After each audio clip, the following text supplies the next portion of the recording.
Dear God, please don't let me relapse and return to the evil that men do.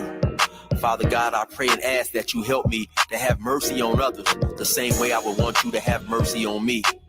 Father God, I also ask that you help me to be quick to forgive and slow to get angry. Amen, amen, amen. These young dudes out here don't respect shit until you put the barrel in their ear and let the text spit. I just might catch a case on my next hit, remove their whole face on some special effect shit. So show respect, trick, or I'ma have a flashback. Digging through the dresser like fuck it, where my mask at? The mash back with the banger and damage shit and say fuck everything I learned in anger management. Hop back on some east side damage shit and push a nigga's top back when I let the cannon spit. Start planning shit, premeditation. I'm in love with the streets again, rededication. Casket or cremation when I shoot you down. I was built for the smoke like a hookah lounge. I keep big shit that sound like a bazooka sound, and I shoot quicker than ain't gotta be a hoop around. Dear God, please don't let me relapse and return to the G-Ride with 3 straps. A ski mask with the case, squeezing keys out, spraying everything from a nigga's brain to his kneecaps. Dear God, please don't let me relapse and return to the G-Ride with the 3 straps. A ski mask with the case, squeezing keys out, spraying everything from a nigga's brain to his kneecaps. Gun on me, it ain't never for show, homie. I'm far from a bully, but I'm never a hoe. Get out of line, my Beretta will blow. Real talk, we can take the beef wherever we go. I bring it to your front door like I'm Uber Eats. I guarantee you listen up when this Ruger speaks. Plus I maneuver through these streets like a ghost, and I'm handy with the heat. I cook a nigga like a roast. On me, homie, this is not a boast. I will still come through, boy, and stop a nigga's post. Play him close, man, Eric will ease it. Quickly off the waistband, man, and Eric will squeeze it. Leave you niggas laid out dead or paraplegic. Niggas playing in these streets while I'm very strategic. I come to your house dressed like the gas man. Shoot you 9 times, leave you stretched by the trash can. Dear God, please don't let me relapse and return to the G-Ride with 3 straps. A ski mask with the case, squeezing keys out, spraying everything from a nigga's brain to his kneecaps. Dear God, please don't let me relapse and return to the G-Ride with the 3 straps. A ski mask with the case, squeezing keys out, spraying everything from a nigga's brain to his kneecap. I don't put shit on Facebook, I just holler in person. Put the pistol in your mouth while you hollering and cursing. All that shit you kept rehearsing and put on your live. Got your clap with the big 4-5, you bitch nigga. If you tell me to pull up, I'ma do that. That nigga who was whooping first nigga that I shoot at. Ski mask on my face, bystanders be like, who that? I ain't with the talking, bitch, boy, I thought you knew that. Leave his brains where my shoe at and bounce like I'm on a trampoline. Leave you laid out, nigga, like you camping on the scene. If you want something sweet, grab a peach or tangerine. Niggas won't smoke, well fuck it, I'ma let them handle steam.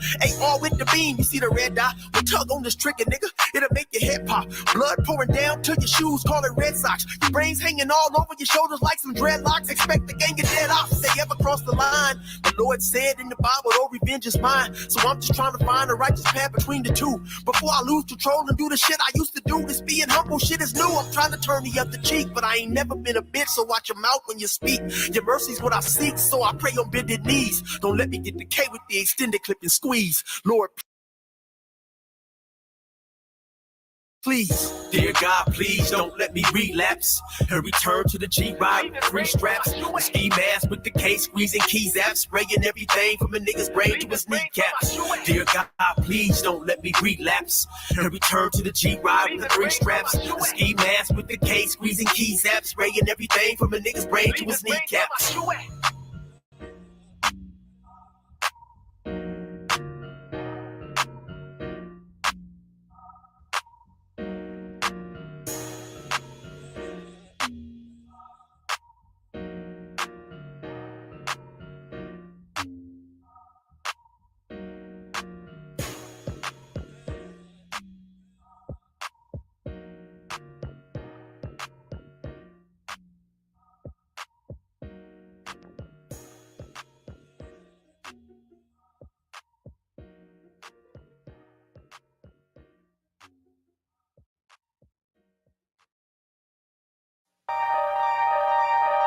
Somebody somewhere, best beware my crew.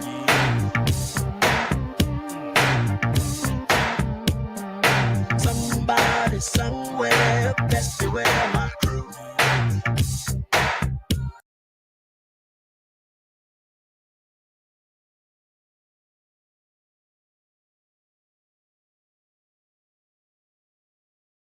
Sorry about that, y'all. I had to run outside and get my headphones. I was like, where my headphones at? And I left them out in the car. Oh man, okay. I think we good, right? Let's do a little business. Shout out to Brother Eric, man.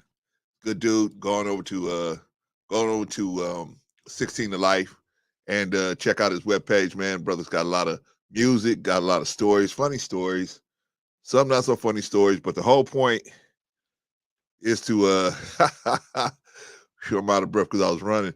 The whole point is to get the kids to not follow down the path of, gang violence and jail time. So shout out to Brother Eric, man. Good dude, man. Good dude, man. Gotta do some business with him later on. I know I was out the song, huh, Sister Annie? Sorry about that. I know. I should have I should be like playing it right. I'm right down the street from the LBC, right? But I should have let it play, but I was like, man, damn. I was like, where's my headphones? I was about to, as soon as I heard Brother Eric going off, I was like, I'm about to put my headphones on. But I didn't do it, man. Oh, man, shout out, man. Shout out to all of y'all. All right, man, let's check everybody in real quick, man. Let's check everybody in. First of all, we got Sister Annie in the building. Shout out to Sister Annie. Glad to have you in the building, sis. Glad to have you in the building, man. This is my sister. We might do something, man. We might do that Luke 19 today, later in the day. I'm waiting on the phone call, but later on the day, we might do that Luke 19. So keep your eyes and ears open for that one, Sister Annie. Let's see. Who else in the building? Reese Neal's in the building. Resident Sniper. Okay, y'all. Those of y'all that want to come over here and troll, because I got your favorite YouTuber name up here. I'm telling you, man, today is the wrong day. We got our Resident Sniper in the house. And I'm telling you, man, I don't have no control. My sniper will take out whoever she think is going to be causing a problem. She's just going to take them out. Only thing I'm going to do is listen to you cry to me and say, I got taken out. I'm telling you, man, my snipers got free hands to move however they want to move. I ain't never going to say they was wrong. I ain't never going to say, I'm just, and I got one that's like Matt Dillon. Pow! And that is Reese Neal, man. So I'm warning y'all, the true believers, y'all is coming over here to see what I'm gonna say about your favorite YouTuber. I got somebody in the chat, man, that's gonna keep it good, keep it nice and clean, man. So just let's all just have a good conversation. We can disagree. We have a good conversation, and it won't be nothing's gonna get disrespectful, because I'm telling you, man, I got a sniper. Plus, I got other people in here. You're just not gonna get it off, man. So, just a warning to the trolls, man. All right, let's see. Who else in the building, man? Shout out to you, Risa. Glad to have you in the building, man. Hope your family's doing well. All right, let's see. Who else in the building? Von Bryant. If you ever need to raise money, man, this is the guy. This is the guy you want to call. Von Bryant, man. Von Bryant is going to give you a whole bunch of good ideas, right? Clarence, what? Clarence, let's ask these people we don't know for money. Let's do it on a Saturday when they're out with their families. Shout out to Von Bryant, man. Von in the house. Glad to have you in the building, my brother. I'm telling y'all, we may do, if time permits, we may do that Luke 19 today. So y'all keep your eyes open for this. This one's probably gonna be a short one. Let's see. Who else in the building? Let's check everybody else in. Brother Black Hawk, what's going on with you, brother? Glad to have you in the building, man. Good to see you. Hope your family's doing well, man. Who else in the building? I think that's everybody that wants to be checked in, man. Everybody else is in the bushes, man. So shout out, man. We wanna lift our sister Risa up in prayers, man. Those of us, man, just sorry. She had recently family experienced a loss, man. So we want to, and she is always here, man, always here. Even if she's she'll slide in, even if she just got off work, man. She come in here, man. So, man, let's just lift her up in prayer, man. Good sister, man. All right, let's see. Let's get right to work, y'all. Let's get right to work. Okay, so I put what I first did was put out what Albert and Preach. My first thing with my first thumbnail was about the Albert and Preach interview with Charleston White. I don't know why these people. Well, I do know why. They get views, right? They get views, and so they bring in Charleston White. And I understand that, man. It's a business move, right? And it has nothing to do with morality, what's right and wrong, nothing, man. None of the virtues, none of that stuff, right?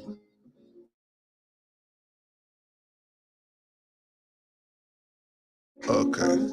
Anyway,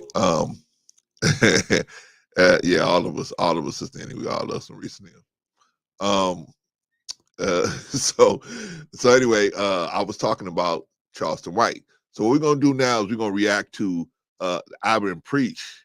Albert and Preach actually did a video about Charleston White.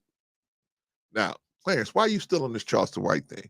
I'm gonna stay on it. I'm never gonna give him a rest. If those little girls ain't giving a rest, I'm not giving him a rest. I'm staying on it because it's just to have it to where black girls, they aren't even safe in their own home, man. They aren't even safe in their own home. We got clowns like this threatening to our little black girls.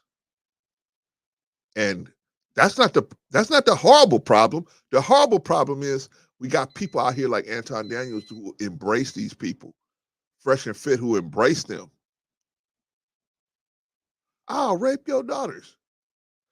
I ain't never gonna let you. We always gonna do business with you. Shout out to Don Harden. Glad to have you in the business, sis. Good to see you. Hope your family's well. I can't imagine embracing somebody like this. But y'all don't want to hear from me, right? Y'all want to hear from the Shytbyrd himself, right? So it's not me. It's not me. But this is Albert and Preach. They did a video on this. And so I mistakenly thought that he had said this during the interview with Fresh and Fit. He didn't say this. Albert and Preach dug this up where he said sometimes ARPing somebody is good. Not sometimes. He said it's good. It's a good thing. Clarence, are you saying it's a good thing? No, I'm not saying. I'm saying that Charleston White, said this. But anyway, let's get to Albert and Preach's video. Let's watch Albert and Preach, and let's see what they said about this. Forcibly used to white girls. We used to put crack in their cigarettes. Woo! Whoa! I told you. Shit. I told you. Yo! I told you. Hey! Yo! I told you. Shall I hit play? Oh, yes, you shall. We used to run trains on white girls. Choo choo. Shout out Robin Hood. It's okay. We're just running trains. Not the worst thing in the world. If a girl want to have a choo-choo train ran on her, Oftentimes, they don't want. I'm not saying that it's always the case, but oftentimes, when you run a train, they are being set up. And that's the problem with choo-choo, is I didn't buy the tickets for all those passengers. Yo, they go to the apartment, there's one dude there. Oh, yeah, that's just my roomie, whatever, whatnot.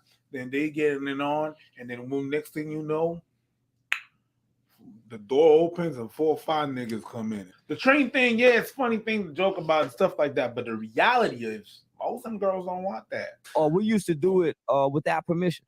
So it's not like she came over and said, hey, I want to sleep with all you guys. Yeah. We say, hey, man, that white girl like you. Get over here. And then we put, oh, yeah. shit. And then we put, oh, shit. oh my God. And you realize Fresh and Fit were like, oh, wait, he already said it. I guess we're not going to stop him. Oh, because even they realize this is a fucking weird thing to say. Yeah. We just come in with dicks out. Oh shit! Yeah. Oh. Yeah, we might have to go off Twitch. Yeah. Okay, Twitch. Yeah, The dude literally just got on camera and pretty much admitted she didn't want it. We just showed up with digs out, and things happened. All right, y'all. Now, you know, some of us have been wayward, right? We have been wayward. But to promote this as it's funny, it's a good thing that you can do this. So let's recap. So far, our good buddy Mr. White has said that what they used to put drugs in the white girls' drinks and invite a white girl over to the house, put drugs in their drinks, and then run trains on them. Did that pretty much is what he said, right? And on top of that, laughing at it like it's funny, right? I don't think it'd be so funny if somebody was doing that to his daughter, right? Somebody brought his daughter over. Next thing you know, 4 dudes jump out of a closet, right?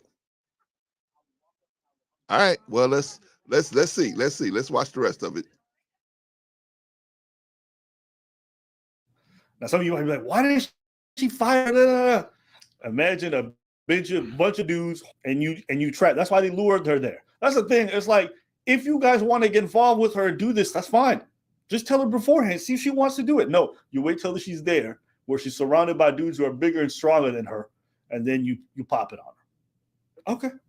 Well, when the police come for your ass and you say it was consensual, you won't get any of my sympathy. They can throw your ass in jail because you're not only out here self-snitching, but you doing shit that's fucking disgusting. I verbally abuse women. You got it, I'm mentally abusive, and I do some psychological abuse. It all wants what the do. I'm a man that strongly believe that some women need their ass whooping they pussy too. So I'll advocate rape too for some people.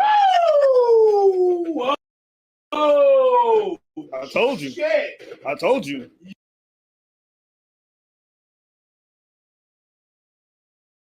Okay. So he said he advocates for violence against women, and he advocates for RAPE. Right? That's what he said. Did he say it, y'all? I heard it. I know y'all heard it. Shout out to Brother Anderson, Black again. To me, we are Black again, Brother Anderson. Glad to have you in the building, my brother. My Taurus brother, glad to see you, man. We almost to the spot. Man. Me, you, and any. Almost Taurus season, man. It's almost Taurus season. Glad to have you in the building, my brother. Who else in the building, man? Let's see. Big Rick Slaps. Shout out to Big Riggs, man. Glad to have you in the building, my brother. Open up that sunroof, Riggs, because you're going to need it, man. You're going to need it with this dude, man. So far, Charleston White, April 23rd, huh?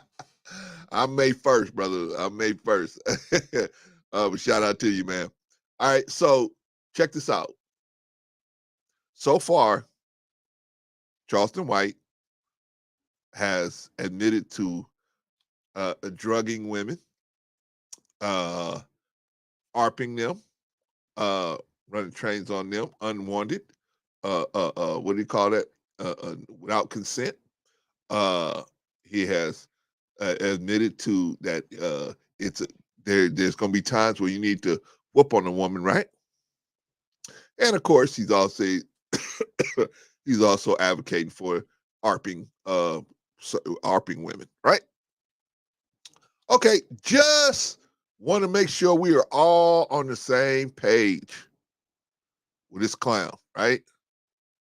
Because somebody said, hey, I think it was Sim. Sim said, give me the timestamp when he said it was okay to ARP women. There you go, Sim. There it is. He just said it. Matter of fact, let me play it again for you.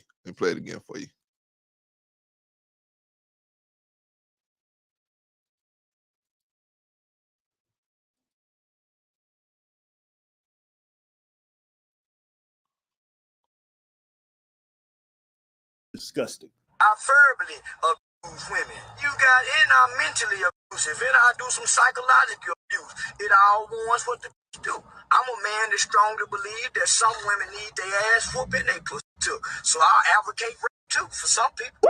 Did you hear what he just said? I told you. Did you hear what he just said? Did you hear what he just said? There you go, Anton. Bring this dude out to your meetup. As he's dropping his racist bombs, he can tell you that he also advocates for ARPing women. Hey, Anton Daniels, great pick. Absolutely outstanding. Hopes he turns your $1 million business into a $1,000 empire. Yeah. Hang on to this dude, man. Yeah. Yeah.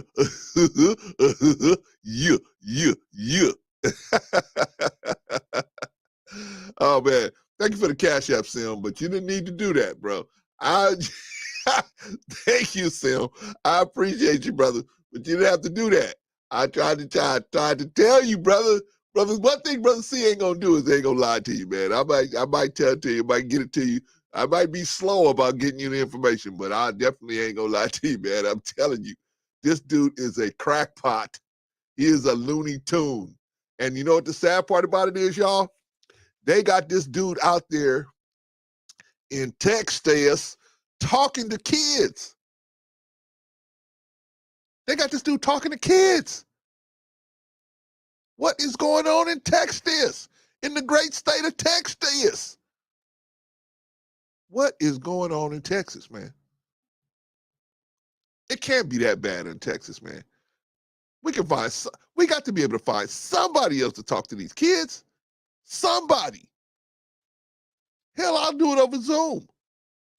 If I can't fly out there, I'll do it over Zoom. Come on, dog. We don't, man. Matter of fact, I go get Eric. I go get Chill 16 to Life.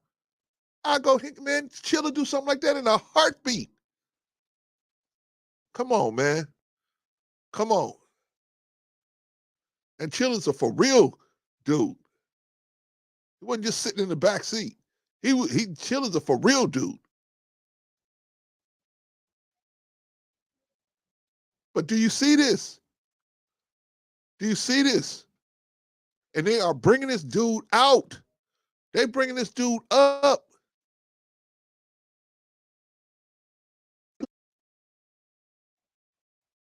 I have no, man, the respect I have for you is gone, man. I don't call you out your name, man, but respect I have for you is gone. I had a lot of respect for you, man. But you hanging on to this dude, okay? This dude is gonna put you out of business. And you know what you're gonna say? I didn't even see it coming. I'm hanging tight. He is everything you always talking about. When you're talking about, oh, that hood thinking and the hood mentality and the hood this and the hood that and the victim mentality. This dude is everything you talk about. He is everything you talk about. Yet you still out here doing this. You still gonna hold his hand. Okay, go and hold his hand. Go and hold his hand. Now I just showed y'all. There ain't no lie, Brother Sim. I appreciate you, brother. You didn't have to do that. I appreciate you, man. Brother Sim, very generous Cash App, but you didn't have to do that, man. This cat is a Looney Tune. And I don't, and here's my big thing with Charleston White. I don't have a problem with him getting money from adults, man. Okay. Hey, man, if a grown adult is going to pay to see somebody who advocates for ARPing women, hey, what can I do? I'm not finna try to fix that situation. I just don't want him talking to kids, man. That's the part I'm gonna stop. I'm asking God to please remove this dude, man. Because what he's gonna try to do is grow a legion of demons that think like him, that it's okay to sexually violate someone, right? He's a devil, a demon, and he's trying to grow an army of demons of young men who don't know no better, and they're gonna grow, and then they're gonna be out here violating women because Charleston White did it and he got rich doing it. No, that's all he gonna get is what his t-shirts be saying, hood rich. Right? That's all. We asking God to remove him. Clarence, should we go up to his place and we should jump on him at the restaurant? No. I'm not asking you to do that. No. Mess with his family? No. No. Let's just ask God. We're going to put it in God's hand. Let's ask God to remove this man, at least from talking to children. That has to end. That has to stop. He is no longer eligible to do that. He can't talk to children no more. You advocating ARPing? Done. You over with. You over with. Now, if grown people like Anton Daniels want to hold your hand and go to shows and kill his career because he got a racist, a humongous racist on his panel, on his team. You got a racist and a person that's advocating ARPing women. Hey, have at it. Hopefully he won't look at your wife like that. Hopefully he won't look at your daughter like that. But he obviously advocates it. Let's play it again. Let's play it again, man. Let's play it again. Maybe I'm tripping. Maybe I'm tripping. Maybe I'm tripping. They can throw your ass in. Not only out here self-snitching, but you doing shit that's fucking disgusting. I verbally abuse women. You got it, and I'm mentally abusive, and I do some psychological abuse. It all warns what the do. I'm a man that strongly believe that some women need their ass whooping, they pussy too. So I'll advocate rape too for some people. Woo! Whoa! I told you. Shit. It's hard to get past the family.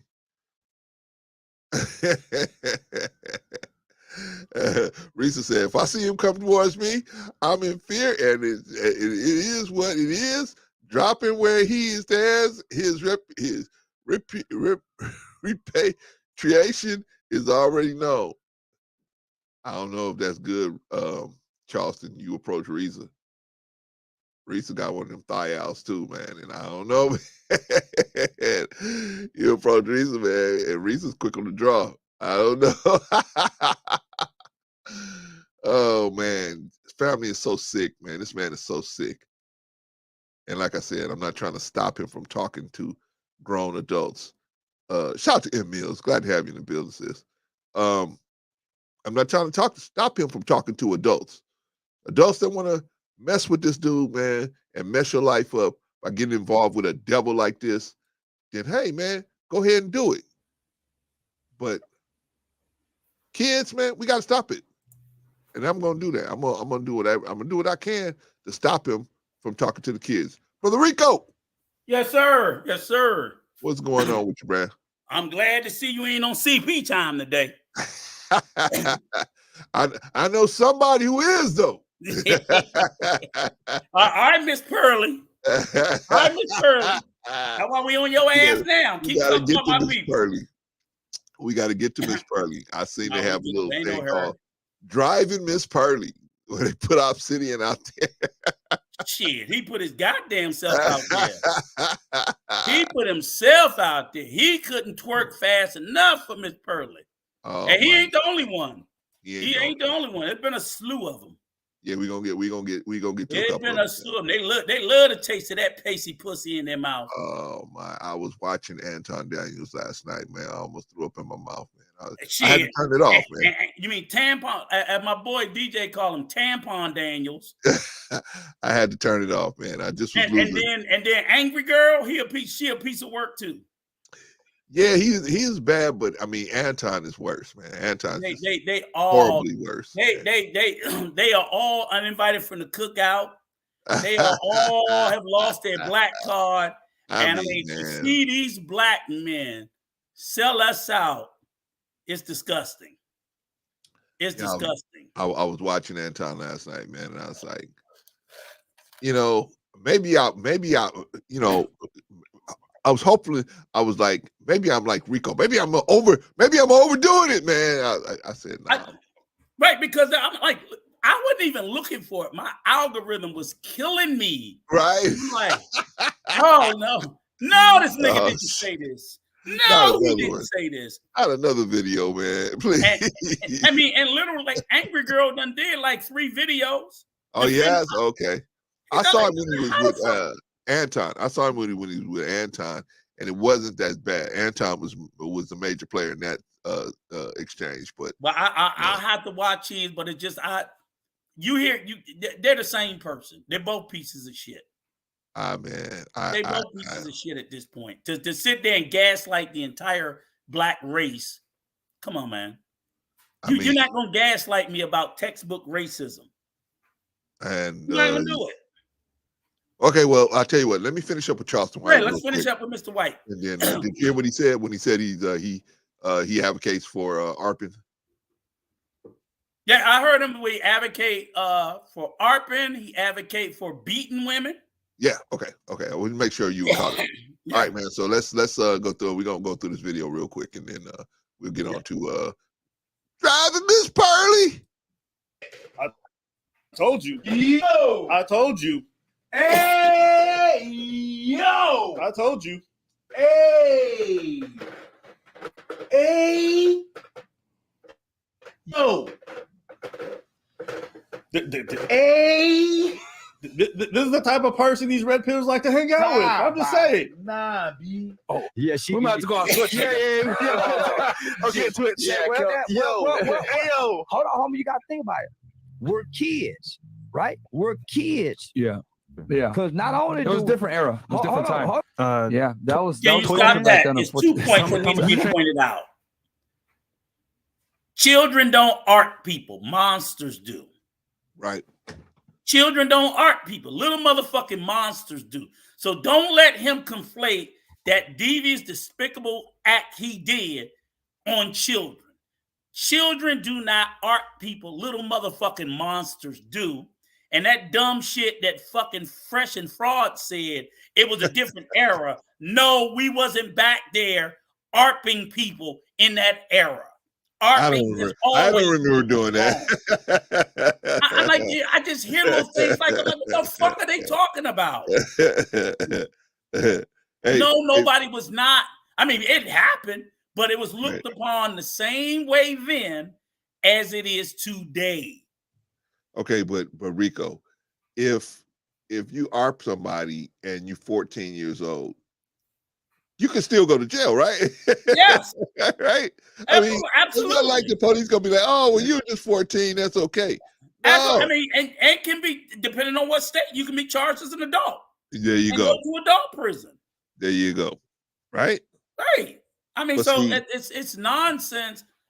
We've had a few little monsters like that motherfucker that decided they was going to take a young girl or a woman's their body, and they went to jail. Hey, bro, I remember I was coaching basketball. I was coaching my son's basketball team. Wait a minute, isn't that what they charged the exonerated 5? Because they didn't kill nobody. They was charged with ARPing somebody. And that was like, what, 30, 40 years ago? Yes. The exonerated 5. So what the fuck is he talking about? Yes. Well, he's saying that, well, it's no big deal. But he said it was a different era, so it was no big deal. Well, they spent, I don't know how many years in jail for it. So it was a pretty big deal, right? Overall, yes. But see, and that was when Charleston was 14. So it was a big deal. But here's the thing, Rico. You talking about black girls. They didn't get charged. They ain't nobody. They ain't nothing. It was a big deal no matter who your victim was. There you go. That's the point. But he shouldn't be saying that and giving people the impression, oh, you get in trouble today, but you didn't used to yesterday. Yes, you did. Yeah, there you go. There you go. That's a lie. Also, this is not funny. No, it's not funny situation. It's not funny at all. It's not, man. It's terrible. It's terrible, man. And we should be encouraging our young men to not do stuff like this, as opposed to making light of it. Mm-hmm. And, oh well, it's no big deal. No, it is a big deal. And it was a big deal then as well. Exactly. It was a very big deal back then. Please, people, do not believe this fool that it didn't used to matter back in the old day, like your parents and grandparents and them, we was okay with it, because we wasn't. No. Okay, now I got a question to ask you in particular, Rico. Okay, so this man said that, hey, his father wasn't around too much, and his mother was working all the time, so they had a lot of free time on their hands. Okay. And so he said what he used to do is hang out with his uncle was a pimp. He said his uncle was a pimp, and his other uncles was, you know, they was all womanizers, and they all used to abuse their women. So he said he picked up a lot of that stuff from them. Could be possible. So right. Okay. So my question is, can we just say, oh well, because he didn't have a father in the house? No. Okay. Why not? No. Why not? Because a lot of us didn't have fathers in the house, and most of us didn't do that. I wanted you to say that. Okay, so that's what I wanted to say. And a lot of us didn't. I tell you, neighborhood shit. I think I was lucky if I saw 2 daddies, but none of us did it. Right. You know, it's just bullshit. I wanted to take that off the table. Okay, yeah. I wanted to take that off the table. So, no. And I'm accepting the fact that yes, sometimes you are a young man under the influence of older men who blah blah blah blah blah. Still, a lot of those young men still knew it was wrong and not to do it and wouldn't do it. And the few that did do it, they had to pay the consequences. You got to pay the consequences. That's very good. So we got to put that out there. There's going to be consequences. There's going to be consequences, as it should be. And I feel bad that they showed you and they influenced you, but it doesn't really matter. You still going to pay the consequences. And ultimately, the subtle message here is that if you do this, if you abuse black women and black girls, any women, you're not gonna have a no, Rico. I'm telling you the subtle message that this man has put out there. If you abuse black women, it's gonna be okay. Now he did this to white women, but he's saying, but see, that's where, like I said, I'll take a little bit of the exception is because he did it to white women. He got away with it. Yeah. They're laughing about it. He's boasting about it. Right. And then those fools sitting at the table with him is telling them, "Oh yeah, we understand. It was a different era back then." Right? Yeah. So okay. They're almost sending a message that back in the day, you used to be able to rape white women. Yeah. And I'm like, huh? What the fuck is he talking about? Shout out to the Dominican route, man. Shout out to Brother John, man. We had a good time on Saturday, man. We was over at the Dominican route. For those of y'all that didn't know, man, me and Rico was up. That's probably why I didn't get off. I didn't do Luke 19. But we had fun over at the Dominican route. Me and Rico was fussing as usual at each other. That's just crazy what he's talking about and what he's saying, and it just makes it's despicable. You know what it makes us look like, Rico? It makes it look like, oh well, there is a good time for you can ARP somebody. See, there is a time. No, there's not no time, nowhere, no person, nobody you can do that to. But let's continue. Let's hurry up and finish up with this because we got a lot of stuff. Okay. A lot of you people out there really consider yourself red pill. Your community will never be taken seriously if you guys, because you're big. Red pill is big on holding people accountable, right? You want to hold women accountable. If you got those people in your ranks and you do not hold them accountable and you invite them on your podcast to get clicks and views and this and that, whatnot,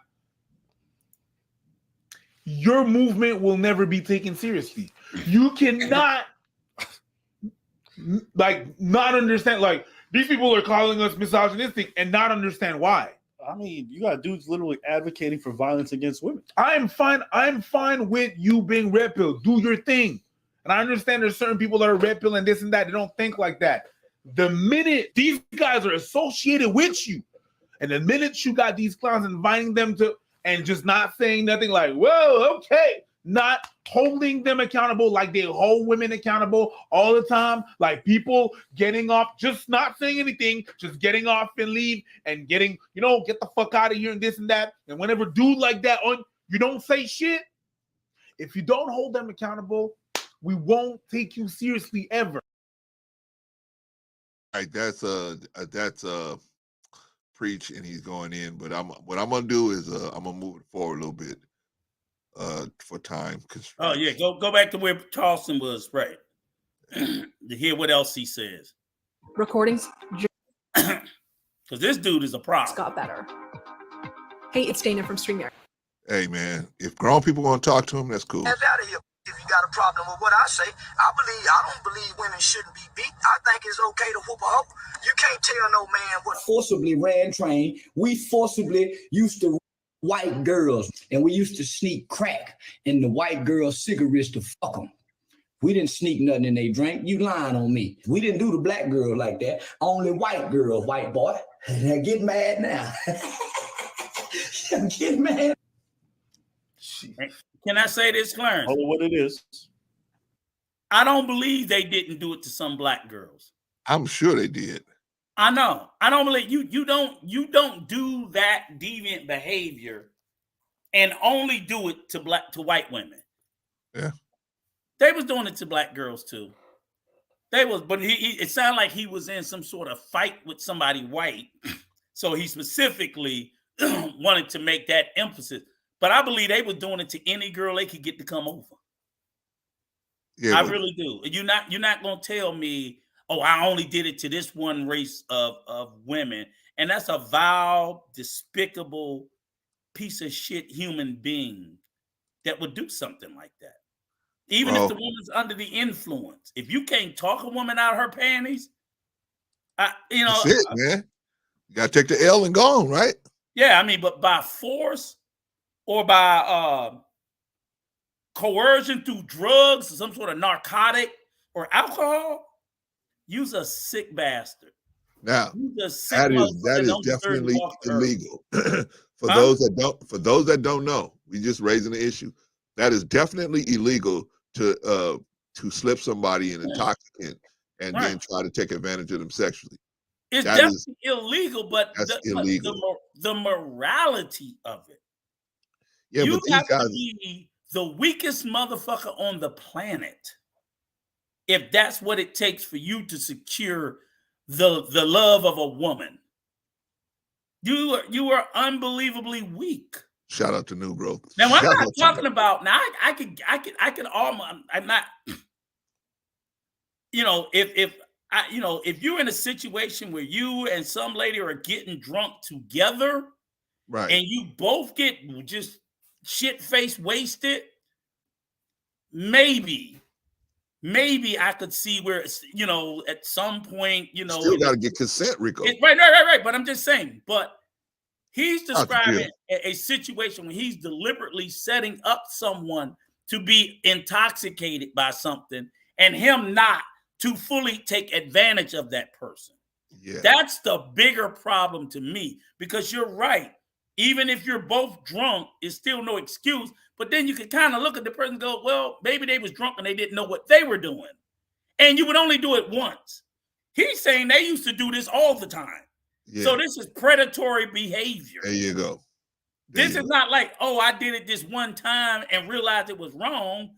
He's saying like, oh, we used to do this all the time. We couldn't wait to set up the white women. Go get a white woman so we can get her inebriated and then take advantage of her, and a gang of us jump out the closet and run a train on her.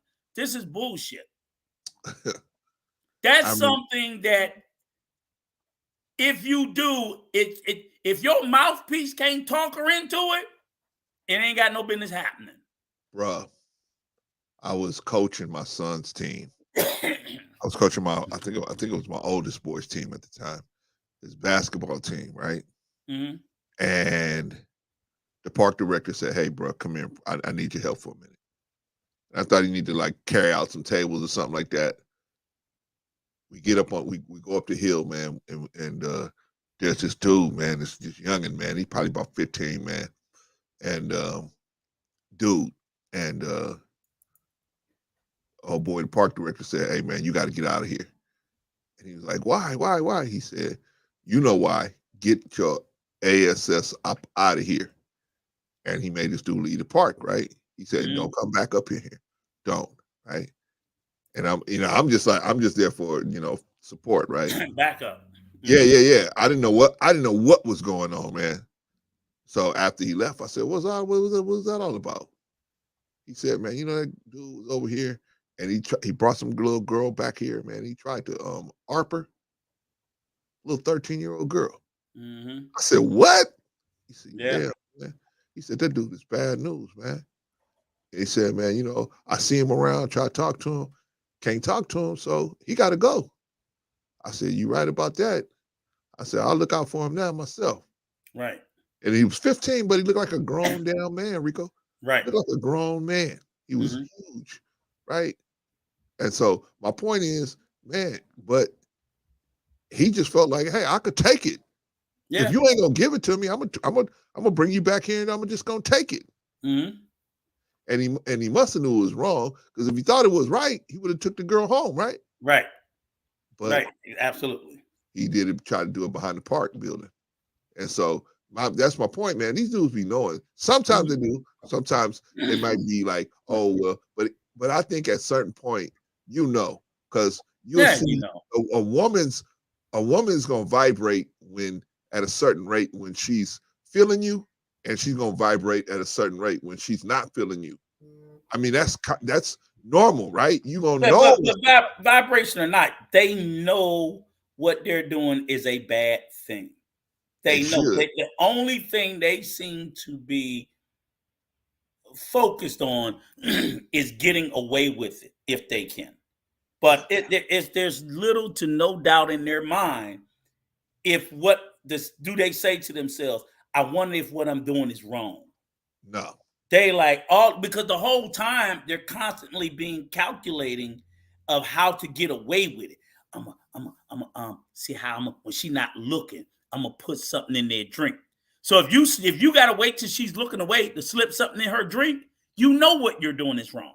Right. You know what you're doing is wrong, because if you didn't think it was wrong, you put it in her drink in front of her. Right. But you deliberately wait till she get up and go to the bathroom or turn her head and then slip a Molly or a roofie or something in her drink, because you know what you're doing is wrong.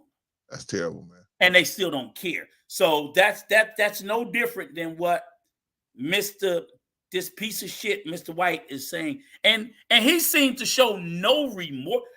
First of all, he should have took that shit to his grave. But then he's telling the story in 2023 with glee. Like he looks back on it with fond memories. Yeah. Man, I miss the days when we used to sit there and be able to grape white women. You know, right. like you know what I'm saying? Like he's telling a fond memory. I'm like, dude, how fucking old are you? And then who in the community thinks a person of such low character and such low morals is an upstanding guy? Shout out to Patrice. You know what? And I'm like, is that video old? Was it 20 years ago? No, bro. No. That's what I'm saying. So I'm like, so this nigga ain't even had a change of heart. No. There are things I've done bad 15, 20 years ago that I feel bad about. Right. This nigga don't. Right. He don't. That's the point. That's the point. No repentance, no remorse. So what redeeming value could you have if you know? I mean, there can be no doubt in a man of that age to know that what he did, I don't care how fast the girl was, I don't care how trashy she was, you purposely, without their knowledge, put something into their cigarette that they would smoke to incapacitate them, so you and a bunch of niggas could run through her sexually against her will. Right. And you look back on it with glee. But see, he said, "Nigga, oh, I miss the days." Oh, Rico, here's the important part. Piece of shit. Okay. I don't know if you're familiar with a show called The Sopranos, right? Yep. On the Sopranos, Ralphie, who had actually got himself killed, but Ralphie was telling Jackie Jr. about the days when they used to rob these card games, right? Yeah. And he was telling them and making it sound fun, right? So Jackie Jr. and them and his crew gets together and they go out and they rob a card game, and man, it goes all bad. It goes all bad. But that's what I'm saying. See, they telling these stories for these young dudes to be like, get all hyped up, like, yeah, that's what I'm gonna do. Hey, man, let's go out there and let's do like Charleston, let's run a train. And then it go all bad. And then now you're doing 20, 30 years, and then you RSO, registered sex offender. I mean, it's just a bad situation. But they talking these dudes into it, making glorifying the situation. It's like the dudes used to glorify gang violence. I'm going, you go out there and be in a gang, right? And then you go out there and be in a gang, and then soon as that gavel come down, 20 years, which one of your homeboys, your homies is putting money on your books? Which one of your homies is out there jumping on your girl, right? First thing they do is, soon as you get locked up, they over your girl's house, right? Like, what's that movie, Dead Presidents, right? Mm-hmm. Yeah. Oh boy went to the army, came back, his girl was like draped. He's like, what happened? Oh, I got a friend, right? Mm-hmm. It was the local pimp. Yeah. So, but I mean, this whole situation is, and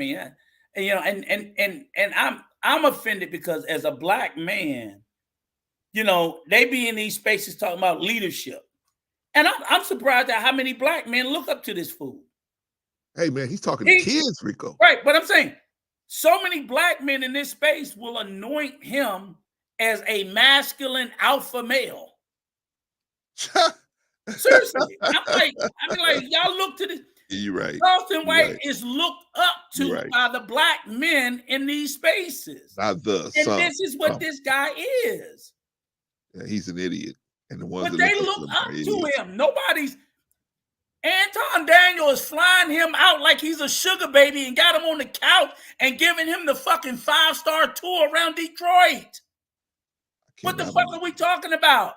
Him and Angry Man just sucked each other off about how much love they gave to this guy.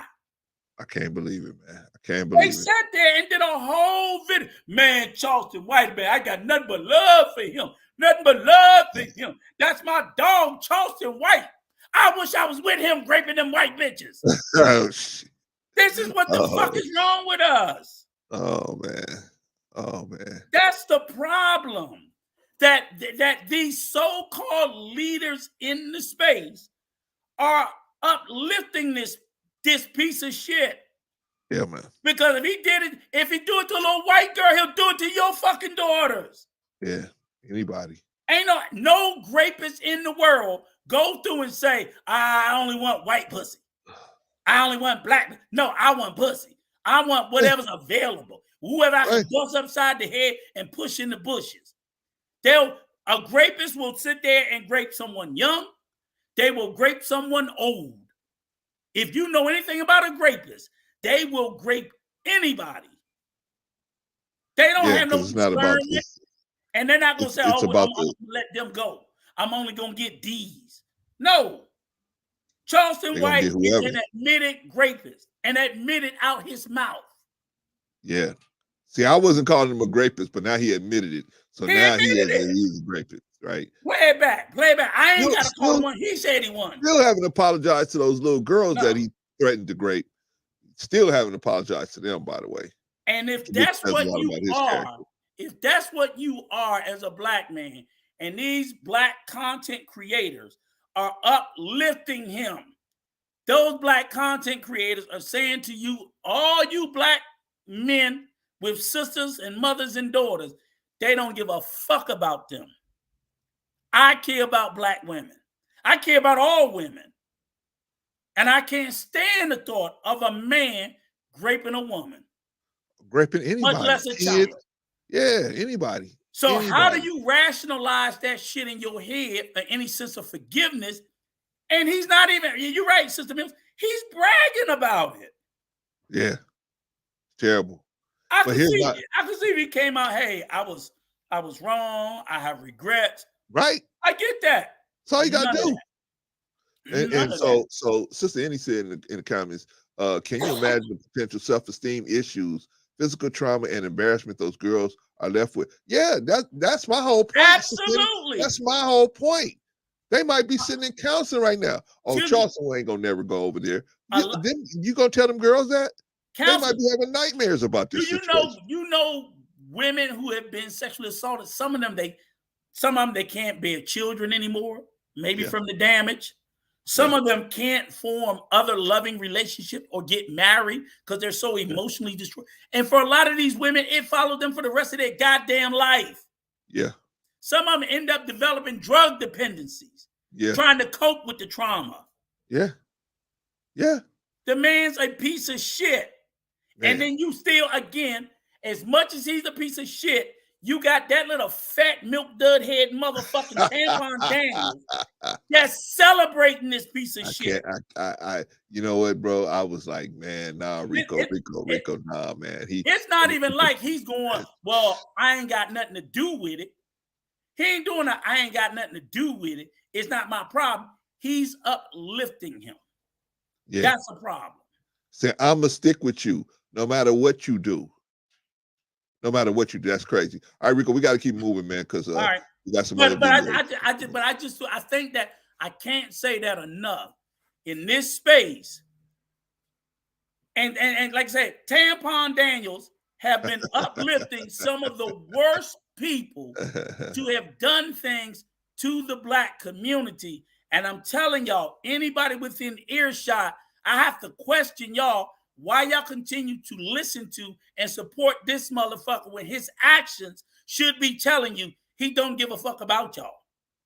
I mean, it can't be all about the money, man. At some point, we got to be people got to matter, man. At some point, man. I mean, it can't be just about money, bro. So people should always matter.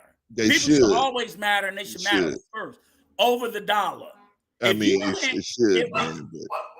But you know, people gonna chase that money. But I'm just saying, at a certain point, you always gonna come to a fork in the road, man, where you got to decide, okay, am I gonna do referee, or am I gonna take a slower path? But Clarence, if you are a morally sound person, a Christian, yeah. If you are a Christian, you should not be wanting to make money at the expense of people's soul and dignity. I agree. That's where it should be. That's where it should be. All right, man. Let me let's get back to our buddy Mr. White, and he's going to well, actually, this is not Charleston White anymore. We're done with Charleston. But this is Fresh and Fit. And they're going to say, if a man abuses you, and it's if you can't leave a man, okay, so they got a group of women around them, right? They always do, the paid posse that they put around them, right? And so what they're going to do is say, if you pick the man that's abusing you, so you should just leave. And the women are going to say, sometimes you can't leave. The guy's bigger, stronger. Sometimes, you made a mistake. Right. They're going to say, whose fault is that? Watch this. It's absolutely terrible, man. Oh, we should get normal. Telling people when shit. Like, we got to go back to telling people they're stupid. We need to go back to bullying people, letting them know, no, that's not really how the world works. You sound dumb. Change your way of thinking. But we don't bully people no more and tell them they're dumb. We need to go back to doing that. Where's that energy for him? You didn't say nothing. This man came on and said he did one of the most despicable things a human being could possibly do. Zero pushback. You were basically saying like a woman should just say no right then and there and leave. Not all girls can do that though. Okay, but that's what they should do. That doesn't mean that's what they should do, but not all girls are able to. Whose fault is that? Whose fault is that? Yeah.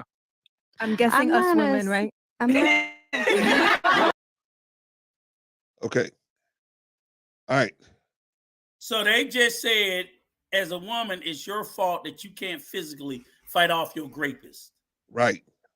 It's your fault. Well, here's what they're saying, Rico. What they're saying is, you picked this dude, so therefore it's your fault that he raped the impending doom that's coming your way is because of you. And so don't if you can't fight the man off, then you get what's coming. Right. That is absolutely ludicrous. Yep. That's absolutely ludicrous. Yes. Because no woman is going to put herself in a position to be taken advantage of physically. Mm-hmm. Who wants that? Yeah. But these guys say, "Hey, well, whose fault is it? Whose fault is it?" The person the person who took it. That's whose fault it is. That's whose fault. The person who took it. Now, since we can't hold everybody to, here's the only part I'm gonna say. Since we can't hold everyone to a moral standard, we can't. The women, you have to be careful. You have to be more careful.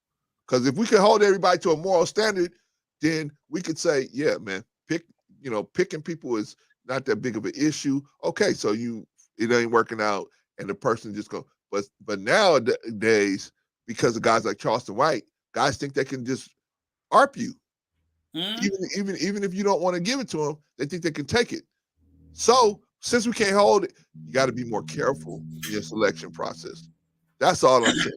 Right. I mean, yeah, that's always the case, but there's no 100,000% way. It just isn't. It's still always a gamble. Predators can be very cunning, manipulative. They can fool you. You won't have any idea. So I just don't see how they're into all this victim shaming. Literally, you get art and it's your fault. That's what I don't get. That's what I don't get. Right. It's always the violator's fault. It's always the violator's fault.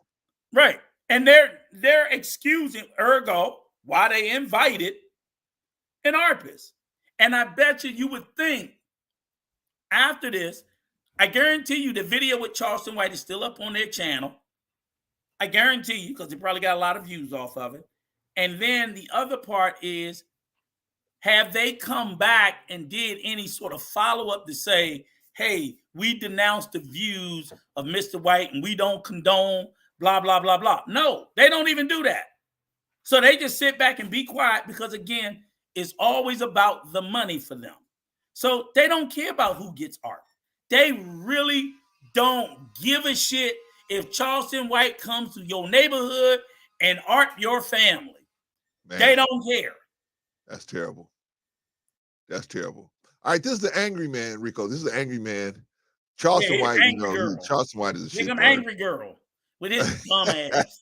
That motherfucker dumb as a box of rocks. They flew Angry Man out and to talk about this Shytbyrd, Charleston White. And so we're gonna listen to a little bit of this.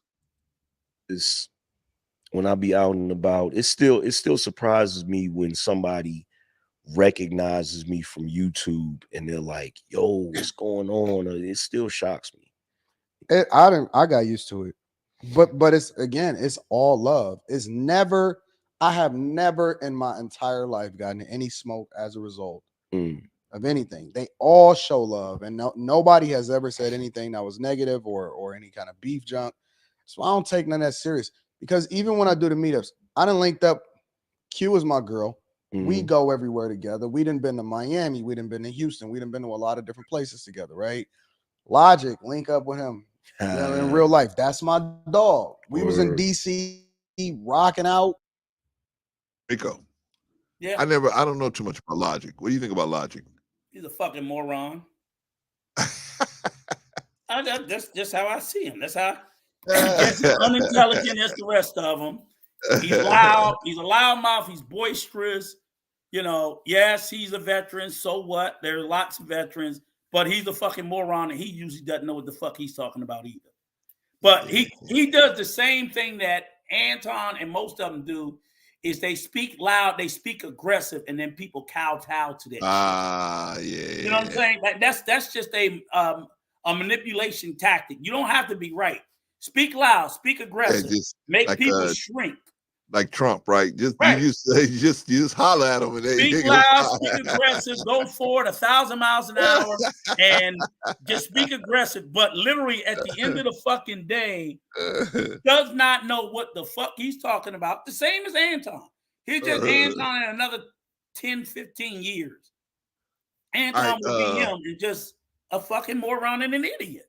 And it's just over and over and over and over again. And typically, where you always see the bullshit and the pussy in them always come out is in a neutral setting. But see, of course, when you're on their platform, because that's why Anton, he always does that guerrilla shit on his platform. When he go to other spaces and he can't do that shit, he's just as compliant.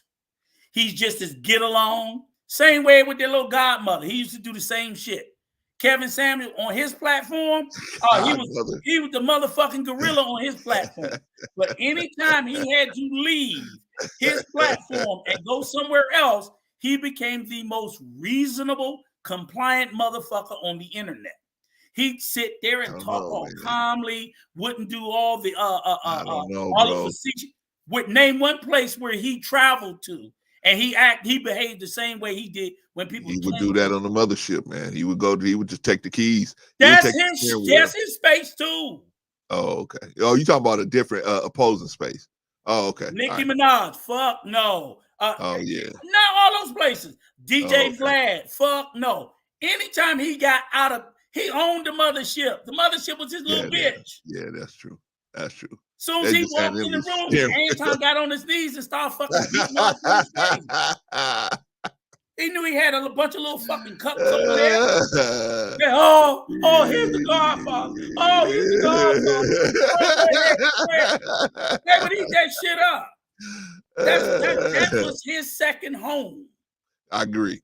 But to have to go to a space that was not so fucking goddamn, that was not going to suck him off, he's more reasonable and more compliant. And that's the same thing with Tasha K punked his ass. Yeah. All of them. Thank you, OG. But that's the same shit Anton does. That's the same shit. That's what they all do in their space. They gangster like a motherfucker. But like I always say, gangster don't travel. Right.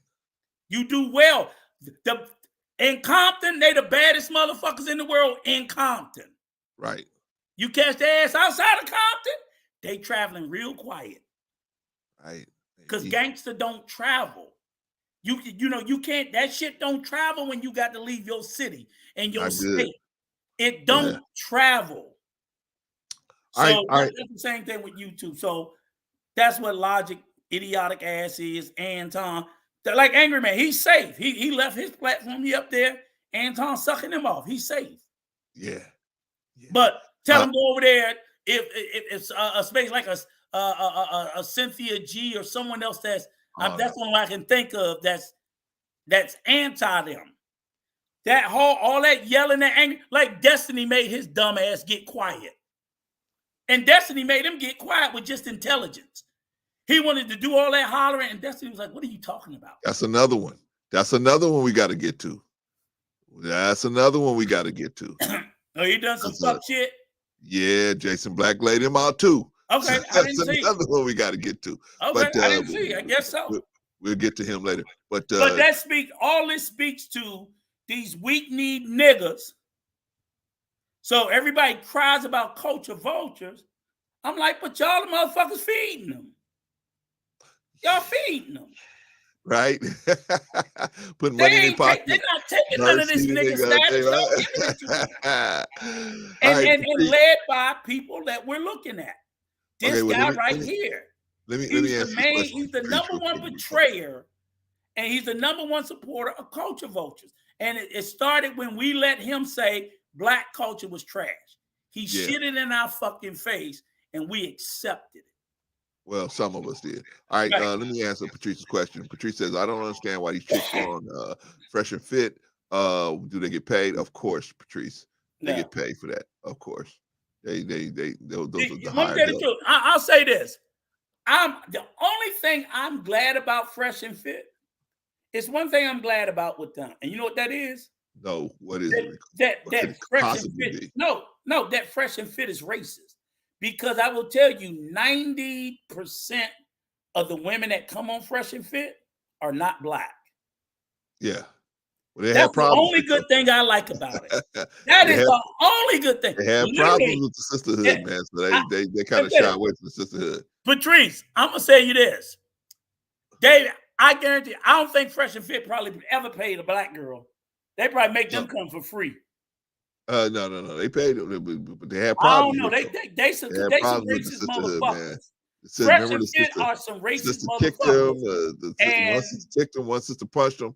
Right. So they said, hey, and they said they don't. What did they say? They're not down with the Browns.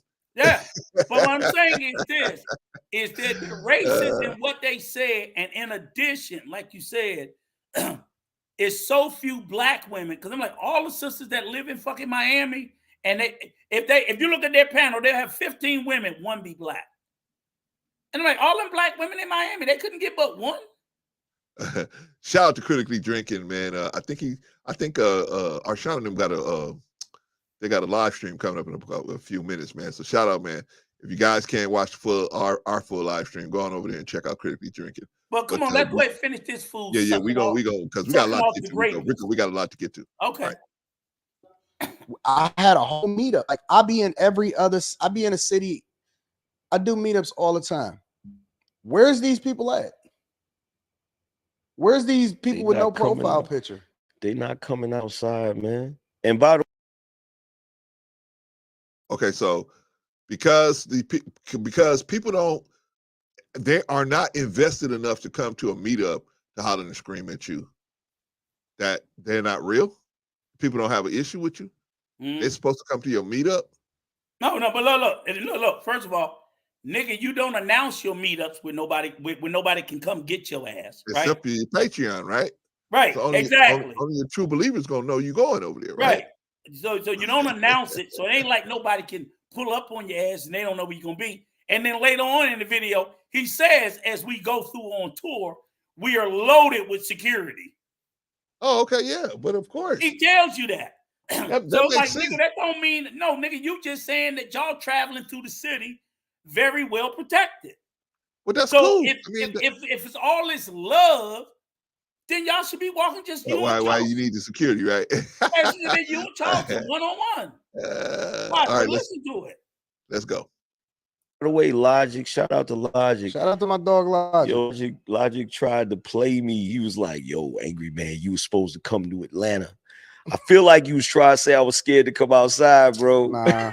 As soon as I hit you up, you was like, yo, bet, I'm there. Word. Yep, yeah, I told I'm there. Logic, I said I was gonna come to the Atlanta joint, but by the time I'm gonna tell you the truth, I was procrastinating. Yeah. And by the time I went to look at the tickets, all the first class tickets was gone. I tell you what, this is gonna drive this point home more than anything. I'm with Charleston 2-3 times a month. I spend a lot of time with this guy. Detroit, Dallas, a lot of different places, right? Places that people don't even know that we together. Let me tell you something. They say he the most hated dude on the internet. I see nothing but love. See none of that, right? And well, part of it is when we here in Detroit, we crewed up. Yeah. Like we keep him surrounded, we keep him taken care of. We not letting nobody touch him or but they show love. When we be at the game, you know, we all on pause it. It's so much love. You got him crewed up. So y'all probably got about 40 motherfucking security. That don't sound like someone very loved. Well, you know what? I think that he ain't no celebrity on that level. He ain't no Jay-Z or nobody that's like what I'm saying, man. I don't think they and even they wrote that he's not on that level. So I mean, I'm telling you, outside of where he is in West Dallas, I don't even think half the niggas in Detroit might not know who the fuck he is. Because again, I just found out about this clown ass Negro through here. I'm serious. I'm like, most people wouldn't pick Charleston White out of a fucking lineup. I recognize the nigga from being in this space. Right. And I'm like, you spread that shit out around the country. Y'all don't need to be that cruel. And now he might. Wait, hold on, Rico. You want to talk to Ed? You want to talk to Ed Travels? I don't even know who Ed Travels is. I don't know either. So why I want to talk to him? I'm just asking. I don't know who the fuck he is. He said, "Can you drop the link?" No, so I'm just asking. No. You ain't ready yet? Okay. No, I don't know who the fuck it is. I don't know if I need to talk to him at all. But we'll drop the link when we're ready. There you go. I mean, unless we know him, unless somebody. I didn't know if you knew him. That's what. No, I don't know him. Okay. I don't know him. All right, we'll continue. Ed Travels, hang out, man. We're definitely gonna drop the link, but give us some time because we got to get through a couple more videos. All right. This is Anton, and he's gonna say how much he's holding on to Charleston White sack on the floor or whatever, so on and so forth. The players come up showing love. The guy that's behind the counter that's cutting the meat showing love. Ain't nobody got no smoke. Ain't nobody got no smoke. Ain't nobody got no beef. I think it's all people on the internet. It's the people that's in the comments. Those are the only people that got something to say, and they not like that in real life. No, because they can't not be. like that in real life, AM. They can't be. They like I said before, like I peeped it when people come to my stream and they always have something negative to say. And the first time I really started seeing that, I said to myself, I know what this is. This is a person who they got a job they hate, but they can't talk shit to their boss. They can't talk shit, or they're not, or they're too scared to talk shit to the coworkers or whatever. And life is just kicking their ass. Yeah. And so they come to the internet and that's where they vent. That's where they talk shit. But I'm cool with it though. I mean, honestly, I love it. Like, I love going back and forth. I feed off of it. I felt like I was built for it, and this is what I do. This is absolutely. Let me ask you another question. Where do you see yourself, or what do you think? Because now I think you've unlocked the mindset to where because you even said it. You said once I seen this, I'm like, oh, I can do this. You know what I'm saying? What do you think the trajectory is for you specifically, as far as like as a creator? I think I'm really of. We don't need to hear all these fucking nigga lies. If we got some more, I don't want to hear these motherfuckers stroke each other off. What am I doing? Let it up the type of stuff, but I think that you're gonna run into some people that is gonna probably look to take advantage of it. And then I look at it like the rap game, because I see people turning against people that put them on in the rap game. You know what I'm saying?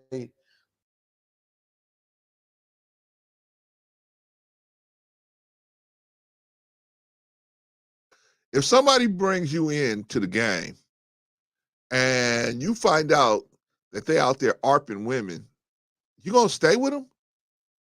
You gonna hang on to them? This nigga is. That's crazy, man. He ain't got no qualms about ARPing. That's crazy. That's crazy. He don't have no qualms about ARPing. That nigga, both of them niggas will. Both of those greasy niggas will. Both of them. Both of them will. Yeah. All right, y'all. We got to move. We got so much stuff to get to. Okay, so now we're gonna watch. This is Jason Black with Miss Just Pearly Things. I think this is her apologizing. I think so, but we'll see. That's what you want to call it. Yeah, we'll see. Based on historical, many felt that were not in any way, form, or fashion qualified to discuss slavery and so on and so forth. And you acknowledge that right here in the clip.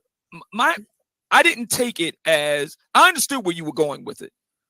Oh, you did. Oh, you did. So she said that slavery was exaggerated, and he starts explaining and babbling. I understood where you was going with it. Oh, really? Oh, really?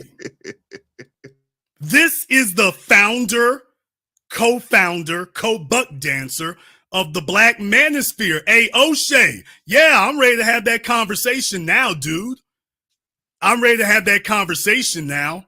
I've had a chance to think it over. I've got a second thought of, I would like to talk about the Black Manosphere now. Had a second chance to think about it. Now that I have another chance to think it over, I'd like to talk about it now. I don't think you will, but I've had a chance to think. We can discuss that now if you'd like to. He felt that you were not in any way, form, or fashion qualified to discuss slavery and so on and so forth. And you acknowledge that right here in the clip. I didn't take it as, I understood where you were going with it, because there's somebody else who's not considered qualified Black American history. Is Johanna Jones. Now, when everybody's giving white mommy the work, he wants to deflect to a Black female that has nothing to do. 100% agree. Whenever you back them dudes into a corner, they will do is to pull somebody else out of their hat and start saying, well, what about that person? Right? And you know what the crazy part about it is that they would conflate a white woman that did no research, no reading on the topic against a Black journalist who studied the topic extensively and worked with scholars in the field. So you would say that this black journalist who worked with scholars on study of slavery to come up with the 1619 project. People are not saying that she was not qualified. They are arguing with her outcome. They're arguing with her about her scholarship. They're not saying Hannah Nicole Jones has no scholarship. Pearlie has none. Wait a minute. What does one have to do with the other? Right, absolutely. We're talking about this woman. Right, but literally, this is like, oh, I gotta protect my white mama, so let me go shit on a black woman. And then you shit on a black woman that's actually qualified. Because my whole perception was, I told somebody, I'm like, there is absolutely nothing wrong with white people speaking about slavery. As a matter of fact, most of what we know about slavery come from white scholars, people who studied the shit. Agreed. That's all we're saying. Nobody's not saying. But even though Rico, that don't even matter. Hey, I'm not even going to let you cross. I'm not going to let you cross pollinate. No, I don't care what she said. I don't care if she's 100% wrong. Whoever the person you're talking about, I don't care. We're talking about her right now. Exactly. We're talking about Pearlie right now. Exactly. Okay. Pearlie said what she said. Pearlie said slavery was embellished. It was embellished. It wasn't that bad, them right? Her words. Them not my words. And what was the cupcakes on Fridays? Right. I don't get that. Were your good clothes on Saturday? And I can tell you, I've been hearing it. I just keep to myself. I mean, Negro, I don't think Anton was right.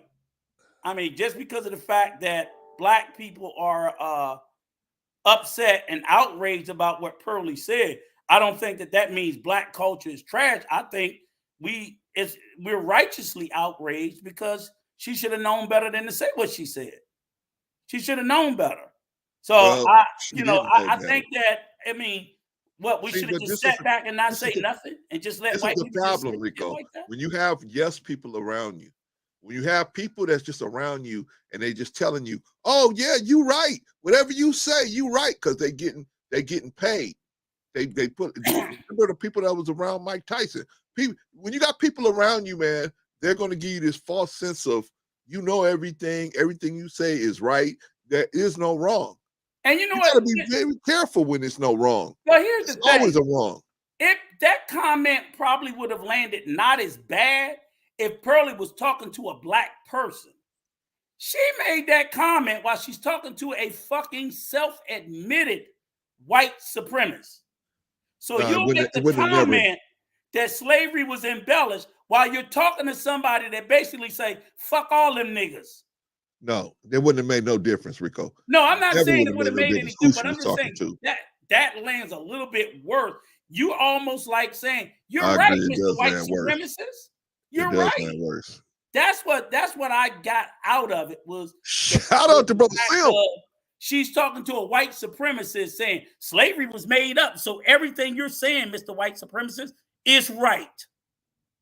Because that's what a white supremacist would say. Slavery was made up. He already ran around saying the Holocaust was fake. Right. The same guy. The Holocaust was fake. Slavery was made up. It wasn't that bad. So Pearlie just co-signed. It wasn't that bad. And and she said that it wasn't that bad, and we are making it out to be worse than it was to try to control white people. And what made me mad was I'm like, shout out to Marcus. She brought up Roots. I'm like, Roots was the Disney version of slavery. Slaves probably wish they had it as bad as Roots because that was like probably 10 times better. Yeah. It was fucking I didn't see the episode on Roots where they did the transatlantic passage, where they had our ancestors down there in the bottom of them fucking ships. Oh, man. And people say it was made up. I'm like, so that's why they found the ships in the bottom of the ocean still with the shackles and chains? Yeah. Definitely. What the fuck was they chaining at the bottom of those ships that they found at the bottom of the ocean? What was they chaining? If not people. Man, I mean. If not people, what was they chaining at the bottom of those ships? We know it was people. We have to agree with that.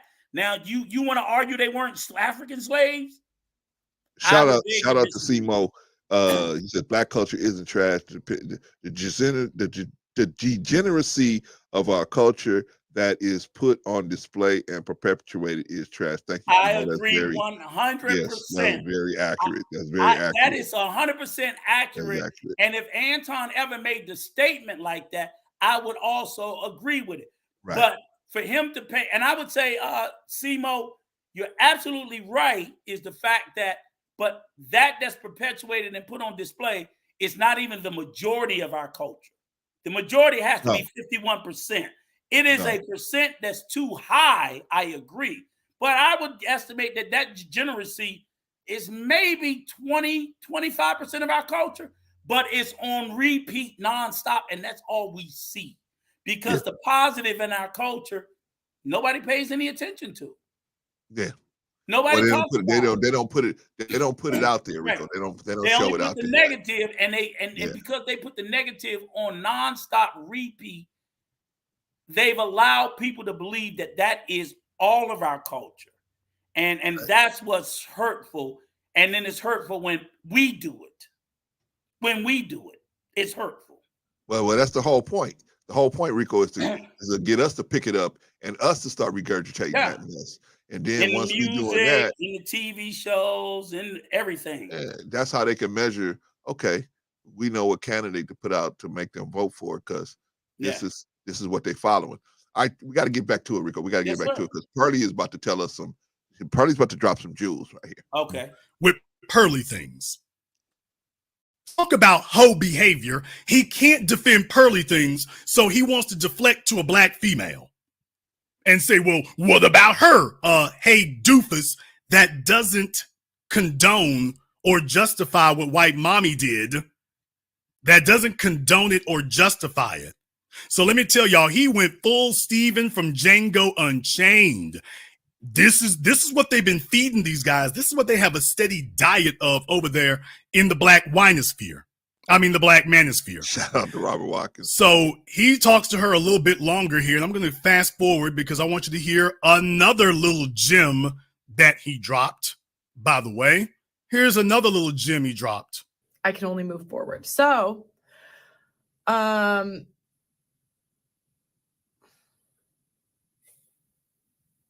I'm going to make sure. I want to make sure that I addressed everything. I think I did. No, you haven't.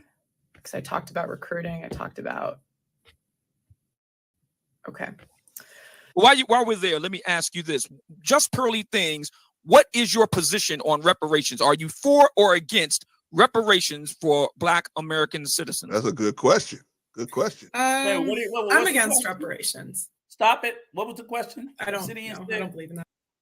Because Obsidian did so much deflecting. Obsidian asked. Go ahead. Obsidian asked her, what is your position on Black Americans getting reparations? Right. What's your opinion on that? Yeah. Now, okay. Go ahead. We all know Nick Fuentes' position on that, right? But we all know who position? Nick Fuentes. Yeah, I know. Let's hear Pearly's position. Let's hear her Come on, position. tell us, Miss Pearl. Uh-oh. Sorry, I'm just being honest. I'm just letting you know what I know. I know they won't like that. Back it up, Clarence. Back it up so they can hear it. I don't think everybody heard it well. Back it up. He did.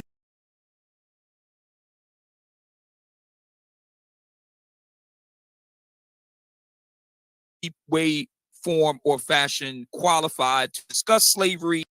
I know they won't. This is what they've been feeding these guys. This is what they have a steady diet of over there in the black winosphere. I mean, the black manosphere. He talked to her a little bit longer here, and I'm going to fast forward because I want you to hear another little gem that dropped, by the way. Here's another little gem he dropped. I can only move forward. So, sorry,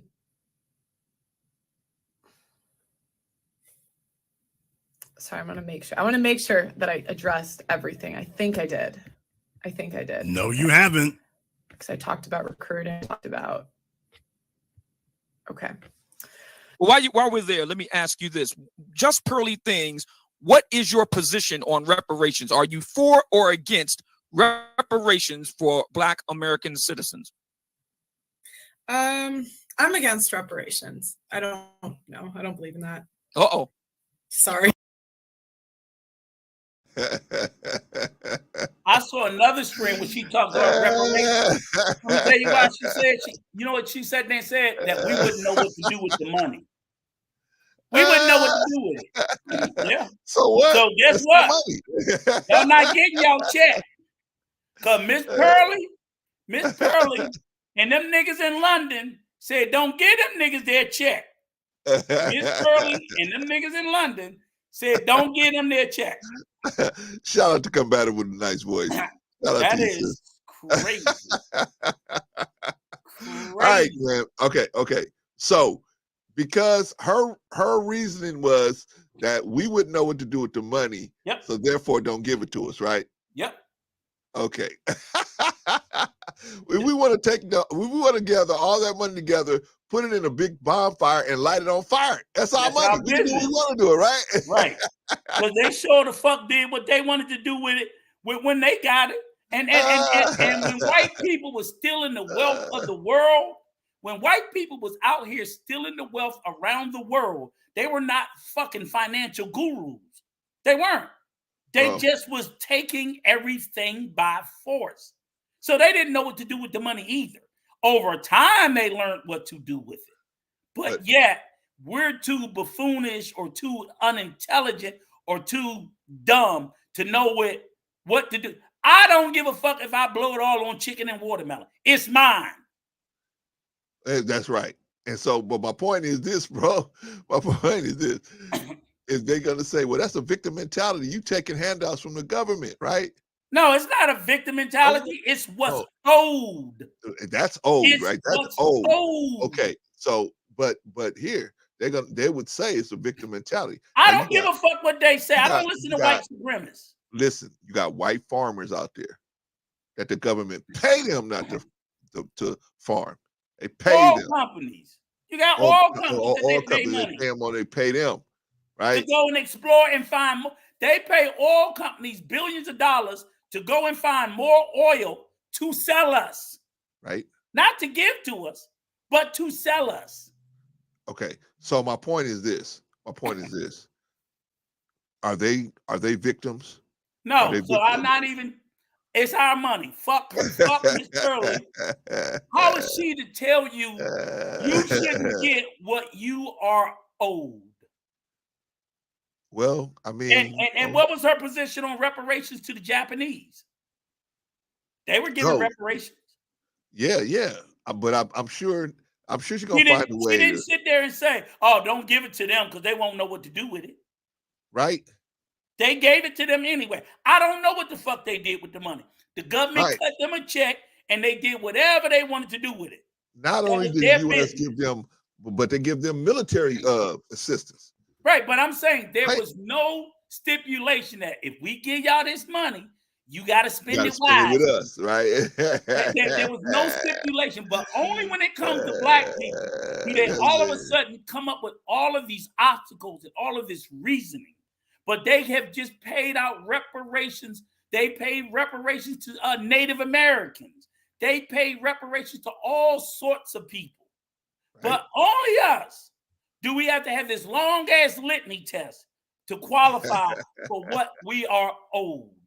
That's bullshit. And she sit there with a bunch of niggas in England who ain't even entitled to these reparations and say we shouldn't get it. How dare her? How dare her? Because you know what? Like a white person, you know why she don't want reparations? Because she won't get a check. Because she's not getting one. Well, I'm only for shit that I get.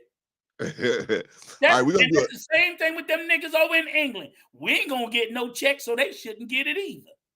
Okay, Rico, we're gonna do a little bit more of Jason, and then we're gonna do a little Anton, then we're gonna open it up. Sorry, I'm just being honest. I know what I know they won't like that. I'm telling you, I don't know. Now, do you notice he did the same thing with her that Nick Fuentes did? With that, they ain't gonna like that. They won't like it. He's did the same thing that Nick Fuentes did. The black manosphere. No, I've never liked any of you clowns from day one, even though I didn't know exactly who you were until last week. Now that I know specifically who you were. Oh, hell no. I've never backed any of this garbage. He went full Steven from Django Unchained. Oh, they ain't gonna like it. Not he's not gonna like it. Oh, hey, Miss Pully Things, you know, days out there in the fields, theys ain't gonna like this, Miss Pully Things. Now, you know, you and me is cool. Wink, wink. But days ain't gonna like this. Talked about. Okay. While we're there, let me ask you this. Just Pearly Things, what is your position on reparations? Are you for or against reparations for Black American citizens? I'm against reparations. I don't know. I don't believe in that. Uh-oh. Sorry. I'm just being honest. I'm just letting you know what I know. I know they won't like that. I'm telling you, I don't know. Okay. Why are you against? I'm going to give you a chance to fully flesh this out. Why are you against reparations for Black American citizens? Okay, I want to know who are the black folk who think that this guy's defending black people, and if he's not, what the hell? What are you supporting over there? If you don't support black people in the face of a blatant white supremacist, what in the hell do you support? This is O'Shea's man now. O'Shea was scared and shaking like a leaf and on the verge of tears yesterday. Hey, by the way, O'Shea, yeah, we can have that conversation about your dude now and about you. You want to talk about the black manosphere now? Yeah, you know what? On second thought, we can have that conversation now. We can have it now. Phone lines will be open here shortly. I'll be thrilled to have that conversation now. I mean, I just don't really know how you would do that in a way that makes sense. It's like nobody today has done anything. So I would just have to see how they could do that. And I haven't really seen a way that they could do it efficiently. So, so it's kind of like making people today pay for the sins of their ancestors. So, well, let me ask you this, Pearl. Just Pearly Things, were your forebearers, your great grandparents and so forth, were they slave masters? Boy, he is just so congenial. He is just so genteel. Well, you know. All right, y'all. So my question is, why would you automatically come out against a policy that you have no idea how it would work? Well, I mean, because like you said, she not getting a check. Right. If she was getting a check, it would be. I could be against something. Usually, you know, when you're either for or against something, right? Yeah, exactly. Right. It has to make sense to her. That's the shit that's rich. When you're usually for or against something, it's like I'm for something because this is what it's for. This is what I support. This is how I expect the plan to work. So. When you're against something, you're usually against it, not just because for me to say, nah, I don't want that, then I should be able to articulate reasons why. She's against reparations, but she can't articulate any reasons why she's against it. Right. So it could even be a program that maybe in some peripheral way, she could probably benefit. Maybe she could have benefited as a woman, but she's against it because she don't understand it. Well, it don't affect her. Right? But I'm saying, but it didn't have to affect you. If it doesn't affect you, then why be against it? Well, because I'm gonna tell you something. Whenever they come to me with a program and I know it doesn't affect me, I tell them I don't care. Yeah, go ahead and do it. I don't care because it don't affect me. Why should you, a bunch of Negroes, get something she ain't getting? In other words, she's not helping. Wait. Listen to me, Nico. Listen. You didn't earn it. See, me, I'm a white person. I earned it. I killed those Indians. Then you don't know what reparations mean. Hold on. I killed those Indians. I took this land. We killed the British from coming over. Don't white explain to me. I know what you did. I'm just telling. I'm laying it out for the audience. I did all this thievery lying, cheating to get this. And now you want a piece of it, even though you worked for it, even though you did all that work to help me get wax rich. Now you want something for that? You mean I gotta be held accountable for what I did even that long ago? Nah, player. Can't hold me accountable. Once again, yes, you can, because we're asking for the same thing that other people before us already got. And you paid it. And you paid it. You paid it. For mostly everybody, right? Right. So that's what I'm sitting there saying is, and if Miss Pearlie chose to read a fucking book or chose to educate her on topics that she's always speaking on, she would know, oh, we have paid reparations to the Japanese, to Native Americans. I believe America Germans. paid reparations to some Jewish. Don't get me started about Israel. Right. So I'm like, we paid money out to people who didn't do anything. So why is she so steadfast in her opposition to us? But I would like to know, what was your position on reparations to all those other groups that got theirs? Why she say, oh, I didn't know. So why the fuck you know so much about this? All right, man. Let's switch over to the man of the hour, and he's going to start defending her. For real. Okay, so we know her position, man. She had Nick Fuentes on, and a known what do you call that? A known white supremacist, right? And she was pretty much down with him. Also, Jason Black caught Destiny slipping too, man, because he was getting down with Nick Fuentes too, and he was like, yeah, everything. You know, he was Nick Fuentes was like calming him down, right? They was like, right? All right, so let's see Anton as he's going to jump on. How you say, Rico? Jump on the grenades for Miss Pearlie. Yeah, he about to Negro explain it. Make sure y'all tap into the Patreon. I'll spin to the top of the chat. Hey, can you pause it for a second? Pause it for a second. On your notifications. Let's get it right. Pause it for a second, Clarence. Now, take this very serious subject that he decide that he want to jump on a grenade for, and he come up there with a goddamn Baby Yoda hat on. So with the Charles White, he's looking serious about the business, but you notice, and then see he got this cartoon background. All that shit is to soften this shit. See what I'm saying? Right. He about to suck all that pasty pussy, and he's trying to soften. Very good call, Rico. Very good He's call. creating an aesthetic so that when the viewer is watching it, you know, like I say, colors, things that you see, it softens it. He's got to soften all of this. Now, when it's something hard and somebody black, he'd have been on there with the like this and like that, with the dark hat and all that, ready to scream in the voice. But watch all of this shit. All of this shit. I can't believe it, man. I really thought Anton was a lot smarter than this. All right, so let's gonna sell out. We're gonna watch Anton as he oh man, oh my gosh, man. What can I call it, man? He tries to, like you said, man, he tried to make it light out of the fact that she said that slavery was an exaggeration. So what he's doing is he's softening everything.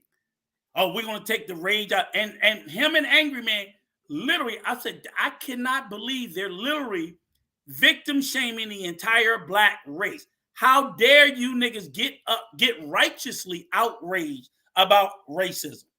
How dare you niggas I'm like, he victim shamed the whole black race. And you know what the sad part about it is, Rico? You know what the sad part about it is? They're gonna still pay that $39 for him to tell them what they said on CNBC in the morning. So as much as I think Pearlie's a piece of shit, see that guy that y'all looking at? That's the bigger piece of shit. He's 10 times the shit, because you know why? She didn't betray her people. She didn't betray her people. He gotta did. give her credit for that. She ain't shitting on white people. No. She's shitting on him, and this nigga helping her. And look, y'all thought she was gonna be like y'all. See, y'all ready to do it in a heartbeat, right? but she's like, nah, And I know better. And I'll tell you another I thing know to think better. about, right? Like I said, she didn't betray her people. This nigga is. You never still haven't heard her outright apologize. They keep saying she apologized. I have not heard her say, I am sorry to all black people. I was stupid. A full, authentic apology. She just went through, she didn't apologize. She explained what she did. That's a difference. No, bitch, I don't need you to explain what you did. I know what you did. I need you to apologize for it and show contrition and show remorse. She's not remorseful. And the worst part about it is when all of these niggas decided that they were going to cape for her, they didn't solicit one commitment from her of what she's going to do. Miss Pearlie, are you going to donate some money to the NAACP? Are you going to donate some money to some? She don't. So when you look at the J organization or the Alphabet organization, when they go at your ass, not only do you do an apology tour, you have to show concrete steps that they need to see, but not us.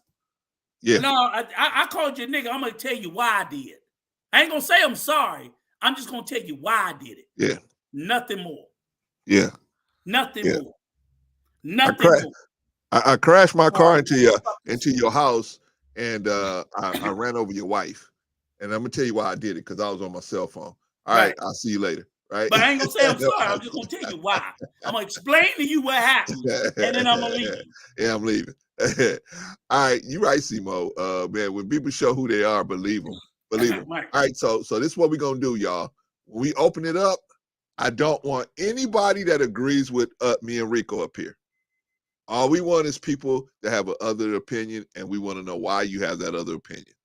We do not want people that's come up here that agree with us, or even slightly agree. First, we take the detractors first. Yeah, let's take the detractors obviously, first. if you agree, we also want to. Yeah. We'll have a panel. We'll have a panel at the end. Yeah, but right now we want to deal with just the people that we want to deal with. I'm definitely open to hearing from people with some damn sense. But unfortunately, I'm gonna try to save my voice for yelling at the damn ass. We want to deal with the true believers, man. If you come up here, you better have a solid fucking reason. Don't come up here with no dumb shit, but go ahead. All right, combative. Thank you so much. All right, so let's do a little bit of Anton, and then we're gonna open it up. What up, guys? Welcome to the Just Pearly Things YouTube channel, and welcome to Morning Coffee Thoughts, where I give my thoughts over morning coffee. Today I have a chai tea. I quit coffee. You guys don't care about what I'm drinking. Okay. Today, I'm going to be addressing the Nick Fuentes situation. Yeah, I know why you guys are here. Okay. So I want to first say I take full accountability for everything that happened. Everything that happens in life, as I say to the girls on my show, is my own fault. The fact that people are making these videos is my own fault. And the situation that I'm in is my own fault.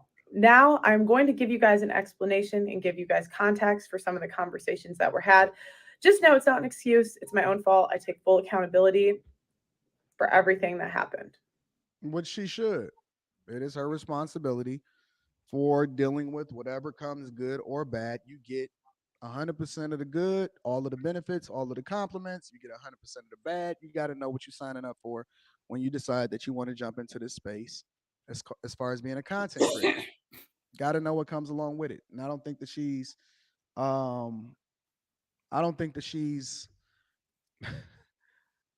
naive to that idea. Okay. So, but I'm going to answer questions that people have brought. Somebody said in the chat, she called Black Americans lazy. I call Black Americans lazy.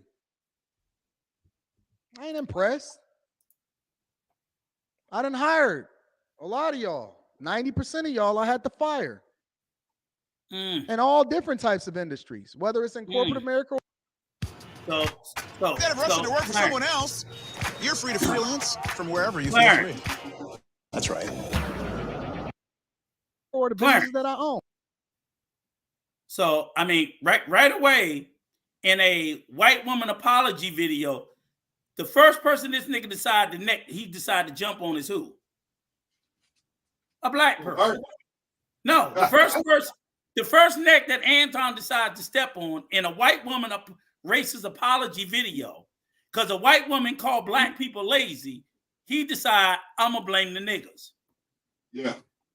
So what? She called you niggas lazy. I called you lazy, and I had to fire 90% of y'all. Yeah. That's the first person that's the only neck he done stepped on so far. The white woman done called us lazy. That's right, niggas. I done fired 90% of y'all because you niggas is lazy. That's what he does. Well, that gives her it softens the blow already. Oh, well, in people's mind, oh, well, what she said is not that bad. Because see, Anton say we lazy too. Right. See, boss Anton say we lazy too. The head coon say we lazy too.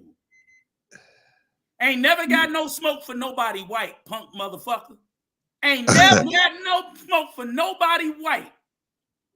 But always will find, goddamn it, in any instance, I can find a nigga to blame. Right. I can pull one out of the hat somewhere, right? My car ran out of gas. What nigga let my car run out of gas?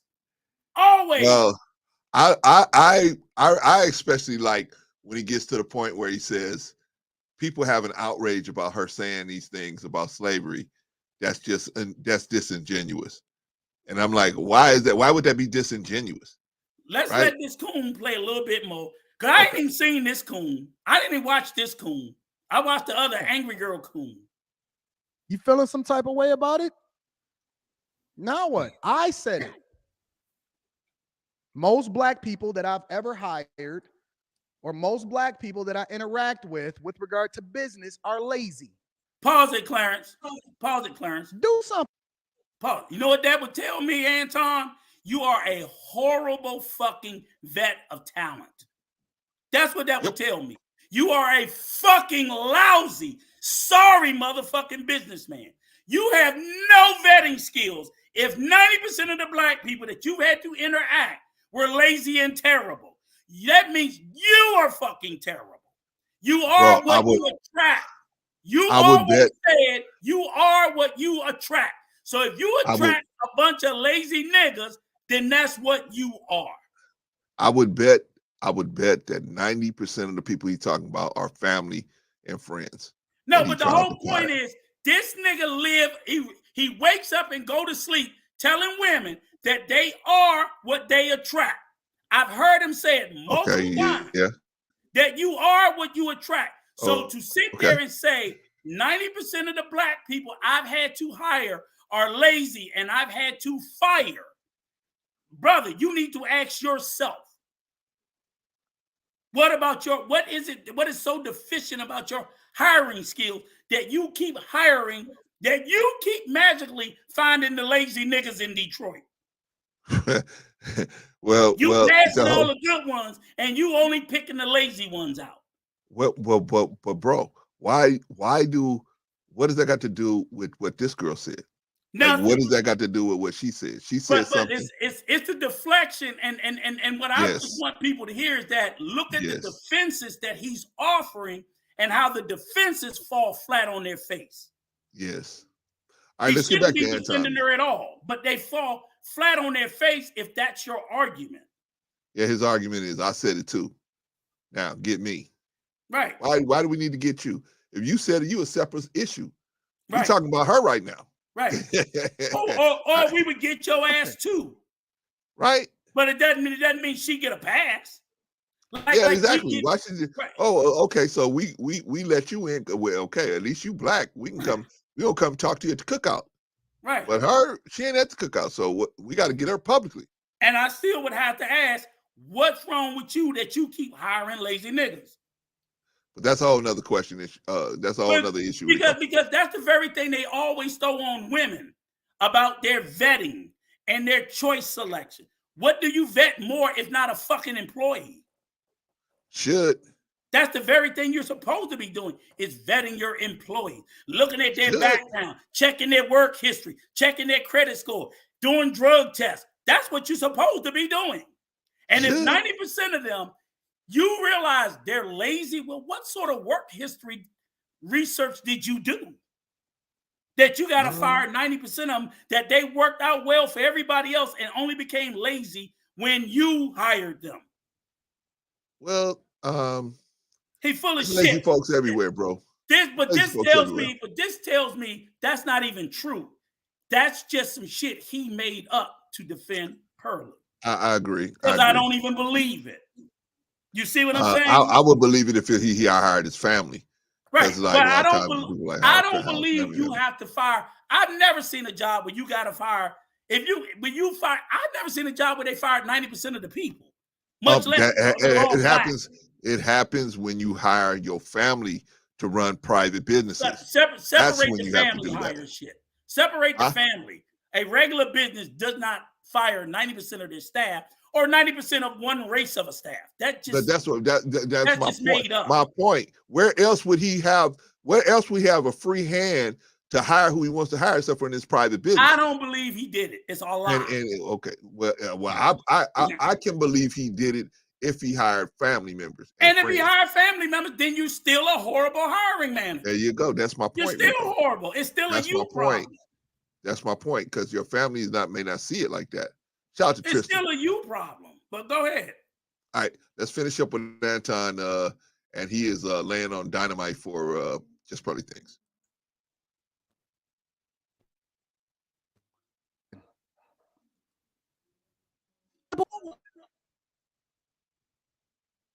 Immigrants, most African work the black people that are here in America.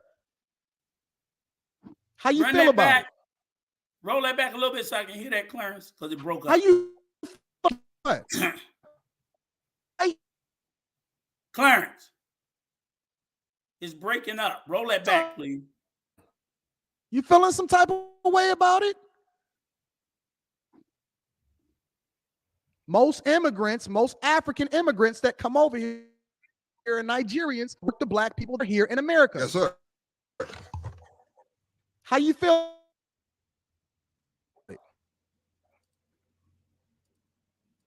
What's up? No, it was breaking up the video. That's what I was saying. You got to back it up so it's breaking up. Okay. It's breaking up. Okay. And there they go with that Nigerian shit. Now I can dispel that shit quickly too. Not. Yeah, I want to address that. Before. Most immigrants, most African immigrants that come over here and Nigerians outwork the black people that are here in America.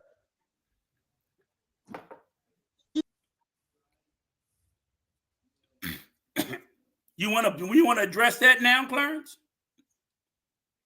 Yes, let's address it. Okay. Is that the truth? No. They exceed. Why not? They exceed people in certain professions. So I would say most Nigerian medical students, or I don't even think necessarily attorney, but I think certain professions that they go in. Not all of them, or the majority of the Nigerian immigrants go in these professions, but the ones who do exceptionally well in certain professions. When they put out that narrative, they don't do the totality of Nigerian immigrants. They make it seem like every Nigerian immigrant that comes into the country goes to a university. That is not true at all. Okay. That is so fucking far from the truth. What percentage of Nigerians that come over here would you imagine entered into university and live a successful life? What percentage of them would you say? Out of 1,000, maybe, how many would you say? Percentage-wise, if you look at the totality of Nigerians that immigrate to America, less than half of them go to university. I mean, a lot of them still come. Huh? What are the other half doing? They're fucking regular. A lot of them are here on refugee status, and the same way that immigrants come into America from all these countries through several various different reasons. Student visas is the smallest percentage of almost anything. Most immigrants that come into America generally come through some sort of refugee program. Either some sort of natural disaster. That's how American immigration policy works. We don't just throw the doors open to the highest bidder or the people that make the most or something like this. But we do student visas, and those countries will send their best and their brightest. They're not going to send people that's going to struggle. They send the top 1% to come here to get university, to then go back and help their country. That makes perfect sense. I don't think so. I think most of the Nigerians that come over here and do well, I don't think they go back and help over there. No, but that's usually the ones who get the visas from their government and then from the U.S. A lot of times it's intended, because even when you come on a student visa, unless you get married, you generally have to go back to your country. You don't get to stay in the okay, so how do they end up staying here, Rico? Sometimes they get married. Sometimes they get family sponsorship, things like that. But you don't just get to say, hey, I graduated from college, I get to stay, because that's the thing they were talking about with a lot of the Indian engineers going back to India, and the companies are complaining that they can't hire them, and they've been trying to, through Congress, to get some sort of special visa that they're saying we're educating them, but then we're not allowing them to stay. But that's not the way it worked. We gave you a student visa to come here and get an education. You got the education, go back, right? You got to take your ass back. Okay, that's just the way that is. But that's normal I immigration. want to clear up something, because he said most. Now, my thing is, I agree with you. That makes sense. That only the best of the students would get the student visa to come over here and study here, and so they would probably be the most aggressive, right? Yeah, and they would probably fit in to this the aggressive culture of capitalism, right? So they of course would be, like you said, the top 1% or even 0.5%.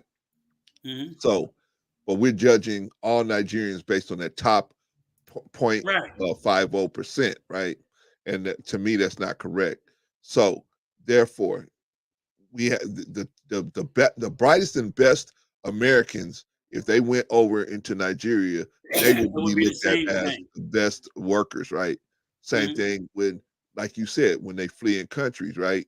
And they go over to England, same thing, where they will be, work hard because they understand and they can see the opportunity that's in front of them, and they have the drive to get involved with that. Because my thing is, if Nigeria was so good, they would stay there, right? Yes. You come over here, right? They'd stay there, right? So obviously, there's something going on over there that makes them want to leave and come over here and stay. So that doesn't necessarily mean that all Nigerians are better than all American blacks, right? But see how those statistics are twirled around, right? You see the Nigerians you do see, they are the top 0.5%, and you think you're going to take that as a cross section of all Nigerians that come over here, but only the brightest and best are coming. Right, and then here's the thing. I'm glad some of you got, and you're right, New Grove. He didn't say that. He said outwork. We only use college because college is a metric that you can honestly assess. If you just say work, that's just purely speculative. You can't say white people work harder than black people. That's just all speculative. Yeah, I think immigrants just naturally work harder. Right. No, but I think that's a misnomer, and we got to be careful about saying that, because that's an unproven. But you can look at. Let me say it like this, Rico. Let me say it like this. Immigrants are willing to take on more domestic jobs, jobs. They're willing to do jobs that Americans won't. That's what I'm saying. That's but it doesn't mean that Americans are not working. Right. You know what I'm saying? They work less hard. Right. They just have better opportunities for better jobs that don't require that type of labor. Right. You know the system now. You said it the right way. That's normally the way it is in any country. Incoming immigrants tend to work the least desirable jobs. Same way in the DR, all of the jobs that the Mexicans are doing here, the Haitians are doing in the DR. Yes. Dominicans ain't doing none of that shit. Same thing in Mexico. The same type of jobs that the Guatemalans and the immigrants that come into Mexico, they work. That's the way it works. Immigrants have to start at the bottom. So they will work those jobs. And because they have no work history, most of the time they don't have anything built into the system. they're forced to do it whether they want to or not. But my point, Rico, is that doesn't mean that all Nigerian people are going to come here and work harder than all black Absolutely people not, here. because many of them don't. That's Many of my them don't. point. That's my point. My issue is you always hear people throw out this narrative about Nigerians, which while I will take my hat off to them and say, hey, they excel in certain fields and they excel in certain things, and that's wonderful. But I also tell the people, like, y'all gonna have to stop using that the best are Nigerians at this, because y'all leave out a stat that they also lead the world in. And it opens the door, Rico. Scamming. Rico, it opens the door, because if you don't just say, hey, the hardest people, this is the way they should say it. The hardest working people in Nigeria come here and they do well. No. What I'm saying is no. But listen, Rico. But when you start saying Nigerians work harder than Black Americans, then now you leave the door open for, okay, well, what are the bad things that they do?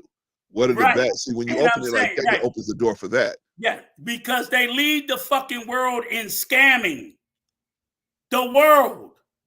Hey, the world. We don't touch them when it comes to scamming and ripping people off and swindling and stealing. They got it down pat, right? They lead the world in this shit. Black Americans trying to catch up, huh? No, we can't even see. They so fucking far ahead. No, we behind a lot of people when it comes to scamming. It's just Nigeria's number one. Yeah. Then there's about another 30, 40 countries after that. That's literally, I mean, that's just a real thing. But hey, everybody knows. Okay, are we gonna talk about everybody, hey Rico, everybody knows when you get that email, this is the Sultan of Nigeria, and I got $34 million in the bank. I just need you to talks about the trillions of dollars that they have caused banks, people, and not just people. They ripped off banks, insurance companies. They're sitting there, they're getting fucking tax refund checks from the US. Right. I bullshit you not. I believe you, man. I believe you. I'm sure they got all kind of stuff going on over there. And they sitting on their ass getting it too. Well, my point is that you can't compare their population to our population just off that. No, you could say the best of the Nigerian population that comes over here, they tend to do well. And what they do is, the problem is they'll compare the best of the Nigerians, not necessarily against the best of African Americans. No, they'll compare them against the average. Exactly. Right. And it's that's like, wrong. I know I can't fuck with them niggas. I know I can't. That's wrong. I know some people who can't. I know some African Americans that can keep up with their ass and kick their ass in academics and university and everything. But I'm not one of them. Hey, That's I was what just I think is, the narrative is you lazy Black Americans sat there and was lazy and didn't do nothing. Y'all sat there on your ass and didn't go to university. Right. I'm like, but you got a whole country of Nigerians that ain't going to university. They ain't doing nothing but robbing Y'all each got other, universities over there too. All them motherfuckers ain't going to school. What the fuck are you talking about? So they got the same issues we have. All them fucking that's what I wanted to get across. And cooks in Nigeria Shout that ain't taught about no university. Man.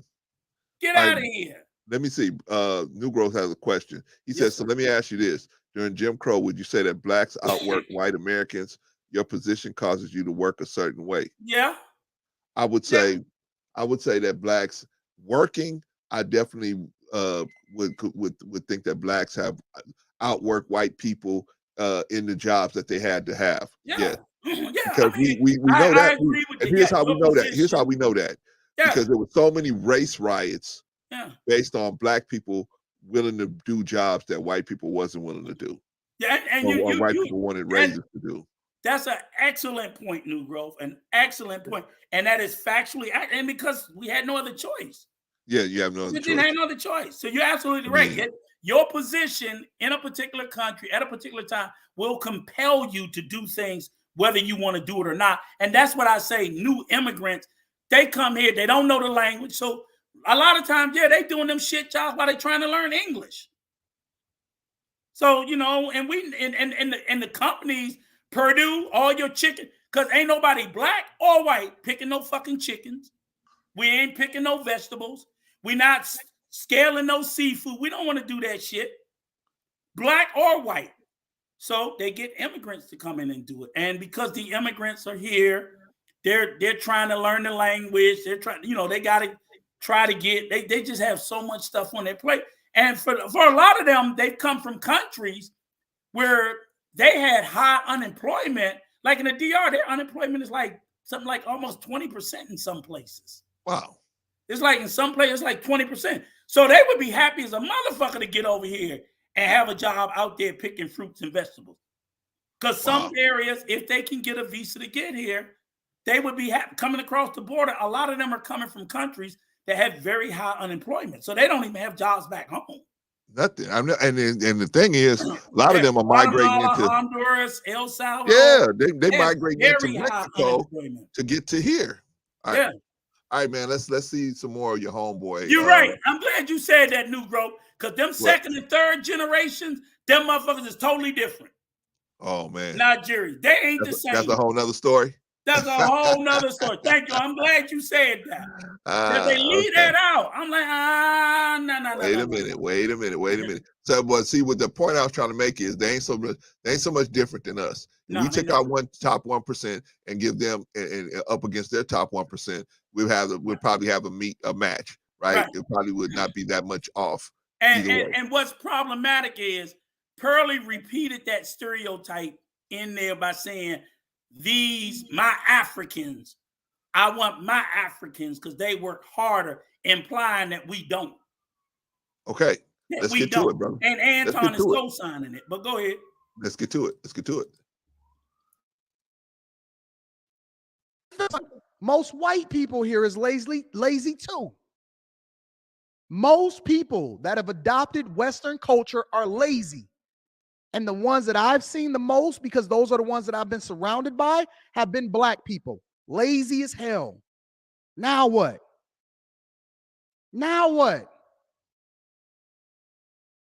You want a cookie? No, you just wrong. I don't care. Get out your feelings. That is so stupid. And if you feel some type of way about it, then outwork her. That is so stupid. Because you know what I've seen from her, honestly, is that she outworking almost everybody. My way. So the first thing is, why did you have Nick on?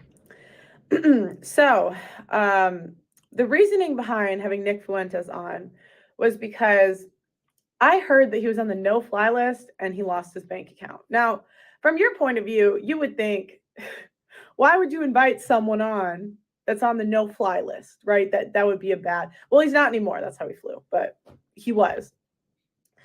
So I was more just curious why this man was banned on everything. Now, I've seen a lot of videos that say I play dumb or I'm. Can you pause? Were you recently injured in a car accident? If so, you need to stop now and immediately. Okay, and pause it. Okay.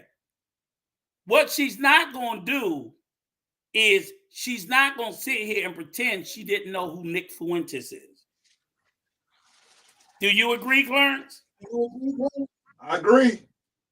So you agree she knew who Nick Fuentes was. And I'll say this, you didn't have to be a politician. She said he was on the no-fly zone. How does she know he was on the no-fly zone? Right. And the reason why I say you have to know who Nick Fuentes is, I didn't know who he was until last year, because everybody, even if you weren't into politics, you knew when you heard about the Kanye shit. Everybody knew this white supremacist and Kanye went down to Mar-a-Lago to bend the knee with Donald Trump. It was all over the news nonstop. So you could have said, but motherfucker, you knew about that. So at that point, if you didn't have a deep dive on who he was, you knew at a surface level, this guy is an avowed white supremacist because Kanye crazy. Because they just ran with it. And everybody was shitting on Trump about why. So she knew more than he couldn't fly. She knew, more than he couldn't fly. She knew he's a white supremacist that couldn't fly. And that's the part she's leaving out. because she don't want to say, well, why did I invite a white supremacist on a black platform? Don't tell me about he couldn't fly. Don't tell me about no motherfucking bank account. He's a self-made white supremacist. He's not ashamed of it. And you even asked him during the fucking video. So you knew before he came. Definitely. You and your staff knew what he was. Y'all I mean, she got a whole crew, right? You and them hardworking Nigerian niggas knew he was a white supremacist.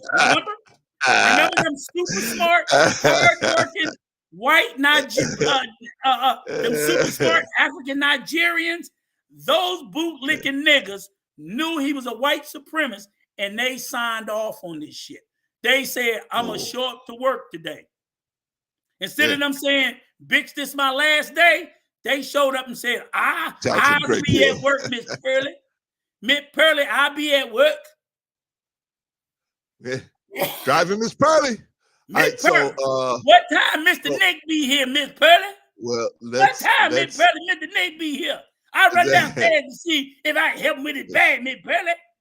Well, let's recap. You shining ass, goddamn it. Let's recap, Rico. Party Thing says that slavery wasn't that bad. It was exaggerated. The Holocaust wasn't that bad. It was exaggerated. Nick said it was made up. Nick said it was made up. She said that Roots was not that bad. You know, it was a mystery book, right? That Alex Haley wanted to write a mythological book, right? She also said that the Nigerians work harder than Black Americans. I don't know how she would know that, but she said Nigerians work just the average Nigerian. You could go over there and pluck off the street over there would come over here and work harder than any Black American. And how she got that information, I don't know. But anyway, that's where we're at. And so, and let me say this, you know, Arshawn, you're right, Arshawn. That is an excellent point. She's not a Black platform. She is a platform that utilizes Black people for profit. That is fucking excellent. There you go. That is excellent. And Tristan, hold up, Tristan. No, she didn't interview him on camera. She flew Nazi Boy out to her studio. Yeah. She flew this Nazi motherfucker out. And only one person gave him pushback. Only one person gave him pushback, and that was I think one of her the white girl, the Italian girl. The Italian chick. Yeah, that's it. She called him a racist. He said, you only doing that because you dating a Black dude. Right. But she called him racist to his face. Yeah. And Pearly sat there clutched her pearls. And the hardworking Nigerians, they all clutched their pearls. Did she say that about Mr. Nick? Oh, Mr. Nick. That's assassin. Not Mr. Nick. Yeah. Not Mr. Nick. Bootlicking ass fucking Nigerian. Man, kiss my ass with that shit. Like they haven't dealt with racism and colonization in Nigeria as well. Fuck out of here. Rico, you're talking about our good Nigerians that always do what we ask. Motherfucking good for nothing. Not like them funky and then the dude King Negroes. The dude King, I think his name King Riches. I saw a video. He's still caping for Pearly. I'm like, you let that white boy shit on you because he the one that's fucking the Italian girl. You sitting there defending Miss Pearly. Oh, let the white boy sit on your girlfriend shitting on you. And you mad at MTR. Wow. But I don't believe Pearly's racist. Man, Jesus Christ. You can't make that shit up. So hey man, you know, the white boy sit in the studio. Nick Fuentes sat in the studio you know what this proves? Said to your Italian girlfriend, we don't fuck with you because you fucking that nigga. That's why he told her, remember? He said, no, you got a Black boyfriend. The Italians don't fuck with you. Yeah, that's classic. That's classic Jungle Fever right there, man. No, that was some Soprano shit. We don't fuck with you. No. I mean, no, the movie Jungle Fever, Rico. Right. Rico, remember the movie Jungle Fever? The father found out that she was with Wesley Snipes. They beat her down. They beat her down into the ground. Right. When she walked in the door, the father jumped on her. Right. But that's what that white boy said to your girlfriend about you, and you still you're right. It was defending on the The woman that Sopranos. brought him. Right. It was on The Sopranos, right? Right. Tony Soprano But told you the won't dude, tell me that okay, they man. work harder. Well, I guess so. They work harder. They stupider. They let a motherfucker dish shit on you in your face, and you accept it. Well, they come from circumstances, and it's like you said, Rico. It makes sense if you're going to say, well, the top 1% of them that come over here and go to these other places on student visas, yes, of course they're going to work hard. They know what's why at it don't stake. make sense? It don't make sense because, nigga, you off the plantation. If you were still Yeah, in Nigeria, no. But I'm I could saying, get Rico, you sucking if we went and go get the regular Nigerian off the street and get the we regular black smoked person that. off the street, it probably would be the same. It wouldn't be that much different of the difference of whatever, as No, far what as I'm saying is, earning potential. No, but what I'm saying is, I don't know what would make a Nigerian man be forgiving of a person who would bring someone on to my workspace to shit on my better half. The money, Rico, the money. But she shitted on my better half. There's not enough money in the world. But the money. But some dudes, There's that's what it's not all enough about. money in the. You're looking at one right now. You know what that shit is? I'm gonna tell you what that is. That's Ted Cruz. That's Ted Cruz when Donald Trump called your wife ugly to your fucking face, and then you turn around and support a motherfucker like that. Do you know the lack of fucking respect? That's why that man is still disrespected to this day. To this day, until he died, no one will ever respect him as a man. He lost respect as a man for the rest of his life when you let the world see that another man could shit on your wife and you accept it. So forever, Ted will be Ted bitch to me. Even if I liked him, you a bitch ass dude. You let him call your wife ugly and you befriended him. You are a cowardly motherfucker. And no amount of money is going to make me forget that. Nobody's forgotten it. And never money will. Talks, Rico. Money talks. Money not going to make nobody forget you was disrespected. Money Disrespect talks. is forever. Money's not. All right. Rico. We got a little bit more to go, and then we're going to put the link out there. Matter of fact, I'm going to put the link out there now. If you, first of all, we want to talk to the true believers. If you agree with us, and you have a similar opinion, don't not necessarily want to talk to you at this point. We want to talk to the people, the true believers of Anton Daniels, Just Pearly, Angry Man, and anybody else I mentioned. Who else I mentioned up here? Any of them sorry sellout motherfuckers. Pearly, Charleston White, any.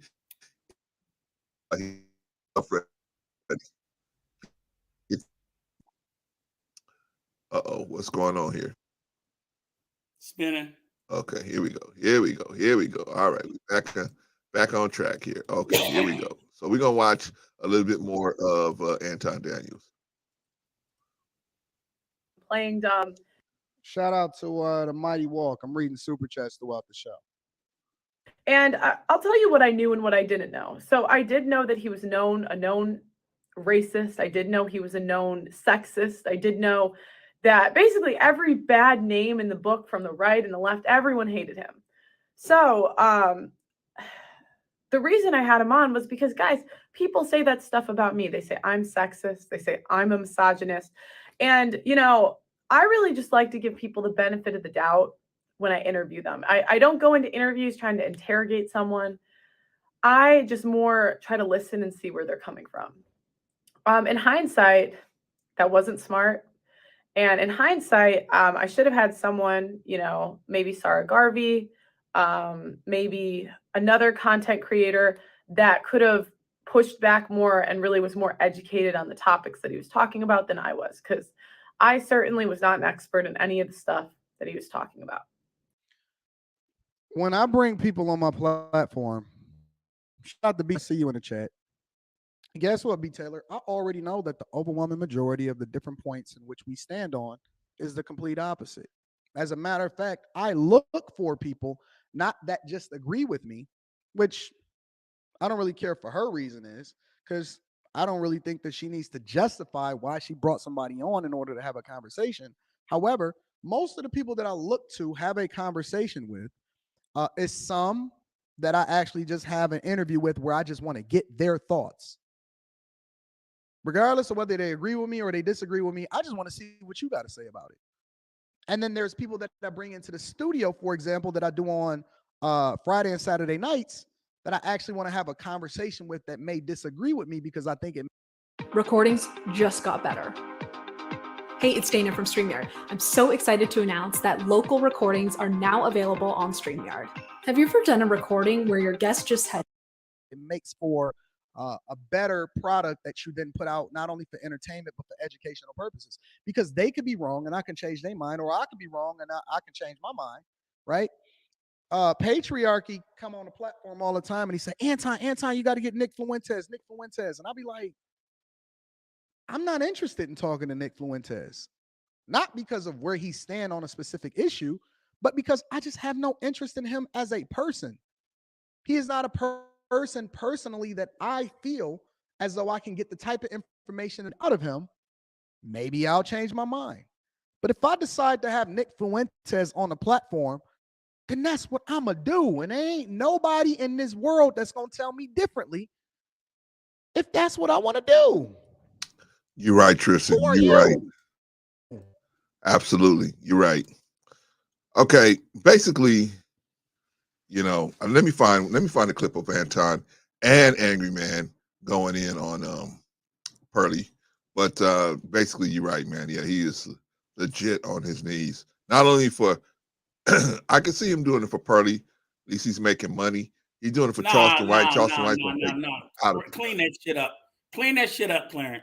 All right. Clean Let me say it this way. No, man, we're supposed to be teaching young men better. And we should be telling them that you do not. Okay, well, let me say it this way. Any circumstance for anybody. We can't keep doing it. It's okay for money shit. No. I'm not saying that. So let me clear it up. Okay. What I mean is, I don't think it's right at any time. But him, I could see why he would do that, be that dumb for her. I can see that. No. Just say I'm not surprised he did it. Okay. Don't I'm say not you can surprised he see did it. why. But it sounds like my point. Yeah, it sounds. No. My point is, I'm not surprised this nigga got on his knees. It shouldn't be happening anyway. Because he's old motherfucker. Okay, look, we shouldn't be supporting people that support these narratives that ultimately hurt us as a group.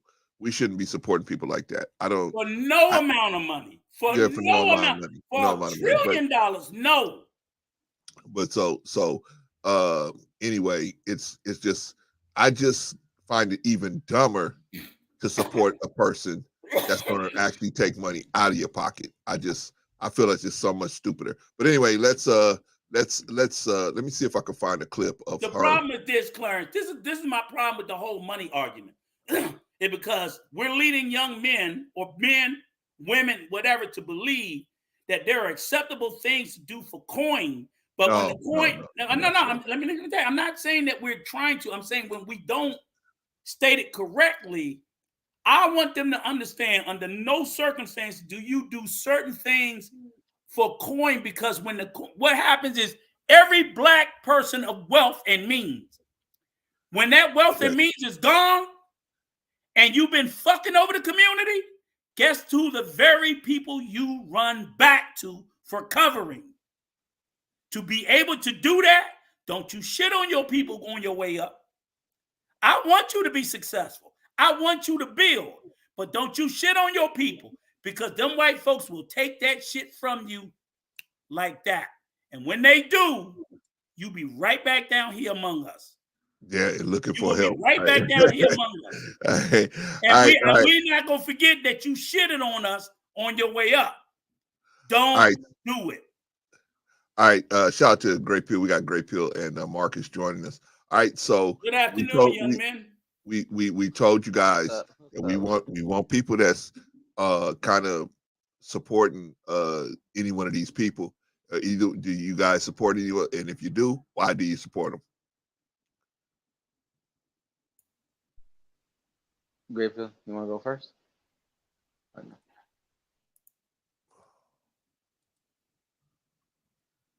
Hello? This thing No, working? I'm here. I'm here. I'm just waiting. I just wasn't sure. Oh, my Great bad. piece. My bad. I had myself mute. I apologize. I'm being unprofessional. Yeah. So you're asking if anybody is supporting Pearly Things and Anton since they're facing on the screen. Yeah. We want some of their Or supporters. Angry Man or Angry Man or Charleston White. We want their supporters first. We're gonna do a panel later, but we want to deal with their supporters first. Okay, I'll make it quick. I don't know much about Charleston White, so I say no. Angry Man, I knew him a little bit through the space in the beginning. Not a big supporter, but if there's some conversations I'm interested in, then I'll lean over there. But not a subscriber, not a follower. Anton, that would be a heck no, only because his personality shines all the time. And two, it's pretty much what your channel's about. And I pretty much ask everybody that, or if you don't ask them or get the time to speak to them, you see, for what it is. So if that resonates for you, then yeah, then do you. But Anton doesn't resonate for me on all his little platforms that work.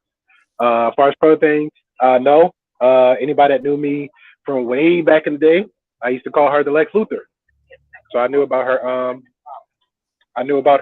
Her status. So I'll let Marcus go. So one question, Great Pill. I know you say a little bit with Angry Man. So the only reason, and again, I didn't even really follow fucking Angry Man. I heard of him. I'm not gonna say I haven't heard of him. All I knew he was the nigga that did all the screaming all the time. Nothing else. But my point is, in particular, his defense of Just Pearly, because him and Antoine, they lay it on pretty thick. I think Angry Man has done the last 3 streams have been in defense of Just Pearly, or 3 I'm of the sure last 4. Yeah, I'm sure there is, but and if anybody pay attention to Angry Man, because like I said, Anton is it's self-explanatory. But for me, in my opinion, with the Angry Man channel, because in the beginning, he pretty much was like a spider web. He was out there, right? And then out of nowhere, he stuck extremely to one side and kept going. So I think he's sticking to that because of the views and numbers. Because even from what I learned, in just in the algorithm spaces, the only way you're going to hit, unless you actually got to be very controversial. So taking no punches at Angry Man, but I understand the direction he's going with it. So if he, not saying that he know her per se, but if that's the direction he's going with his talking point and his platform, then yeah, it just makes sense. Do you think any of them should be defending her? Me personally, no. Only because of, again, because Angry Man for way back in space where he was in the mix where if she popped up somewhere, he had to see her. So he had to either get noticed because, for example, I'm not gonna speak on Marcus because Marcus will share his experience. But for me, I remember Angry Man when he was on Duke and Dawn, when it's now called Duke the Dawn, and Pearly Thing was on there. I was guest on Duke's panel many times, and I was a guest on Pearly Things when she was about 2K, and she just doing like just the white girl react videos and stuff like that. So that's how I know her, and I knew of Angry Man because it pops up in the algorithm from there. So somehow he had to recognize her, but then think too much of her because we're little guys. We're the 1K guys. We're the 2K guys. We're not get that much, whatever. So it is what it is. So, but now when she blew up, hey, my algorithm such as yours, we're meeting in the grounds of the same platform. Let's make this work. So that's why I think we're here. Now, personally, no, only because of basically, I think he needs to speak on that just as the stuff he speaks as a black man, because that's what he's very, very, very passionate about.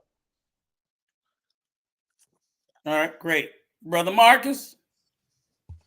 Well, first of all, y'all sound like a bunch of misogynists just because you're hating on them. I hate them niggas. Go ahead.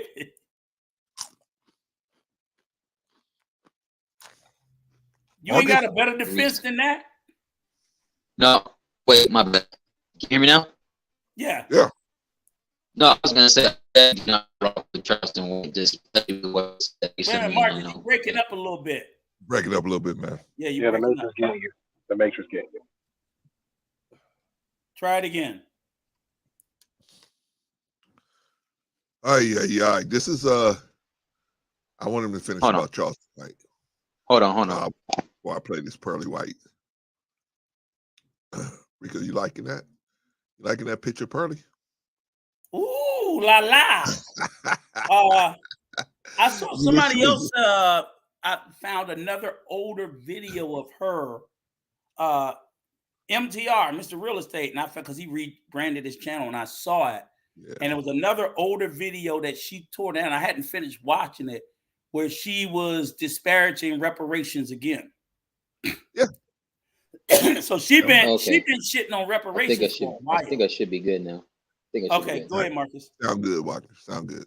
Okay, no. So I definitely don't agree or rock with Charleston White, especially with that controversial comments he made on Fresh and Fit, and basically exposing himself and certain the deeds he was doing. And I think Brother Clarence also covered it when what he said about underage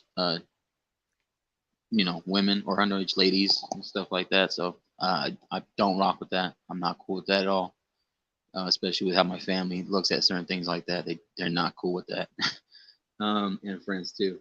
And also I don't rock with mostly with Anton as far as moralistically, from that standpoint, from a character standpoint, when I get it, when it comes to how he's talked about his own community in that way. I don't agree with that, because for me, if someone were to come from my community, I get it. We're not perfect. We have our issues, but talking about trying to build each other up, I don't really see how that helps or is conducive in some cases. Now, from a business perspective, could I potentially do work with him? Sure, but then again, I'd have to think about not just what he's doing behind the scenes, but what he's posting and how he's acting as far as a person on a live platform that can be reached to millions and millions of people, if not billions, for them to watch. Because you got to think about, from a business perspective, if I can use them as an asset, if we can help each other as an asset, and it doesn't come back to bite me later. I agree. And it's fun. Marcus, how would it not, if Anton's supporting a man that's saying he would ARP a 6 and 7 year old little girl, how would that benefit you? Would that before or after the fact, though? No, I'm talking about before. After the fact, I definitely wouldn't be able to really do business with them like that, especially if it's coming from like a general, like, let's say we were getting into advertisement or sponsors. Right. Well, if we're talking about right now, then I have to add that into, and I have to add that context as far as what he said and what he agreed with Charleston White. So I wouldn't be able to do that before. I could have before he said that. After that's my point. That's my point. Okay, because we're talking about afterwards, and I understand he could bring some potential money to the table, but also he could bring a lot of trouble. Yeah, right. Because he's supporting this guy. Bad news. But that was my question. Okay, but let me let you finish. Yeah, and not all publicity is always good publicity. Even though nowadays certain people that are personalities on TikTok or YouTube or social media, they tend to run with it, and somehow it still gets rewarded sometimes. So I don't Angry Man, I'm like 50-50, just because some of the stuff I definitely don't agree with. I've been on a panel with him before. We've kept it kind of short. We haven't gotten into it, but he does his thing, I do my thing. He knows some of the people in my spaces, I know some people in his spaces. That's about it. I haven't really done business with the guy. And as far as Pearly thing goes, I'm the same with Great Pill as far as knowing her back then when she was a girl reacting to Manosphere content, Red Pill content, reacting to the rapper videos, talking about her backstory, talking about how when she was in a relationship with a famous TikToker named Angry Reacts, I think at some point, I believe she had said she was either engaged or going to be engaged to the person. They didn't work out. Yeah.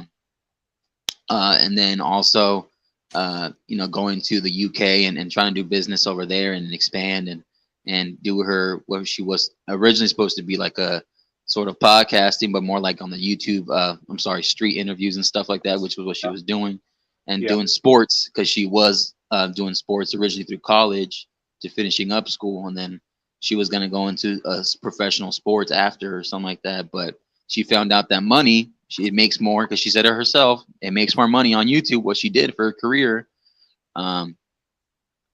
And so, but now, like, no, I don't agree with what she said, because I wouldn't say it. I wouldn't say, speaking about another people's history and what they went through, I wouldn't try to minimize that, and I wouldn't try to, in a form of way of disrespecting it in a way. It's like somebody talking about people when they're putting all types of immigrants in cages and stuff like that. Like, I personally know information about that. I know people who were put in cages when that was happening, even before Trump's presidency. Talk about what happened with Native Americans and stuff like that. I don't, it's like I learned to try to respect people and their history and stuff like that, and understand their cultures and stuff. So I definitely don't rock with what she said. She knows what she's doing, though. I think if I know what she's doing, it's like a form of shock jocking. And I think because she's learned the game with other people through other people's Patreon and other people's business courses, I think that's what she's doing. And I think also she just doesn't care, because I know that she's monopolized. And I know right now, the moment, whether you speak bad or good on her, I think she's taking it all in. And I think she's benefiting and profiting from it. That's just my opinion. Yeah, I agree with that. Let me say this, Rico. Hold on, Rico. Hold on. Go ahead. I agree with you that on last one, Marcus, because it was somebody in the Instagram on my end was like, oh, she effed up now. She's not gonna. I'm like, nah, bro. Trust me. As much as I've seen with this media period, people feed off of that negative toxicity. So she could be morally wrong 100% across the board. Even if she didn't apologize, she's still going to get them numbers. And the moment we had that little conversation, she did her apology tour. Really not even a tour. She did her one little apology video, gave her a little weak little excuse where she contradicted everything she said, hopped on Obsidian Chill. Everybody pandered and defended her, except for the last few brothers that actually was trying to give real conversation but got shitted on. And then here you go. She's still doing her thing. So, and her numbers never dwindled. Her subscriber count never went down. So I agree with that 100%. She knows what she's doing. What we have to worry about, this is the one thing, I don't look for the subscriber count to go down, because one thing I'll tell you is people are too fucking lazy to unsubscribe. What we have to check to see if it has any effect is what will her video view count start to look like. It doesn't, Rico. Right. I don't know. I'm just saying, I'm like, her average is always the same. Is 40,000 plus up. That's it. It's always the same. The only time it spiked up is maybe over something, but it's nothing really major. Well, those MTR videos she did, they got like 200K plus. Yeah, because that's a collab. Her people versus his collab. And he's pumping that, and that's pretty much how that works. But like, you know what though? But that's also very telling as well. If you got a 40K, say 50,000 views per video, that's small for a sub count of 1.5 million. She got 1.5 million subs, and the best you can average is 50K a video.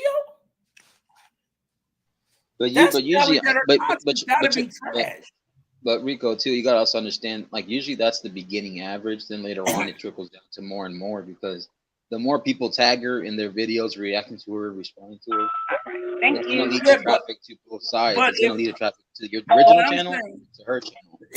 If I don't know who she hit, I don't know at what point she hit 1 million subs. So you got to count from the. So I'll say like this: if I look in the next 6 months and she's still getting 50K with 1 million plus subs, that's very, very small. No, but Rico, she's still doing good. Like, okay, we'll give you the math. I'm not saying she's doing bad. I'm saying compared to the subs. No, hold on. But your original comment was like, oh, it's a telltale sign because of numbers. There's a real telltale sign in that, unless you're really analytically diving on that. Nobody's not doing that. Maybe you. So I was trying to see what was her previous views to what the current, to see if there was any drop off. That's all I was saying. Was like, let me look at her last 5 videos, see what the numbers are views. Yeah, but but that's what I'm saying. It's not, because look at it like this, right? Everybody's focusing on the 1 point whatever. She has 4 other channels she just created. That's over 20. I just know about the one. Exactly. So she has 4 other channels of one she just recently made, plus the Pearly Thing Clips video, which is a whole other channel. She's eating. She is eating. But okay, I can believe that. I can believe that. But so that's what I'm saying. So me personally, I'm speaking for me. So if my main channel, which I believe this may be hers, 1 point whatever, that's the flex, right? Because everybody's so giddy about the sub count. Oh, she got the 1 point whatever. That's basically what they say. She got more than 10% of that every view she do. She knows she did a collaboration. She know they're gonna spike up a little bit. That's great. You're gonna get clips, whatever, out of that. Throw that over to another channel. That's a whole nother eating off of that. And then she made another one about the wives thing, or whatever, to help younger women to be thoughts become wives and all that silly stuff. Then she just made another one. Now she, made it public like a week or two ago, Marcus, about she got a network with Auntie J and two other guys that's on her platform. So those channels grew even more, and so not to mention, but just to let me add on a couple snippets. She has her membership tier. Then she has whatever the Patreon is. Then she has other accounts, different sites, most likely. She has consultations. All this money trickling down, not to mention whatever other merchandise might be pushed out as well that she will most likely start. That's what usually people do when they hit that tier, that top tier sub count viewership, the one that's trending on the algorithm. All that counts. All that takes, all that adds into consideration. Not to mention whatever advertisements, sponsorships, endorsements come in. Then those are multiple streams of revenue and income now. Where, like I said on a different panel last night, this person's winning, whether it's bad or indifferent or in the middle or good. It's the day of that. What people need to understand that I noticed on the internet, and Great Pill has said it before, difference between real folks, internet folks, and YouTube folks. And the people that know how to run this game online are going to know how to run the game. They know how to run it because it's easy. Internet, business, marketing, all this strategy, it's all a come up. Okay. Well, let me just say this. I blame Shout us. to intellectual soapbox. I literally blame us because at this point, that woman has shown me nothing to show me that there's brilliance on her part in anything, to include the content. Is she a bit controversial? The first thing that makes her controversial is the same thing that makes all of them controversial, and that's just their skin color, because they're white, damn near lily white in black spaces. So that goes for her, that goes for Adam on No Jumper, that goes for Vlad TV. That is the very first thing that gives them a bump, because a black person in a black space is barely noticeable. But when you see a white person, especially a lily white person in a black space, that makes that person gets noticed. That's just inescapable. The same way as a piece of chocolate in a bowl of vanilla ice cream would be noticeable, a fucking piece of vanilla in a bowl of chocolate is going to be noticeable. So they get that instant unearned merit. It's unearned just because they're white, for no other reason. And now she's untalented. So, because she's not talented at all. You guys, nobody's going to argue with me and say, oh, she's a great orator, she's a great debater. She's none of these things. None of these things. Now, but you don't think she has some skill? Some skill set? Minimal at best. No. Minimal at best. I don't think she's skilled at all. She is not skilled at all. She is like most white people. They are allowed to fail up. Okay? I have to disagree with that, only because I disagree too. I disagree. Tell me the talent. Hold on. Okay, we'll go with that. The fast in a year, less than a year, got 1 million subs. Also, she made hold on, publicly known. Plus the other 4 channels. Plus, she made it publicly known. She paid Kevin Samuels and all of the guys to get the influencers she got. Marcus, you go. So, but you agree, no talent. Great Pill. Great Pill. She got talent. What's her talent? Yeah, what's her talent? Great Pill. I'm waiting for Great, but I can answer. But a Great Pill is. Well, go ahead, Mark. Somebody tell me what's her talent. Yeah, please help us. I'll give her a talent and skill set right now that she's doing, which is knowing how to run the YouTube and the podcasting and show game, right? Bringing people along that maybe like other channels. Well, I'm sorry, my bad. Can you hear me now? Yeah, she knows how to run the YouTube platform game as far as running a business, Okay. capitalizing on it, monopolizing on it, making multiple channels where they also became successful. I will say that I'll give her that credit because I can't take. I got to give even credit to some of my enemies or people that don't. I'm talking about on-screen talent. What do you mean because on-screen talent? In any business, in a media business, you have on-screen talent and off-screen talent. I don't know what her off-screen talent. I will give her an A there because obviously, as you and Great Peel says, she's made these multiple streams of income. That's off-screen talent. I will give her that. I don't know. I'm talking about the on-screen talent that we all see. What is it? Would the on-screen talent be a part of her brand and her name? No. No, it would also be considered off-screen. That's also would be considered off-screen. On-screen has to be your debating skill, your interviewing skills. You know, your on-screen talent. Do you think being part when you're on screen and you're running a great show, you need to be charismatic, you need to be engaging, you need to be intelligent. She's failing at all of those things. Because I'm gonna use an example that you used before when me and you were talking last year. Remember, you used an example of how a great show or movie that has great on-screen talent, it's able to continuously bring in great seasons and great episodes and great sequels and stuff. Wait, say that again. Say it again, Mark. You faded on me. No, remember how before you had used the example last year when me and you were having a conversation on the panel about in order for it to be a great show before it gets canceled, at least for the writers to have great consistent shows, great consistent stories, episodes, great skills of the actors, actresses, great shows, great movie sequels, all that. Right? Correct? I agree. Yeah. So if she's able to consistently do that, consistently produce high numbers, consistently gain ownership, viewership, consistently add on people that are constantly talking about her.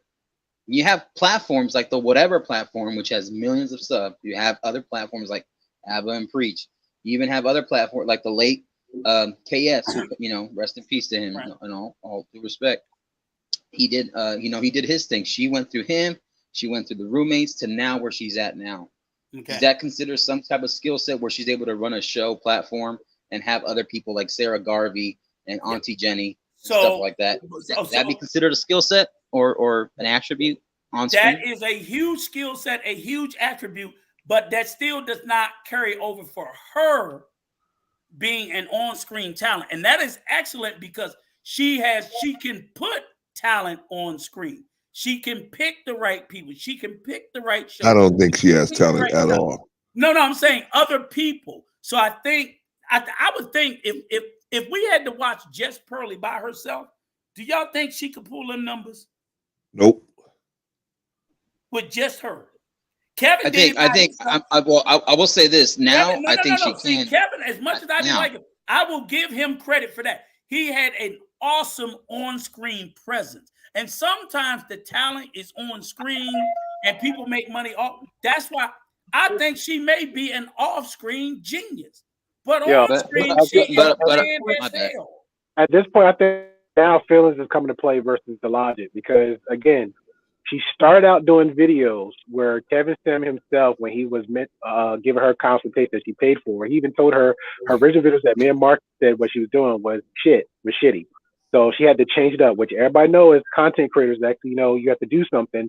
Right. You want to switch it up. You're going to add a little bit just to get more value into your production. With the camera, this, that. She was asking for that all the time when she left from the States coming over to the UK. It was like Instagram stories I was having with this girl or other people that was with her Discord. Everybody was having conversations. She was getting so she was pulling in tools to build the resources that what she needed to do. And then when she got there and she found one, because she said herself, she said, one viral video. She said one video of mine went viral. It wasn't the rapper video. It wasn't a Pearly Girl reaction video. It was what she's doing now. It was that gender war relationship conversation, and that was it. And after that, took that and ran with it. Which any YouTuber that say, hey, I'm trying to figure out my niche, right? Because a lot of people say that. I'm trying to figure out my niche. So they'll do a whole bunch of videos, and they'll find one. Okay, boom. Let me capitalize off of that. Now, for what y'all guys are saying, because I feel what you're saying, now morals come into play. No. We're not even talking about morals.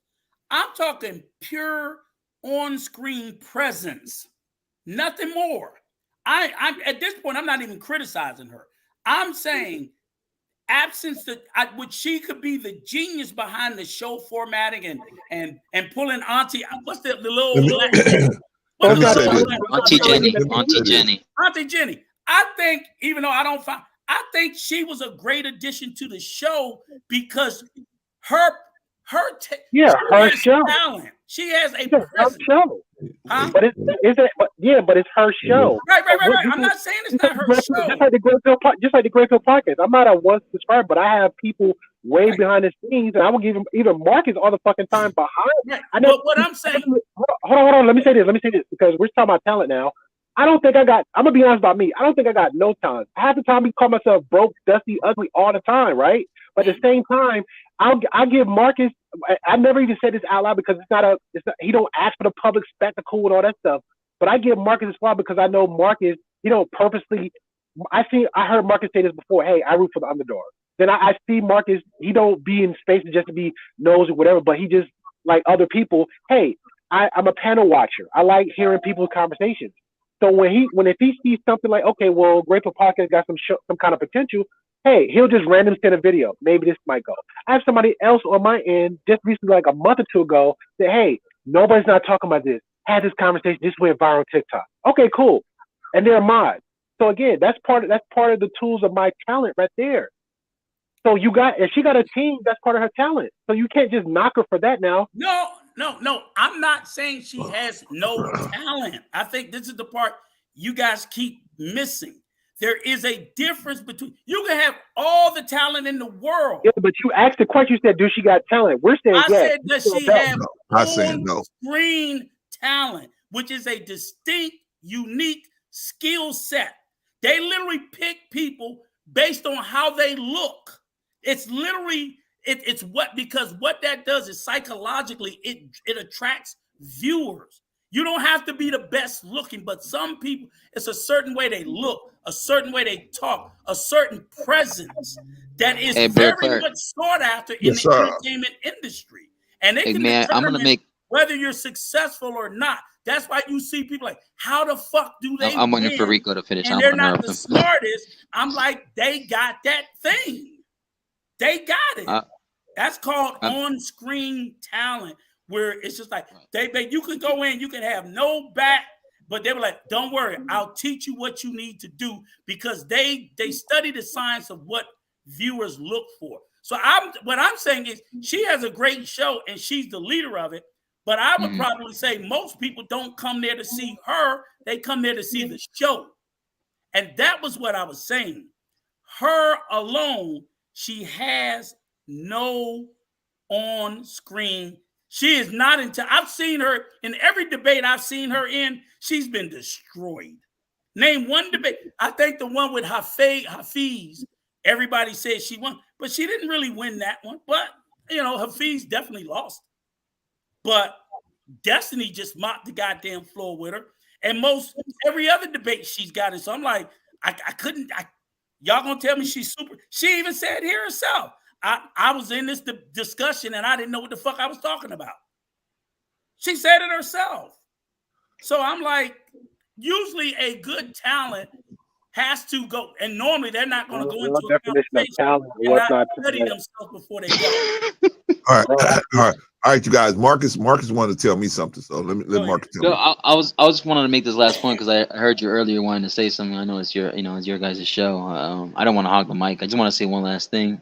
And I'll be quiet and I'll let you guys rock. But if you know that when people run a show and a podcast, and it's like a captivating, engaging audience and a captivating, engaging discussion, and you keep the people in, and you can have whatever you want. You can have detractors, you can have haters, you can have supporters in the chat, in their session, in their studio, wherever there is that they're filming.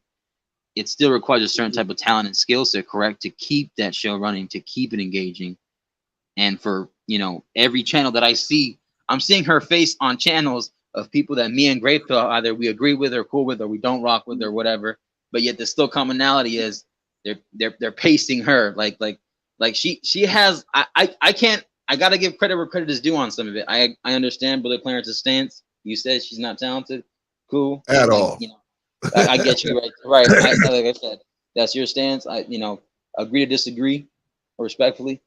I just think she does have some talent and skill set. And I think part of it is on screen. And I definitely agree with you. She has a skill set. Right. Talent is not one of those things. Right. And like I said though, like the whole she's playing it right. Like whether it's the villain, like Craig likes to say, Lex Luthor. I don't think she's on that level, but I do think she at some point she knew how to. She bought it. Hafiz's Patreon before Hafiz switched up his talking points and switched up his stance and his content, the way it was going through a certain narrative. He switched up and went the other way, but she learned the original Patreon through him. One of the examples was him, Hafiz, which remember that when that happened on the Purple Pill podcast and on the Valuetainment, we know what happened there. It definitely didn't make him look that good. However, he still has numbers too. I think he's at 600, 700K. Last I checked, roommates. So they're still successful. They're still doing their thing. I still like, and I like them too. Like, don't get me wrong, I actually like the guys even before and after. But then you have who's the other guy? She bought off of I think Rollo Tomasi. I think she also buying off Kevin Samuel's Patreon. So she learned the game through them. She studied them. She took notes. She asked questions. And there was a video that Mr. Daniels posted, earlier today, which I get it. He was actually trying to give B. Taylor her flowers. At the same time, it's like, hey, take advantage of it. If you really want to, if you can't stand these people, beat them at their own game. I agree with that too. Beat them at their own game. Beat them the way that you want to beat them. Be number one. Get on top, and do it. Like I personally can't be that guy. Like, hey, Michael Jordan's gonna beat Kobe Bryant, but unless Kobe Bryant has that work ethic, who knows? He'll probably most likely beat him. Rest in peace to Kobe. But here's my thing. For what I hear you and Gray Pill describing is she can do without being on screen, because that doesn't require you to be on screen, and that's why I say again, she doesn't make the difference being on screen. So she could run that great show, have these great numbers. Because like you said, she studied the game. I'll give her all that credit. I'll give her all that. She could have this enormous skill set that could have made this show just as much without her fucking face. I'm just saying her face and her talent on the screen does little to nothing. Now, it might be all the shit she's doing off screen, picking the additional talent, picking the right shows, picking the right date, having a great platform, having a great production and studio, and all of that, I surmise plays a much bigger part. I'll be honest with you. Do you think Fit is a great on-screen talent, or even fucking Defraud? But I think I would say the same thing about them. They're not no super charismatic, other than that Myron doing that dickhead Frank Castle shit, and I don't know what the fuck Fresh does. He just sit there and look like a piece of shit. But what is the talent? Bringing it all that was look at their model. Rico, Rico, I will say this though.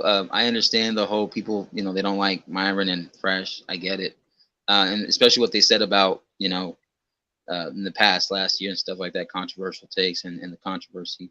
But there was that other channel that Myron does do that was his former job as a Homeland Security agent, which is called Fed at 1811. That's actually more of an informative, knowledgeable channel about past cases and ones that are currently happening and stuff like that, or certain things that happen. And that's pretty good. That does provide a certain value and skill set. I will say that, right? Other than that might be the content, because he's not. I think I saw that before, and that seemed like like you said, a very informative channel. Right. If you really want to talk about the original main channel, hold on for a minute, Marcus. Hold on 1 second, Marcus. Ed Travels, there's the link. You asked for it. There's the link. You have an opposing view of me and Rico. Come on up here. That's what we're looking for right now. There was about half hour more of people that are kind of pushing back, and then we'll just open up the panel. Yeah, and I will never say. Actually, when I'm talking about Fresh and Fit specifically, I'm really not talking that much about Myron. Y'all ain't gonna argue with me about what's the other level. Y'all not gonna argue with me about that nigga. That nigga brings nothing to the show. We still got talent though. Okay, I know they got the numbers, but you ain't gonna tell me that little dark piece of shit don't bring nothing. Yeah, that's what I'm talking about. All right, hold on, y'all. Let me bring Ed Travels up to the stage. That's all I'm saying. So I'll give Myron.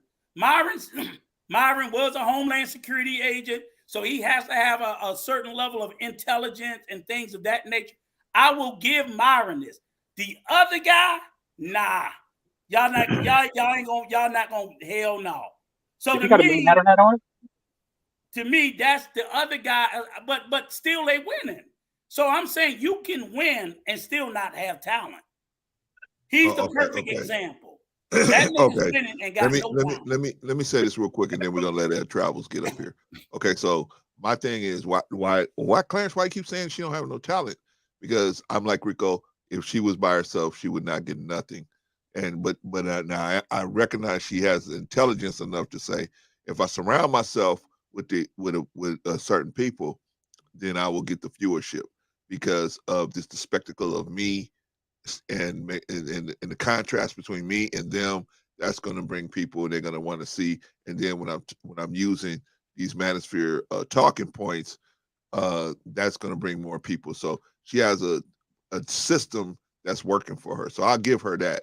But as far as her being talented, I just don't see where her talent is, other than the fact that she was smart. I wouldn't use that as a talent. I would say that just intellect. She's smart enough to realize how to do this thing so she can get somewhere with it. But that would be like a skill set then, right? Correct. Instead of a talent, that'd be a skill set. That's a skill set, right? Recognizing what she could do to improve the viewership.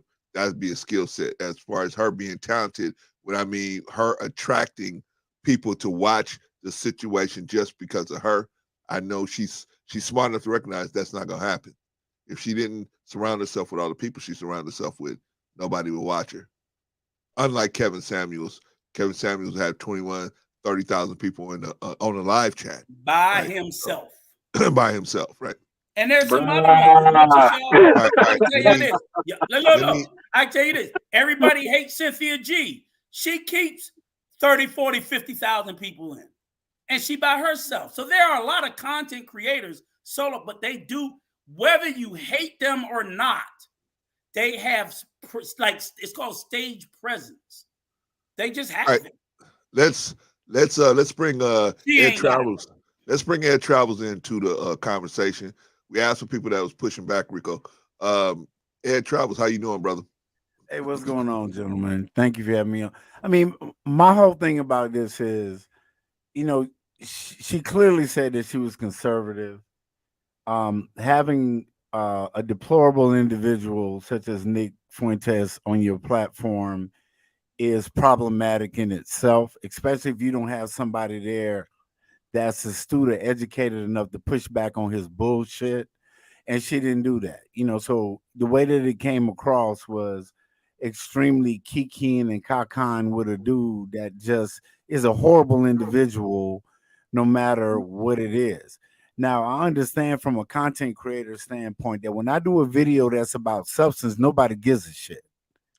But if I sit back and I do a video where I'm talking about Black women, I'm talking about all the relationship issues that we have, everybody wants to click on it. I'm getting 2,000, 3,000 views on that. I just think that she was opportunistic.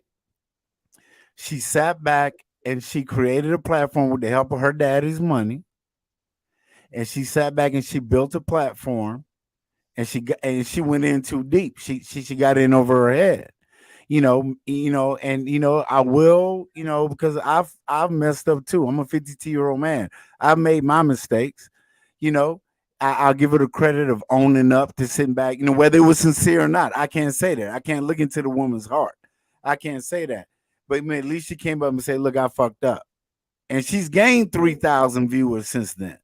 Because in this YouTube world that we live in, even negative attention is good attention, which is unfortunate. I just think that I would like the focus to be more on, Shay Sade or Danica Marie, and I understand exactly what Rico's talking about. When Danica Marie comes out and calls out the community, it hits different because you got a sister that's part of that community that's calling them out on it. So that resonates a lot differently. The fact that Just Pearly Things is a white girl, it just ain't gonna never mesh. I mean, to me, and I'm not being racist about it, brothers. You know what I'm saying? It just ain't gonna mesh. It's almost gonna be like you're capitalizing on the fact that black folks are so accepting. We're so willing to allow y'all into our world to talk about our shit. You know what I'm saying? And she does it in a very nice way and all of that. But then, it truly bothered me when I saw her kikiing and cacaing with Nick Fuentes. That's something that I'll never ever forget. Now I know where it is because, first of all, he would never be on my goddamn platform in any way, shape, form, or fashion. I don't care. I do have to. Ed, why did it bother you so much? Because she was dead wrong to downgrade what slavery was. That wasn't a place for her to talk. That's not even in her lineage or her background or nothing like that. She had no connection to that. She was dead wrong about that. That's why she should have had somebody on that show that would have checked his ass immediately upon that. Immediately. That's what bothered me. She was dead wrong. I'm not giving her a pass on that. Sir, she had people that check her, but unfortunately you had Obsidian kept cutting them off and defended her. No, Great Bill. He talking about the interview. I'm talking about the interview. I apologize. I'm sorry. I'm talking about the interview. The thing about it is, I've been a journalist for a long time, and usually, if I'm gonna bring on someone that controversial, this is the same dude we talking about that was with Yee down at Mar-a-Lago with the Mango Mussolini. That's the dude we talking about. He just ain't no average white supremacist. This is the dude that was defending Charlottesville, where there was wrong on both sides. I mean, people need to educate themselves about who the individual was that she had on, which to me was a very curious choice of a guest to have on your platform, because that's a responsibility as the host to vet this person. And if you're going to have that person on your platform, then have somebody to debunk the bullshit. But that's have the whole somebody point. who's versed in it. That's the whole point, Ed. And I think that's where she went wrong. All the girl did is what every capitalist does. Black folks opened the door for her to come in. We liked, and what it really boils down to, black men were listening to Just Pearly, which made black women listen to what black men were listening to. And now everybody's in an uproar. And what was weird to me is that everybody's mad about something different. You got the pro-black folks mad about the comments, and then I hate to ruffle feathers, but I think you got some black content creators that were mad that they didn't pay for the consultation. Yeah. Yep. I'm sorry if that hurts people's feelings. Ed, can I ask you a question? Because you brought up a very good point about the capitalism. And I think for black people, especially black content creators, trying to get caught up on this new money, this YouTube money, this social media money, we're all on this capitalism thing, right? And I'm like, okay, that's great. Get your money. But I believe in a brand of responsible capitalism. That, absolutely. Yeah, you get your money, but you still need to be responsible about how you go about getting it, because you can be an irresponsible capitalist and you're going to end up losing more in the long run. So Rico, people just my go, brother. Get it. I'm like, no, you got to get it right. Hey, brother, I'm going to sit back and tell you this unfortunate incident of that young lady that did what she did in Mississippi. Everybody knows about that.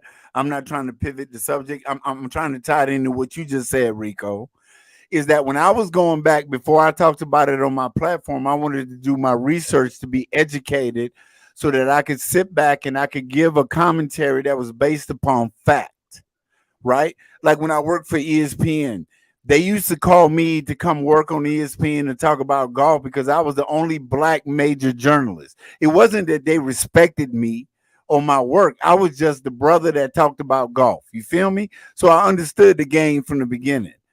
But when I, before I went on my platform to talk about that, I was like, I saw at least 20 or 30 channels on YouTube that were getting Cash Apps, Venmo, all of this, trying to make money off how this young poor brother lost his life.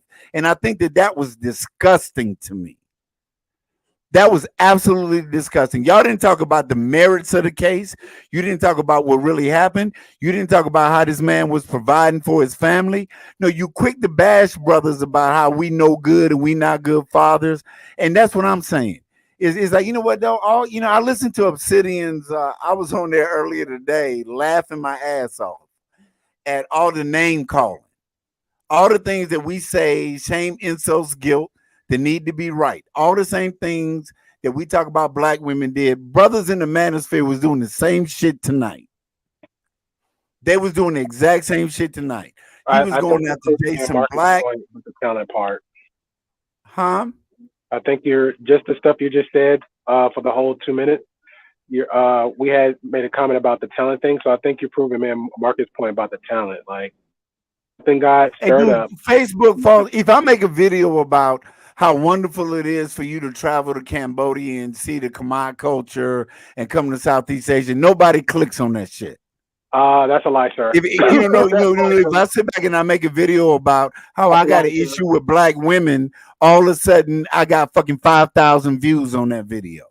I can't argue that one, but the first one, that is a lie, sir, because I've seen so many videos of different minority and races of people that travel, do all types of stuff. It's out there. Unfortunately, we have lazy. Great Bill. Hold on, let me say this. Unfortunately, we have lazy people that do the subscribe button. They want to stay stuck on one person, and that's their savior or their idol on YouTube. So I'll leave it like that. I'll say this, Great Bill. You're right to a point, but what Ed is trying to say, in particular, if your audience is our community, as he said, if he do a video on travel speaking to our community, he might get 300-400 views.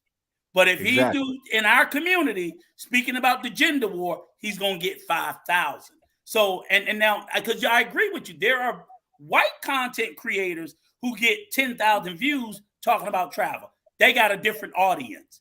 They talking to white people who will be more inclined to it. But for whatever reason, our audience, which is generally speaking our community, we are preconditioned to the fuckery. Exactly, Rico. Exactly. It's the fuckery. It's the ratchet shit. It's going back and forth and arguing with each other, calling each other names and all of this. Because you know what? I don't have a problem having somebody come on my platform and we have a constructive dialogue like grown ass men and sit back and say, look, dude, I might not agree with what you say, but I'm going to give you the platform. I'm not going to interrupt you. One of my biggest problems that I had with Jason Black is that I listened to, and before I came onto your platform, Rico, I gave you the respect of knowing that I sat back and I listened to both sides of it, right? I listened to Jason Black. I listened to all of that, right? However painful that was, I listened to it. But last night, Jason Black went off, downgraded a brother, over-talked a brother because he said, I think that the expectations of some black women is out of bounds. They're delusional in what they're looking for, which I think is a valid point. But he automatically called the brother weak. He said, you just not stepping up enough to reach their level. And he wouldn't even let the brother talk. That's the problem that I got. It's all about clicks, likes, views, subscriptions, which takes away from if you're a real content provider, it's about the goddamn content at the end of the day. All right, I think let me give a list of something he just said that they don't have, but they do. Anybody heard of Abern Preach? Yes. Okay, they're both black. Okay, cool. They're double the dynamic duo. Okay, cool. They don't be flooding white people on their platform, whatever. Okay, cool. Have anybody heard of Kelly Stamps? Yes. Okay, she's a solo talent, do her thing. She's black. She don't be having white people flood on her. I'm trying to remember another one, but I can't remember the top of my head. She do a lot of thirst trapping though. Again, see how we give it. I give an answer, and we come back. To look at. Look. Miss Pearly don't look like Kelly Stamp. Okay. He do live in California. He's not. I'm just saying she's a nice looking young lady, and we know that's a huge advantage in this YouTube space. If you thirst trapping, dude, you gonna get. I'm answering the whole perspective of the question was between you and this other gentleman. Like, hey, when black people do this, da da da. My counter to that is, hey, it's only the people that stuck on that same space that keep watching them and say, hey, let me get on. And I would even challenge this, and this is me being a little bit petty, to brother Clarence and We Unlock. If when I come on, like I love Brother Clarence's how the stuff he talk about, he's focused on the youth, but at the same time, the triggering factor for me, and this is my own personal perspective, right? My opinion. I'm like, dang, every time I turn around, the same two brothers always got Lapeef, Anton, Lapeef, Anton, Lapeef, Anton, Lapeef, then a flicker of black man in field. So I say, Jesus, why are we talking about the same people? You make people, when you do stuff like that, that's not really caring too much about morally, and we talk about ethics, you give people like that relevancy. So if you want to, if me personally, if we want to spread the love and the seed and say, hey, there's actually other positive influences, especially if we're talking about the black communities out there. Agreed. The two I just named, they're out there. Exploit those people. Expose those people for what the talent that they got, and say, hey, there's people out there doing it. Right. Now I'm gonna tell you, I'm gonna get one counter back, Great Bill, is both of those content creators that you brought up, they are I'm not gonna say, Kelly Stamp, I don't know. Aber and Preach, they're savants, they're excellent. They are just top-notch talent. Kelly Stamps, she's a thirst trapper. She's a good-looking woman. That's, and guys go crazy over that. But what I will say, I would counter back to you on, is neither one of them built their audience exclusively in the black community. I know they both have a wildly diverse audience. I would probably say Aber and Preach's audience is probably just as many white people. Uncle Rico, by definition, that's the best business concept. Absolutely, you can't lose there. If you have a very diverse audience, you can't lose. You're winning all day, every day. And I did want to push back and say, and I think that's the same thing with Kelly Stamps as well. My opinion, I think her audience is very diverse. From my opinion, right, when Ed Travels and Uncle Rico were agreeing to the whole black community and black content, is that they thrive off the negativity. If you really want to peel the layers back, look at Jerry Springer, look at all these quote unquote raunchy trash TV, MTV, etc. Jersey Shore. But not just like, I'm not trying to limit it just to love and hip hop. I'm trying to limit it. I'm just trying to show you that it's a overall Western society. Americans try to funnel us. They try to fuel us with all this TV that's not really conducive to learn, right? For example, American TikTok is different than Asian TikTok. Is that correct? Because what they teach and they push in their algorithm is to further help their economy, their basis for the foundation for families, education, overall everything, etc. Correct? So when you see the TikTok from America, from American TikTok, it's let's do another one where the girls are shaking their booty. We don't care what age she is. She could be a minor in high school, or she could be a 40-year-old, 50-year-old grandma that's hot. It don't matter. Or a guy that's doing something where it's scamming. Like there's the whole thing of this guy's a scammer. He has to be scamming to make the money or whatever. Now, and I told people back then now, hey, this is just the way it is now. Like the way that the content is run, unfortunately, this is how it's done. Now you can help, like Great Pill said, help push the people who have the actual proper substance, push them, because those channels are out there. Those channels are out there. Before I came to these spaces, And when I mean these spaces, I don't want you guys to say, "What do you mean with these spaces?" I mean these other channels that came into my YouTube newsfeed.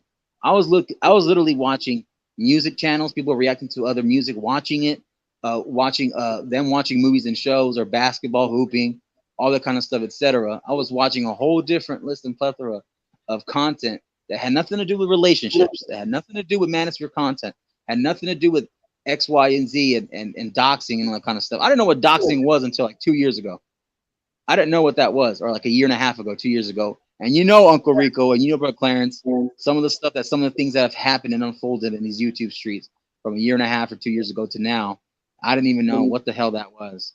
And I met Gray Pill and Papi Blanco and Jada Kashi on a whole other channel, which used to be called something else differently that Gray Pill said earlier, and they changed it. That's where I met some of these gentlemen, and the list goes on. So the story is here. We're here now. So where do we go from here? That's my main question. Where do we go from here? All right. So I think we all kind of agree that Just Pearly Things probably commented on stuff that she probably couldn't. She probably would better served not commenting on it. I think what we have an issue is whether we agreeing on whether she has the talent or how she's able to do this stuff. I think we never gonna agree on that. But I mean, wait. Let me say this, Rico. Let me say this. I feel like a lot of she's getting over because she's white. Yeah. I think that has a lot to do with her success. Is because she's white. Because we got a lot of black women out there that are more talented. That are more talented. Much more talented. And better looking. Everything easier on the eye, but however they're still not now. Now I will give Pearly Things and work harder too. But they work hard. They work hard. But so don't give me that hard work. Now outside of being white, she has a good work ethic. She works hard. She's willing to work hard. She's picked up some systems on how to make this thing run better. And so I will give her that point. But as far as her being talented, let me say there's a couple of things that I find problematic because I know for whatever reason, yes, I agree that Pearly works hard, but I say there are some sister female content creators that work just as hard and some who work harder than Pearly, who, as Ed said, they study the information before they even pull up a stream. So when they pull up a stream and they're about to talk about a topic, they study it extensively and know it front to back and everything. But I will tell you what the problem is. And I look at us as black men, we expect more from ours than we do from theirs. I agree with you, Rico. She succeeds for doing half as much. But she also had a hand up. A lot of these sisters like Danica Marie, much love to her. I ran across her channel because actually, and I'm gonna keep it 100. I was like, you actually got a sister that's sitting back calling out other sisters like to their face. You know what I'm saying? But Danica Marie didn't have the daddy with the money. Danica Marie did not have the generational wealth. She didn't have that. The same thing with Shay Sharday. Shay Sharday or Chantel Simone. You got sisters out there that are rocking with black men that are sitting back and say, look, I'm not going to just co-sign because I'm in the sisterhood. I'm just going to keep it real and I'm going to let the chips fall where they may. You see what I'm saying? I think it's the optics of it too, Rico. It's the optics. You got a white, rich, privileged, conservative girl that got the money that's talking about shit that she's never experienced. I mean, and the fact that as a black, I can't follow nobody that's against reparations. What the fuck are we talking about? Just that alone. Forget the slavery shit. Forget the being lazy. Y'all say it's always about the money. She's sitting there telling y'all to your face, Y'all don't deserve to be paid what you owe, black man. Y'all don't deserve it. I don't think you should get reparations. She's in front of all of our bag. Do you know the wealth that would come into the black community if we were paid fucking reparations? But you got people like her that you're uplifting that's standing in the way. And y'all okay with that. So at this point, I'm like, I don't even care about her. What the fuck is wrong with y'all? What's wrong with us that we are sitting here and we're okaying and poo-pooing someone who showed you her conservative bona fides? She showed you with the white supremacists. I'm like, if you want to throw all that out the way, if the American government said, hey, y'all, we got your reparations check printed up, we just waiting on Miss Pearlie to sign off on them. Seriously. Hey, I got a question. That's just crazy. I got a question though. So again, the question was asked from Marcus. So where do we go from here? So again, if we collectively is aware of that, and I'll throw myself on the bus. Let's just say y'all, if y'all guys are aware of it, I'm seeing it just like y'all seeing it, but I have a different opinion, and I'm, you know, what they saying now, cooning and supporting this woman, right? What are we going to do now? Are we going to still talk about the same thing? Or are we going to like do a 1 and 2 and move on? No, this is done. Are we going to exactly? No. I think what's happening now is the wag the dog philosophy. You know, this is being shown in your face. Just Pearly things is a distraction from exactly what you need to look at, right? We are all human beings. We're all in the YouTube space. We're all here. You can click on subscribe to whoever the fuck you want to click on. I'm sorry, Brother Clarence. You know, I'm not trying to be crude or rude. Gotcha. You PG compared to me. I think that ship is. I see that, Rico. You get in some trouble with me. You hang around together. You know, because the bottom line is what we need to do is we need to give Shay Sade, we need to give Chantel Simone, we need to give Danica Marie, we need to show them the love, the support. Because they're pushing our agenda. It's like voting against your own interests. You see what I'm saying? You know, Just Pearly things had a great. I mean, look at her presentation. Look at her studio. Everybody had a fucking $500 mic in front of their face. She had the great video. She had the soundproofing shit on the walls. She had all of that. You know, and then, and we collectively bought into that, right? She was talking about the Godfather, whether you like Kevin Samuels or not, the Godfather's talking points because he gave them to her. She paid for them. There were some black content creators that didn't want to kick up the money to get what he got, what she got. She's a capitalist. She's conservative. You know what happened? Did I miss the menu? Did I miss the memo that racism is over? Did I miss that memo? No, because I definitely missed it too. Shout out to him. I've asked. Me and Clarence had a video about that before. Where I was like, hold on, but we lost. We're lost stroking. Now I got Rico's spirit in me. Jesus Christ! Shout out to him. Shout out to him for the base. Now we're lost stroking an answer, and to me, low key, I feel like you're pandering because you're plugging other people's names. So I'm asking again: if we're seeing what we're seeing, and we keep saying our space, which is just to make it clear, our space is owned by who? YouTube. Who runs that? Y'all do your homework. You know what I'm saying? But at the end of the day, that space that people create for themselves, if you know that is not your interest, and we're aware of that then up to now, what are we doing about it now? Because again, I'm saying, because we showing Anton face, but we saying that dude ain't it. Move on. Stop making it. Well, we create our content. We create our content. We subscribe to that content. If we subscribe to the people that got our back, then we blow them up. All YouTube is concerned about is making money. If you got a black woman that got 1 million subscribers, YouTube don't care what color you are. I think let me explain to Gray Pill why we have to keep doing this. Okay, there's some things that we have to keep doing. sexual violence. We have to keep we have to keep that going, and we can't let that go. Being better with your money and having a good moral compass. You can't find nobody else in Anton? No, I can't find no. It's not that we can't find nobody else in Anton. It's just the fact that he is pursuing it and representing that and showing that, and he's a contradiction.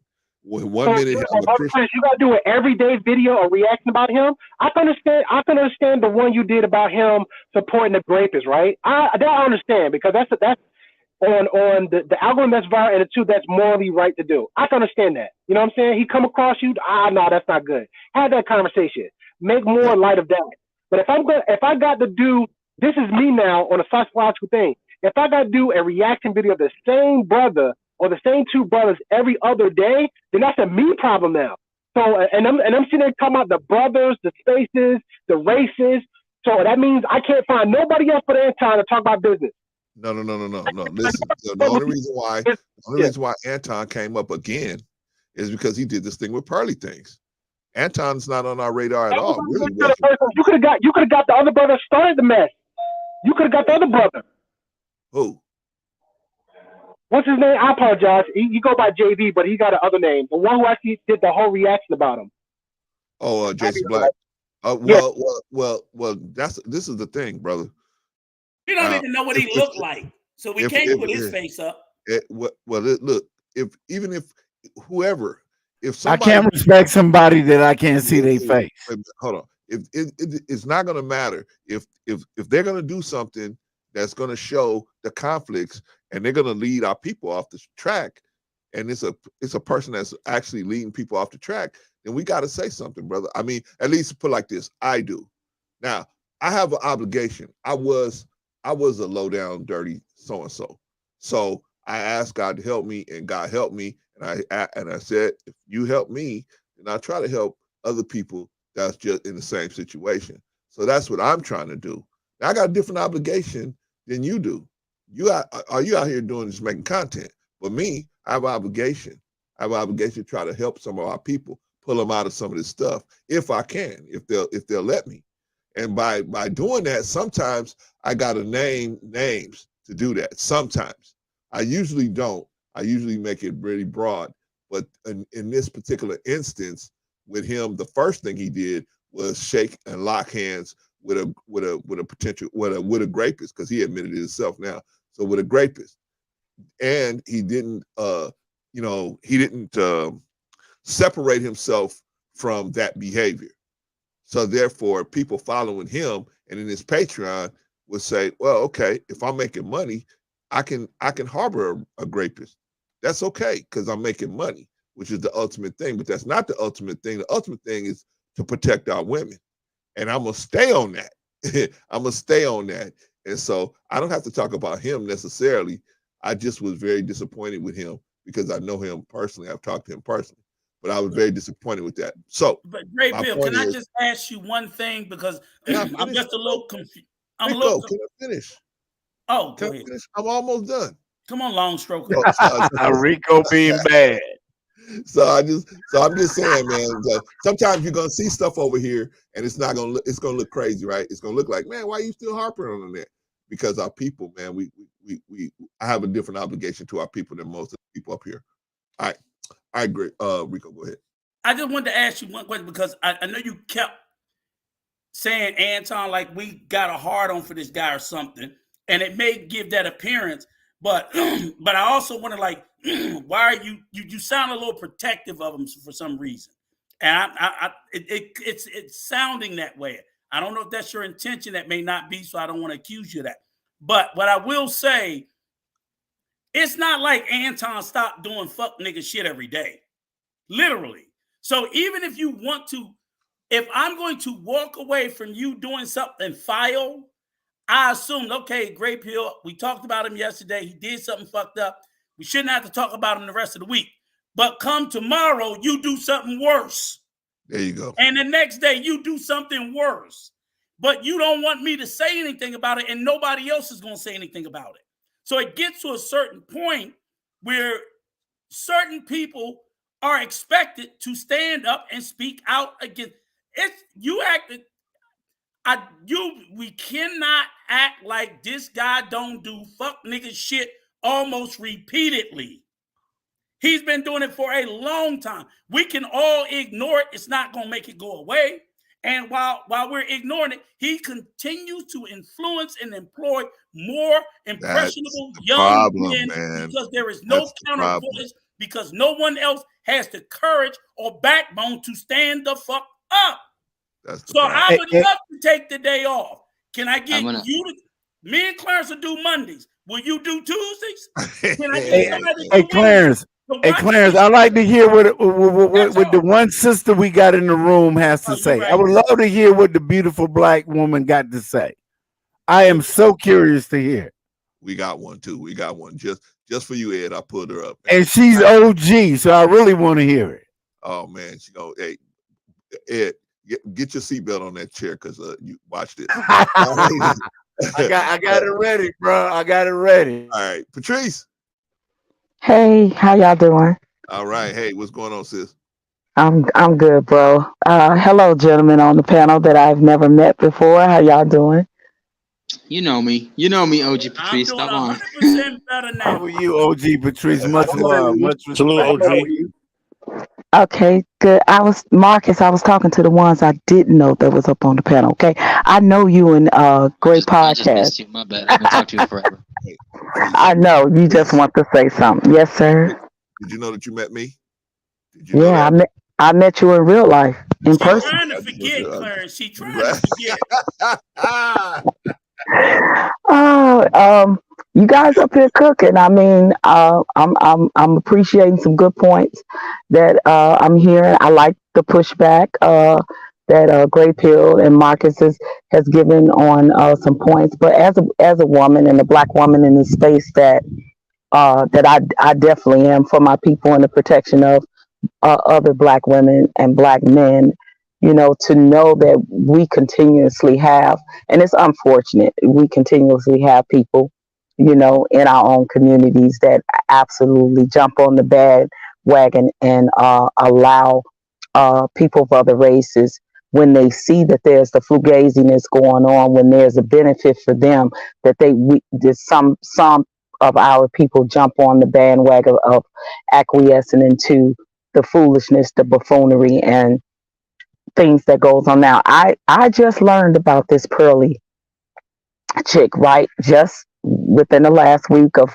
all this drama that has been going on. And it seems like to me, she is definitely one that came in and infiltrated into our community. And we are so accepting, aren't we? We're so loving, we're so forgiving, and we're so kumbaya-ing of people that come into our space and take advantage.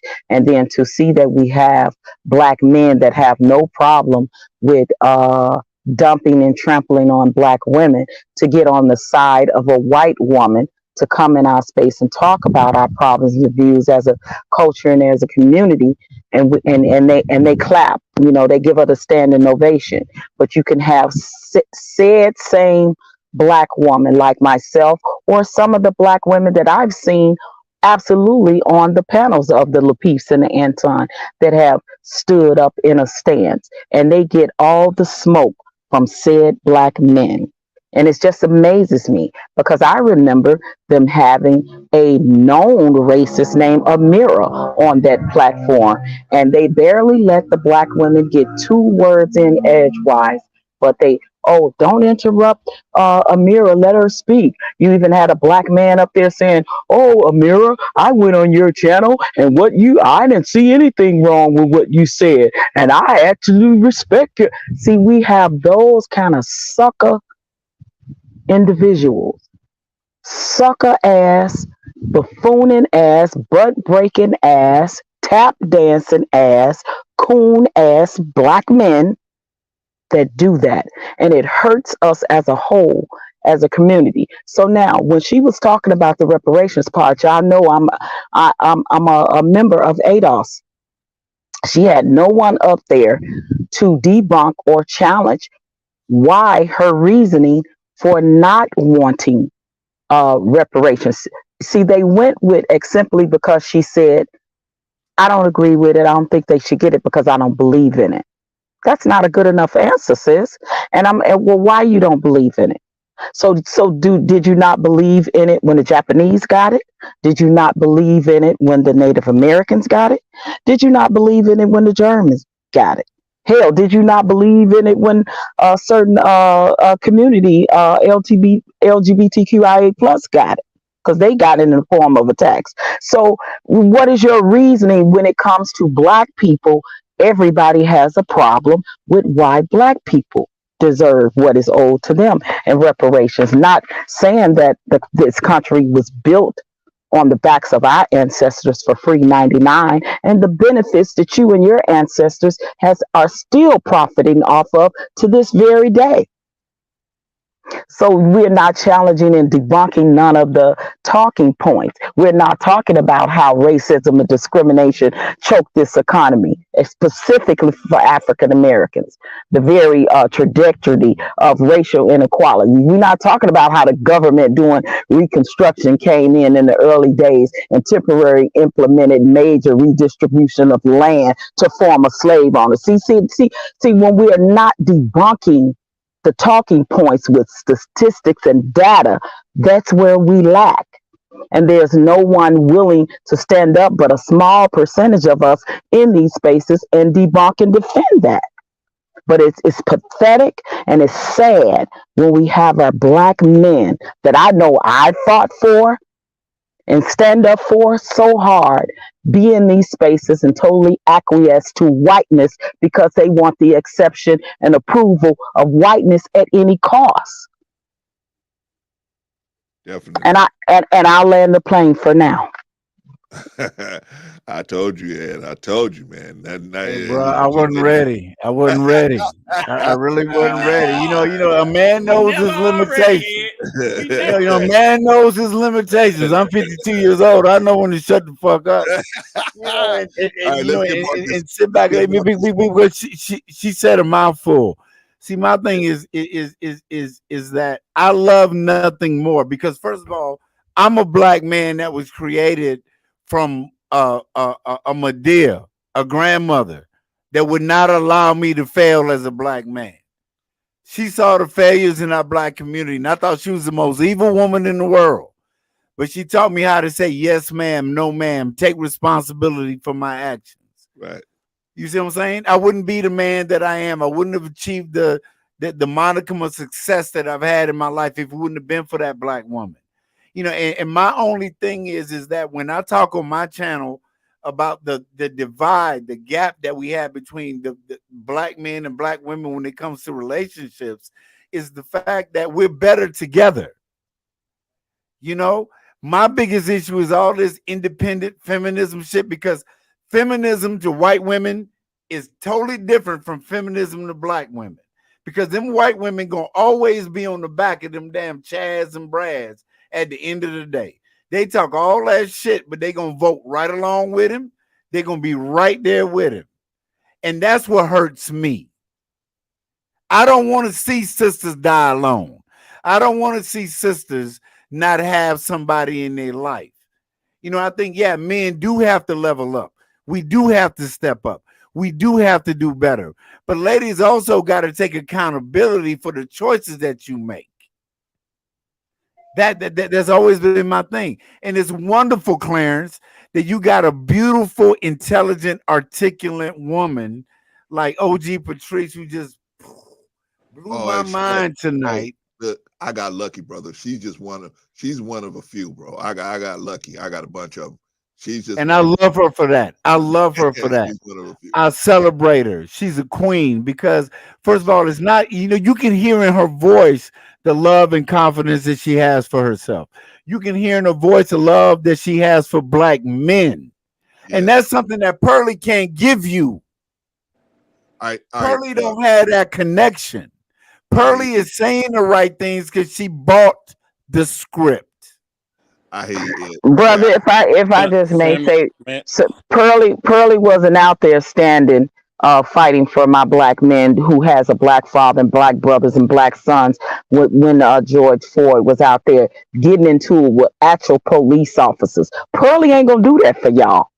But y'all can sure be up there buck dancing for Pearly though, cooning and kumbaya for Pearly. See, it's men like that I have a problem with, because I know it is real women out here that still fight for our black men, our black men that are out here doing it on the grind and making it work, but at the expense and on the back of your own people just to get the click, the view, and the dollar.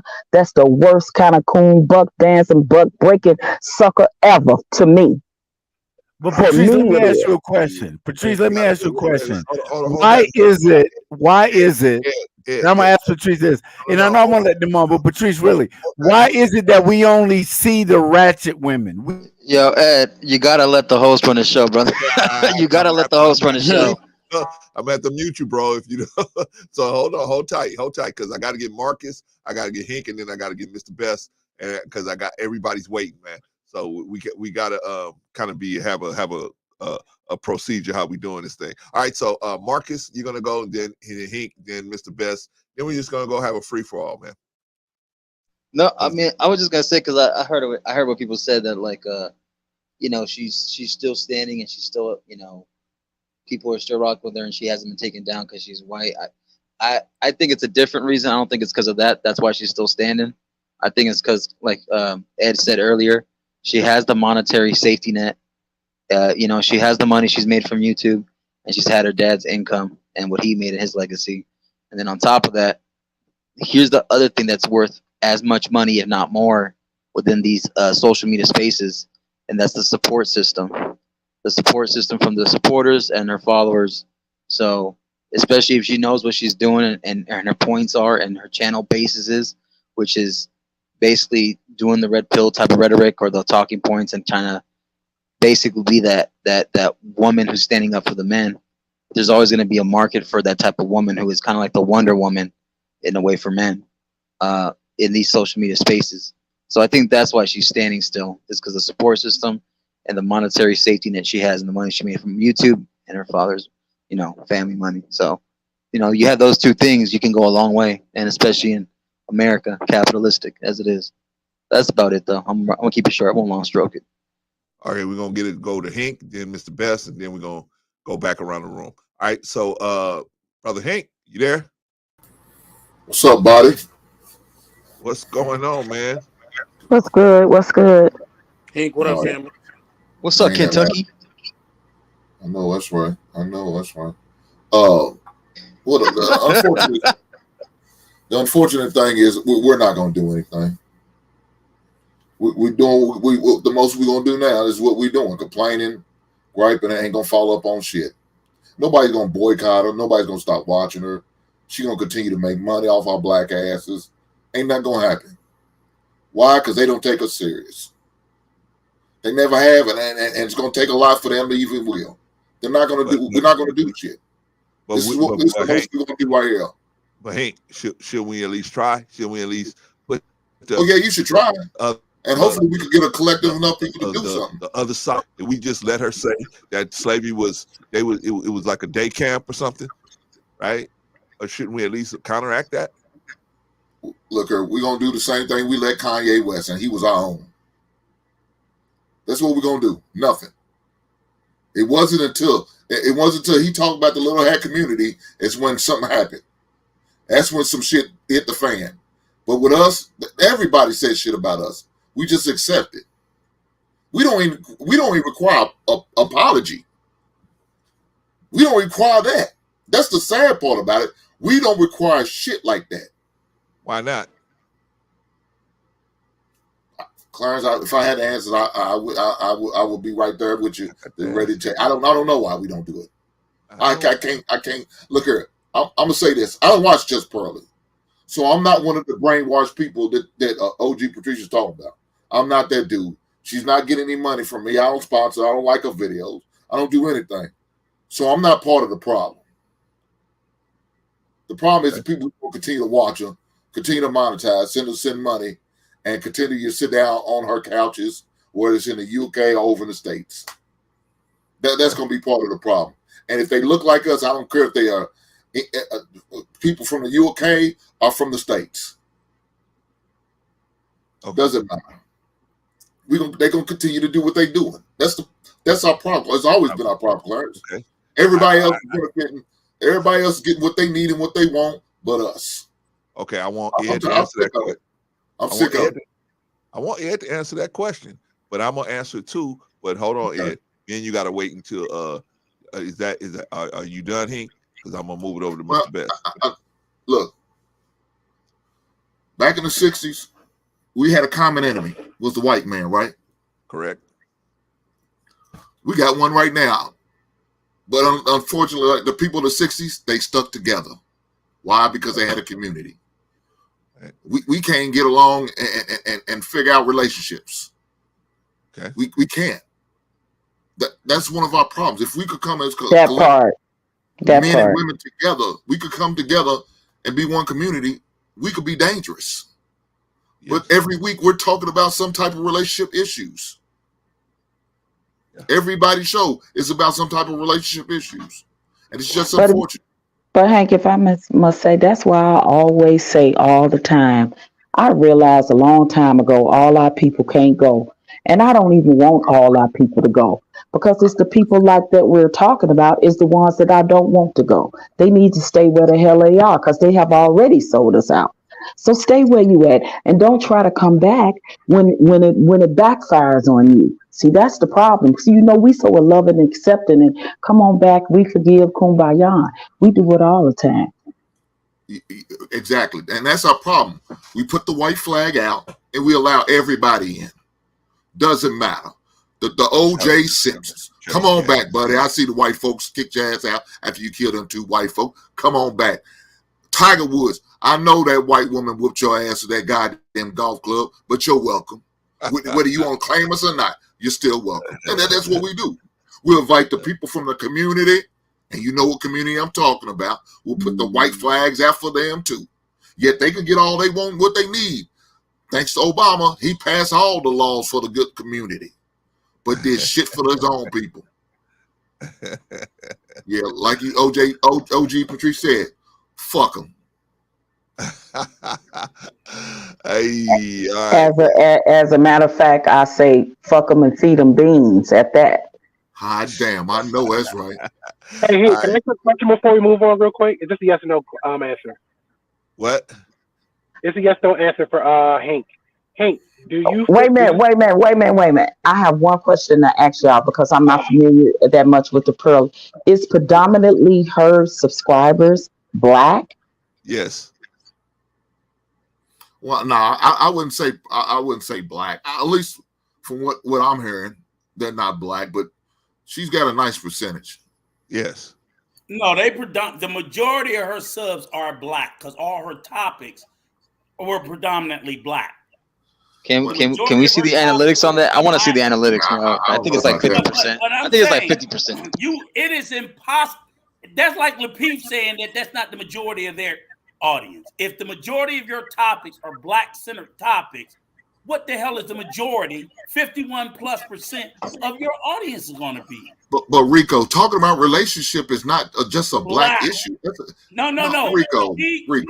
No, but I'm saying she speaks of them with a Black tilt. She doesn't speak of them as just a generic relationship. That's not how she discusses her topics. Her shit sounds just like Lapeef. Okay. All right, you guys. I gotta agree with Rico. About it from a Black perspective, she definitely does. I gotta give Mr. Like I said, I don't watch it, so maybe I don't see it enough, so I have no idea. So I'm a cook. I'm gonna stand down. All right, I'm a cook. So listen, right? I was never a Tom Brady fan. Never liked him at all. Never ever a fan of him. Never liked what he did on the football field. Nothing.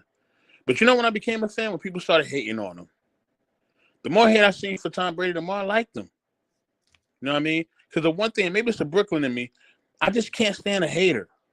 If somebody in the game and they flexing the game and they killing the game, either you hustle harder or you get the fuck out the game. Straight up. I don't want to hear no more complaints. I did a whole month. You know what I mean? And this is after somebody who I work with transcended and is no longer here. Salute the QB. I did a whole month on Black History. Ain't nobody showed up. I was there, sir. So no. You came through, Marcus. I was there. I was there too. I seen some people show up, but I also dropped the StreamYard and nobody really pulled up. So let me finish my statement, please, everybody. Please, I know who was there because I made the videos. Now I love all y'all, but listen. Here's my thing. Let me say this, 84. Before you cook, let me say this. Man. I'm gonna let you cook. Sometimes, man, if I see a person that maybe might I might not gel with on your platform, I may swoop through, give you a like. But that's why I'm not hitting the StreamYard, because you might have somebody up that I might not cook. The whole point that he was trying to make. That's not the point that he's making. His point is that nobody was coming, period. Yeah, but you cut him off. He wasn't even finished. Oh, okay. I'm about to let him finish now. Please continue, Mr. 84. Thank you, family. Thank you. Appreciate all y'all. Listen.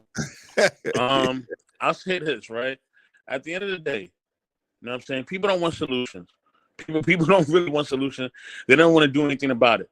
You know what I mean? And I spoke to this brother early. Hopefully he watching. Salute to Simon. Salute to everybody who shouted me out in the comments. Much love to y'all. But I spoke to my brother earlier. I spoke to my brother Daryl Long earlier, right? I know most people are not a fan or whatever. It is what it is. And I said to him, man, every time you do a positive video, nobody watches. But every time you do some bullshit, people watch. And he said, that's a fact. But yeah, people say they want to hold him accountable. Yeah, people say that he's wrong.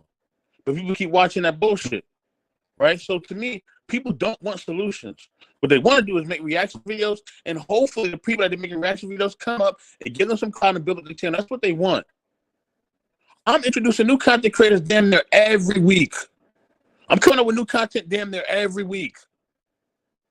Listen, look, if you're not creative, your hustle ain't right, and you ain't trying to be creative, and you ain't trying to grind, then get off the game. Maybe YouTube ain't for you. Okay? And I didn't even want to be on here, and I'm nicer than most of y'all. And that's a fact. And I ain't trying to toot my own horn, but I'm just telling the truth. I'm sick of people complaining. And if you're going to complain and you really feel this person is a harmful threat, and they're this and they're that, and blah, blah, blah, then report the channel. Unsubscribe. You know what I mean? When our sister Whoopi Goldberg said what she said about that community, they reported her, sat her down. When Kanye said what he said about the community, they report him, they sat him down. When our brother Kyrie said what he said, they reported him, sat him down. Y'all not gonna report and do shit. When GP asks for solutions, what do we do next? Nothing. Nobody can answer him at all. At all. And so to me, it's just a bunch of clout chasing at this point. That's all it is. That's Wait all a it minute. is. So y'all don't feel that. Done. Damn. Oh, so that's what it is to me. You know what I'm saying? Like, because the other communities, they come out strong. They will protest strong and loud to let you know they not messing with you. You know what I'm saying? If you say anything about them, they on you. Straight up. We're not doing that, though. We're not doing that. You know why? Because we don't want solutions. We want to be in a spot. We want that fame that they got. We want the money they got. And we hate the fact that they are on top. We hate the way that Fresh and Fit is on top. We hate the fact that Mr. Daniels on top, Lapeef and all of them. Y'all gonna make me subscribe to all these people, and I don't even like them. I don't even like none of these people. But y'all gonna make me subscribe to them. Why? Because I don't like when people hate on people who are just winning, and they are winning, and they do have talent. They do. They found a way to make money on social media. You know what I mean? Something that I'm still working on trying to figure out myself. Me and my team both. I'm still working on that. It's not my main goal. My main goal is to make content that people love, and then I can spread my message. But if I make money off it, cool. I would love to do that too. But everybody doesn't have talent. That's my point. I mean, drug dealers, they have a talent because they know how to sell rocks to somebody. A bank robber knows how to rob people. No, that doesn't mean they have talent. They may have figured something out and figured out a system of being able to get money. But like I say, all money ain't good money. You know, sometimes you got to take a stand. Exactly. What did a lot of our brothers and sisters that sold drugs in the 80s and 90s do to our community? Help destroy it, right? Yeah. And that's exactly what this is. It's just a different form of it. Just like everybody, the crowd came and got engulfed into that whole crack epidemic. And here we are 30 plus years later, still trying to come back from that. So every time somebody, whether it's us or we allow somebody else to come and infiltrate, it sets us back every time. Yeah, Mr. G, but you know how you, like, for me personally, you know how you work that out for yourself? Is, let's say, for example, if 84 created space, right? His space, because I remember many times either he said it or M3 said it, other people tried to influence him and the knowledge relationship team. Hey man, you should try it this way. Oh, you should try it. No, we're gonna do it our way. I don't care about if I get 50,000, 100,000. We're gonna try it our way. That's how you do it. And then when somebody quote unquote infiltrates, you're not it. Or if I see some, or if they see something in you, they're gonna reach out. The same way the Great Pill Podcast do. I don't really ask for help. I look at somebody. If I see something Brother Clarence got, I'm like, man, that's good. Let me learn from that. If I don't ask them, I'm watching because there's something positive. I'm learning. Red Lipstick Vibes, another black woman. All of us know who she is. Great editor. And I'm watching. First I asked her, I was like, no, I don't even want to ask for help. Let me learn. Let me watch. Let me figure it out. And then when I start doing it, guess what? It pops up. Yo, GP, your editing great. Yo, GP. Okay, now I get that's my circle I want around me. So that's when people come from the outside in, they look a little suspect. What is white, green, blue, purple? You ain't it. Or matter of fact, let me watch you for a little bit until you show real colors. That's how you do it. But what I'm not gonna do, I'm not gonna run on Anton. I'm gonna keep running over Peace. I'm not gonna keep running over because again, I knew Fresh and Fit from the beginning. But as soon as I saw their true colors, I wasn't root for the whole red pill dumb crap because I know relationships is different. I can't tell Hink about my goals and aspirations about my relationship and just gonna think that's 100% guaranteed for Hink. It don't work like that. We know as real people, regular folks, that doesn't work. So when as a regular person, I know that with eyes wide open, Fresh and Fit is nothing but trash. They're hypocrites. Now I start showing it. And guess what I start doing? Laughing, keep cool because they fools. But one thing, nobody could never knock them. They had talent. They was making their money. I moved on. Because you got them loyal people for negative people. You got loyal people for who they want to. People rock for who they want to rock with. You go over to Fresh and Fit. You go over there to hell. You go over there to what's her name? Brittany, right? The dancing girl in her Instagram when she do live stream. Say anything about these people they rock with negatively, they instantly talking about you like you trash. They instantly kick you out. That's their space. That's their circle. So why can't we do the same thing? Just do what you do. Don't worry about nobody else. But we can. But see, here's the thing, brother. Those people are leading people. In the Bible, it says, "What man having a light would hide it under a bushel barrel?" We got the light. And Great Pill, verse 24, 424. Fuck them. Leave them at the restaurant. Well, then that's what I'm saying. I got a different obligation than you. You got your obligation is just to make money, make nice content, and make money. No, sir. My obligation is not always about to make money. I'm not knocking it. I'm just saying you're not obligated like I'm obligated. Can I ask a question? Because I'm starting to get a feeling like Clarence had did a stream a few weeks back. It's it's making me feel like the certain content creators are untouchable. You know, it just I'm really getting that vibe. And I think, like, personally, I get the feeling that I hear what you guys are saying, that it feels like it's overkill. But I think if me and Clarence was up here shitting on Cynthia G every day, I don't think nobody would be over here telling us to stop. You know what I'm saying? I'm just saying, you know. Hey, Rico, I don't know her content like that, but from what I've seen, I would not be shitting on you at all. Right. So what I'm saying is, I know sometimes me and Clarence take a position that whether a content creator is favored by a lot of people or not, if we see something that we don't like, we're going to speak on it. Because y'all grumpy ass old men. That's why. They are favored by a lot of people. Especially Rico. That's a fact. We shit on content creators. He's extra salty. Yo, Rico. Hold on, GP. Hold on. Let me finish my thought. Right. Okay. My only thought is, if like Clarence, Clarence been on Charleston White motherfucking head. I ain't telling him to pull up off of him because he feel a certain kind of way, and I understand why. And I know a lot of people in the space support that guy. A lot of people do. We don't care because it's that value about something that at our age, we wouldn't care if if all 700 of y'all unsubscribe, we still gonna talk about that motherfucker till we done. We Enrico, let me hold on, Ed Travis. Hold on. Wait, but I'm wondering if they having these same conversations with the same said content creators that keep constantly ragging and talking about black women and trashing black women. Are you having the same conversations? Are you having the same conversations with these same content creators that's doing it to black men? Are y'all over there on Sinji's channel going at her about what she's saying about abort, black male babies? Are y'all over there? How about some of these content creators that never lays off black women? Are y'all over there? Let me say this. I'm gonna say whether it's Sinji or whoever. I would say whoever it is, unsubscribe and report. Unsubscribe and report. There's a button that you can push that tells you that you can report. Or just unsubscribe and take off the notification bell. Just turn off the notification bell. You can do that too. Black people don't want solution. I don't want to hear the bullshit and complaining.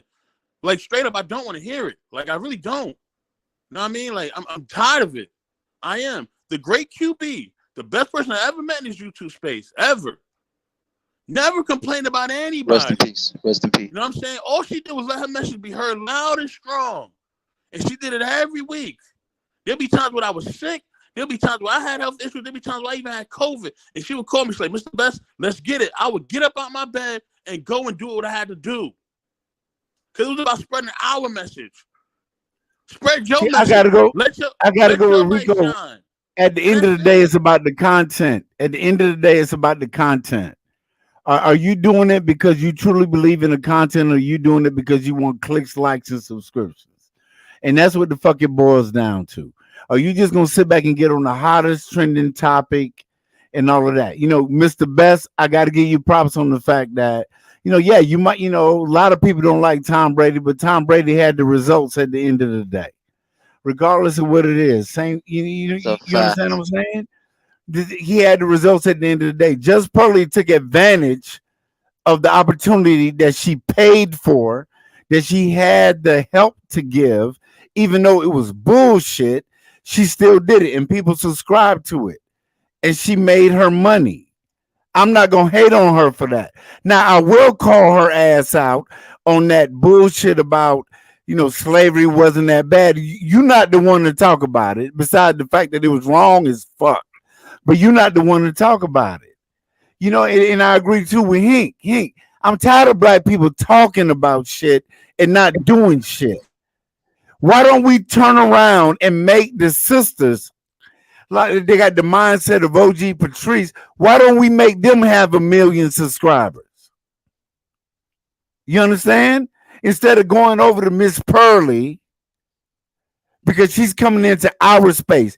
We keep talking about this gatekeeping shit, but our gate is wide open. We let everybody in.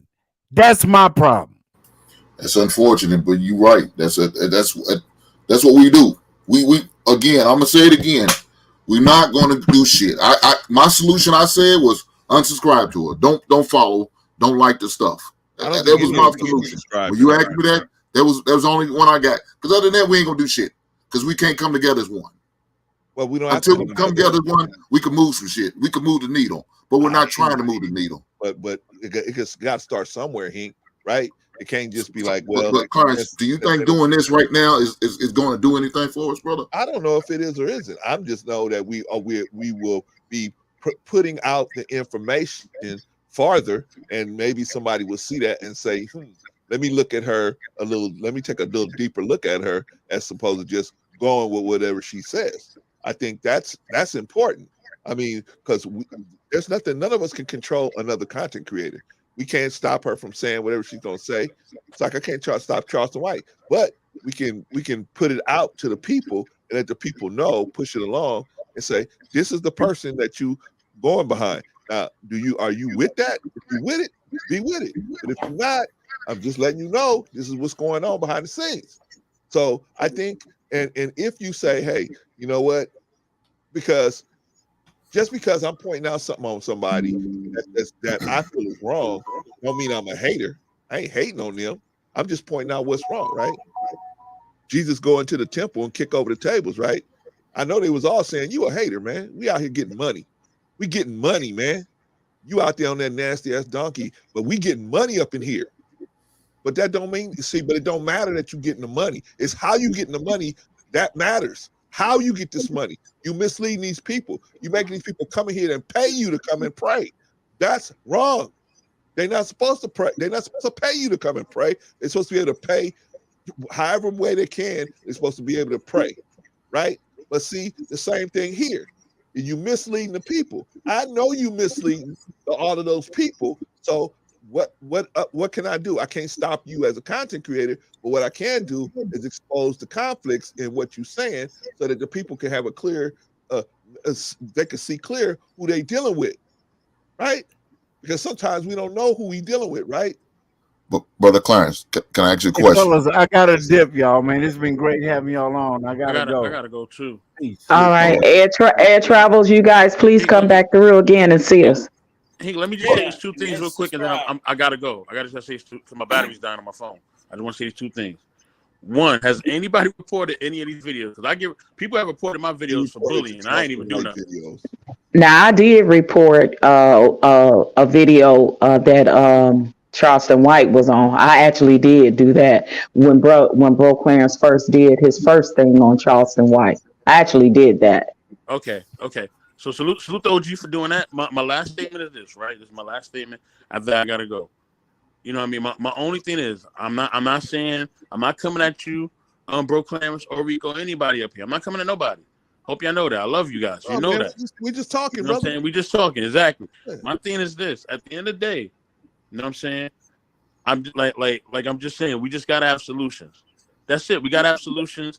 If we're not trying to have solutions, then listen. You know what I mean? Making money is a talent. Okay? Hustling is a talent. Is it morally correct? No. It's not morally correct, but it is a talent. You know what I mean? I'm not saying it's morally correct or not, because it's not morally correct. We know that these people are wrong for saying the things that they're saying. But we gotta be solution oriented. We gotta report these videos and unsubscribe from these channels. If we don't, then nothing's gonna happen. Yeah, You know what I'm saying?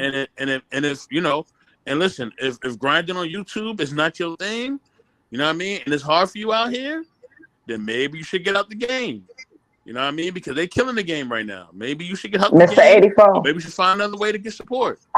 That's what I'm saying. Go ahead, OG. I'm sorry. Well, what I was going to, my question is, we sit here watching this stuff, but nobody believes, and we just going to be sheeps and just going to believe everything they say is true. Like we can't question anything they say. We're going to do research. I mean, look, if I say something on my channel, I expect you to do research and follow up, make sure what I'm saying is real, is honest, and truthful. Now, if you don't, that's on you.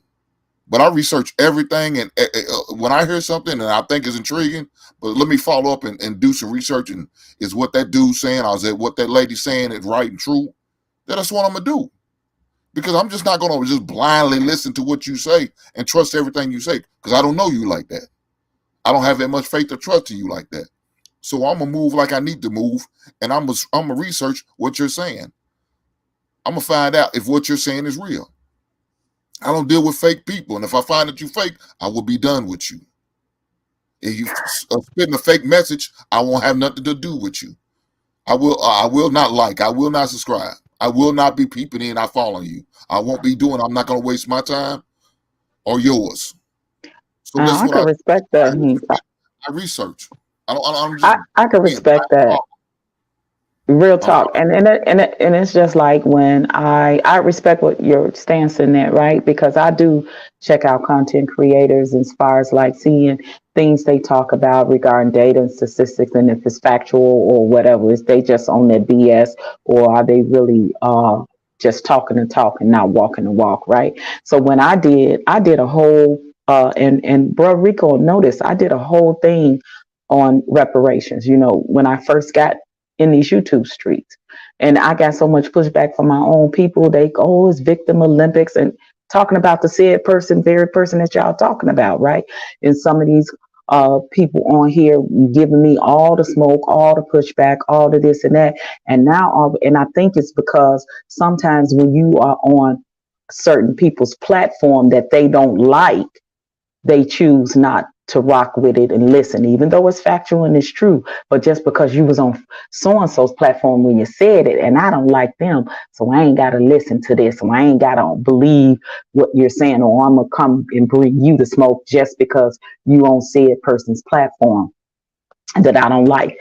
And I actually defended those women that's over there on the Peace platform when they was giving all of them the smoke, but wasn't giving Sister Amira any.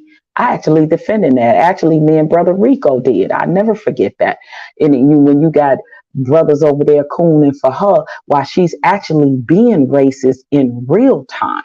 But because the platform that we was on, the people didn't like them, they never saw it. But I defended my sisters. I defended them against the black men that was over there with all the nefarious talk and conversation they had. And then with the same conversation that I went at it with another brother who was fighting me against said reparations. And then on his very platform, Nathan Daly, then on your very platform, and then on your very platform, it takes a white man. It takes a white man to tell this man that black people deserve reparations, but he fought me tooth and nail. So you see the shit that I'm talking about is because I was on somebody's platform. He didn't like what I was saying, but he get on his platform and let a white man come up there and tell him, yes, black people deserve reparations, but he gave me all the smoke.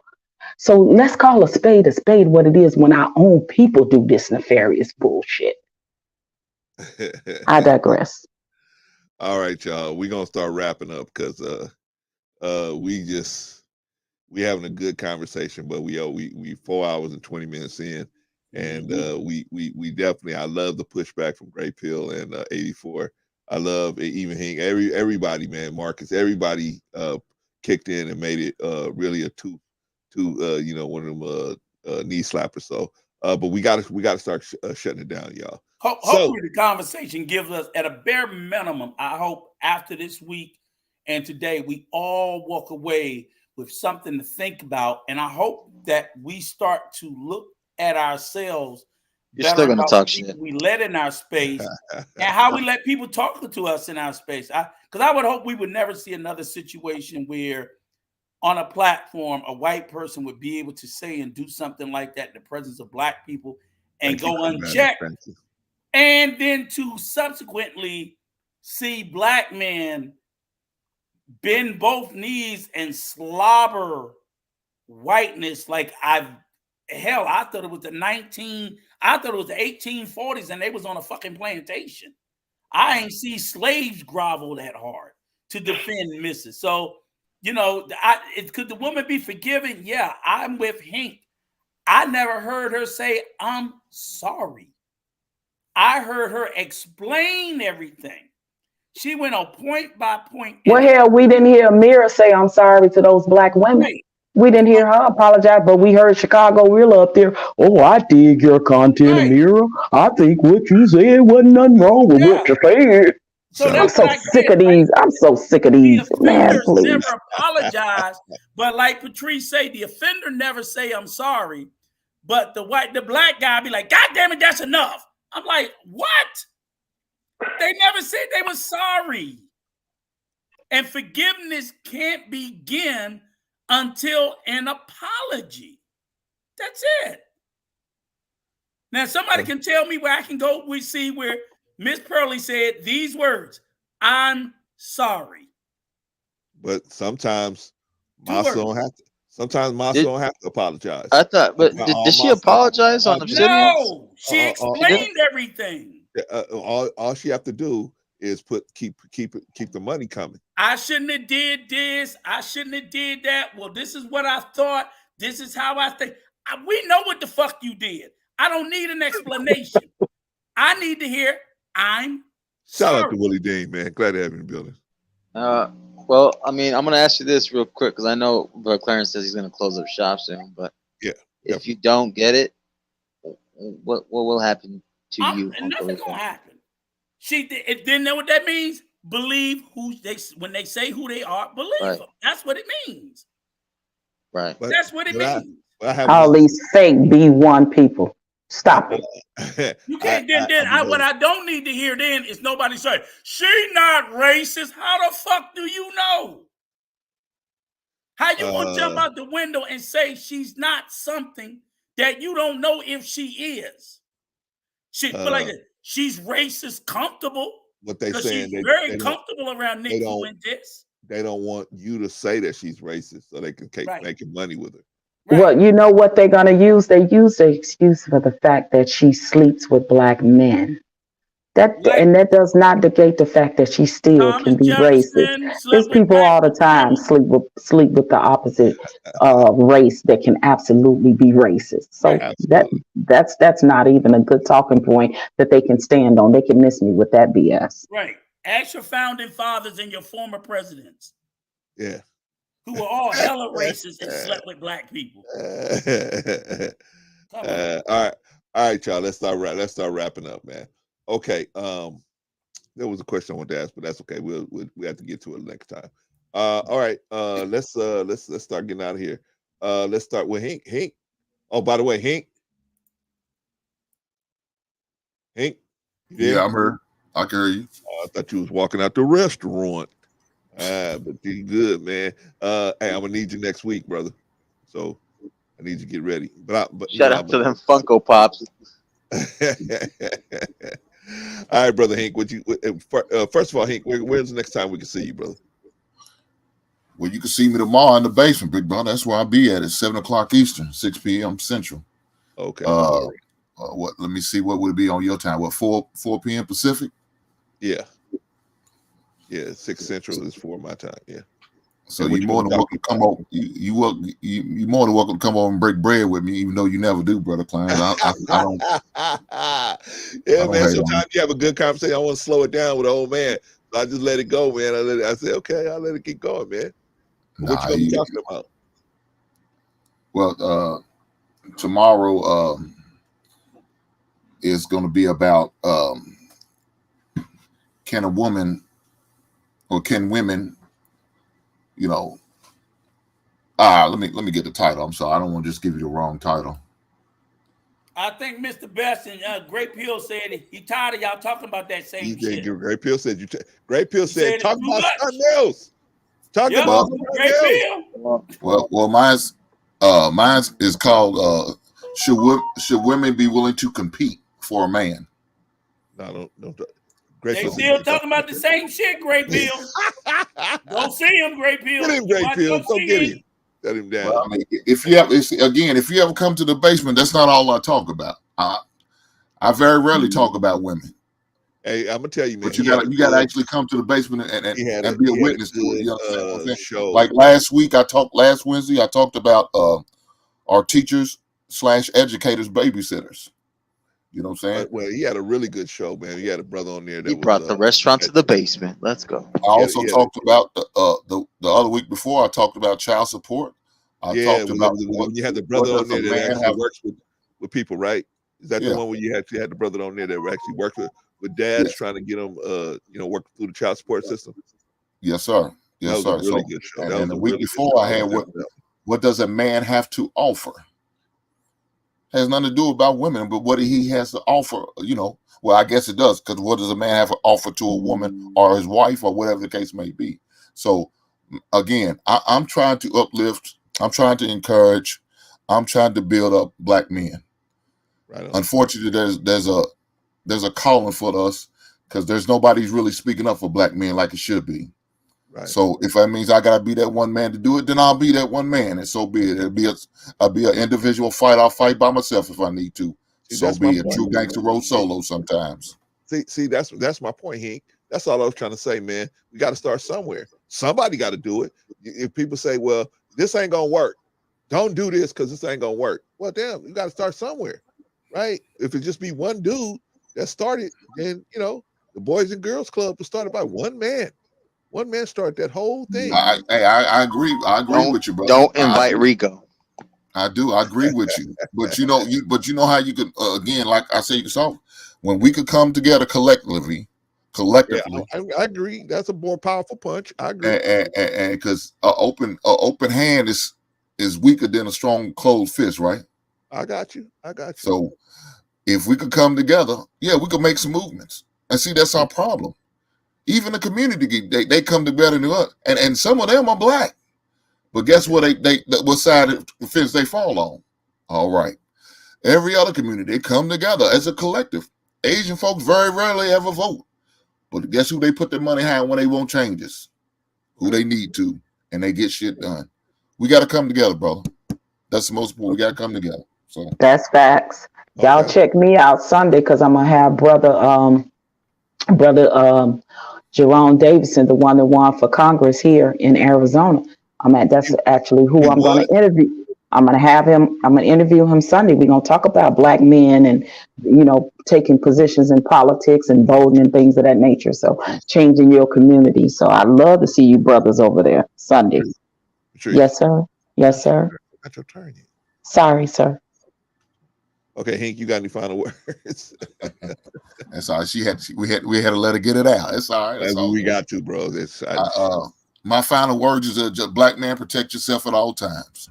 If that means you got to get at somebody's Zoom meeting or on somebody's couch to get your mental right, you do what you got to do. Definitely go get your blood work and your blood pressure checked.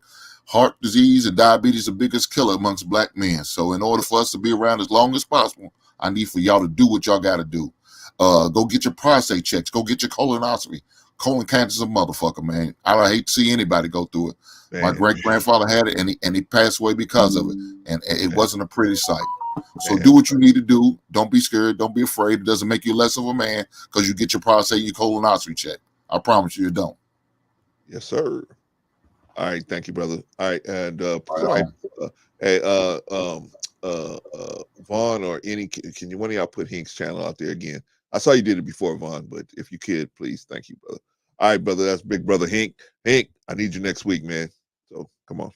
What time next week? Same time, probably. But let me ask her, and I'll hit you. I'll hit you. All right. Okay. All right. Thank you, big brother. All right. That's Hink down at the basement. And if you haven't already subscribed to Hink in the basement, go ahead and subscribe to Hink, the basement, and he will be there for you. He talks about a lot of good stuff. He had a really, really good show. And he said he had another good show, but he had a really good show. I'm thinking he's always having good shows, but he really, really has a good show. He had a good show about brothers and child support. And there was a brother on there that he had on there that actually works with people, with brothers in the child support game. Really good. Really, it was a good show. Very informative. All right, y'all. Let's keep it moving. Let's jump to Marcus, man. Get some last words in, Marcus.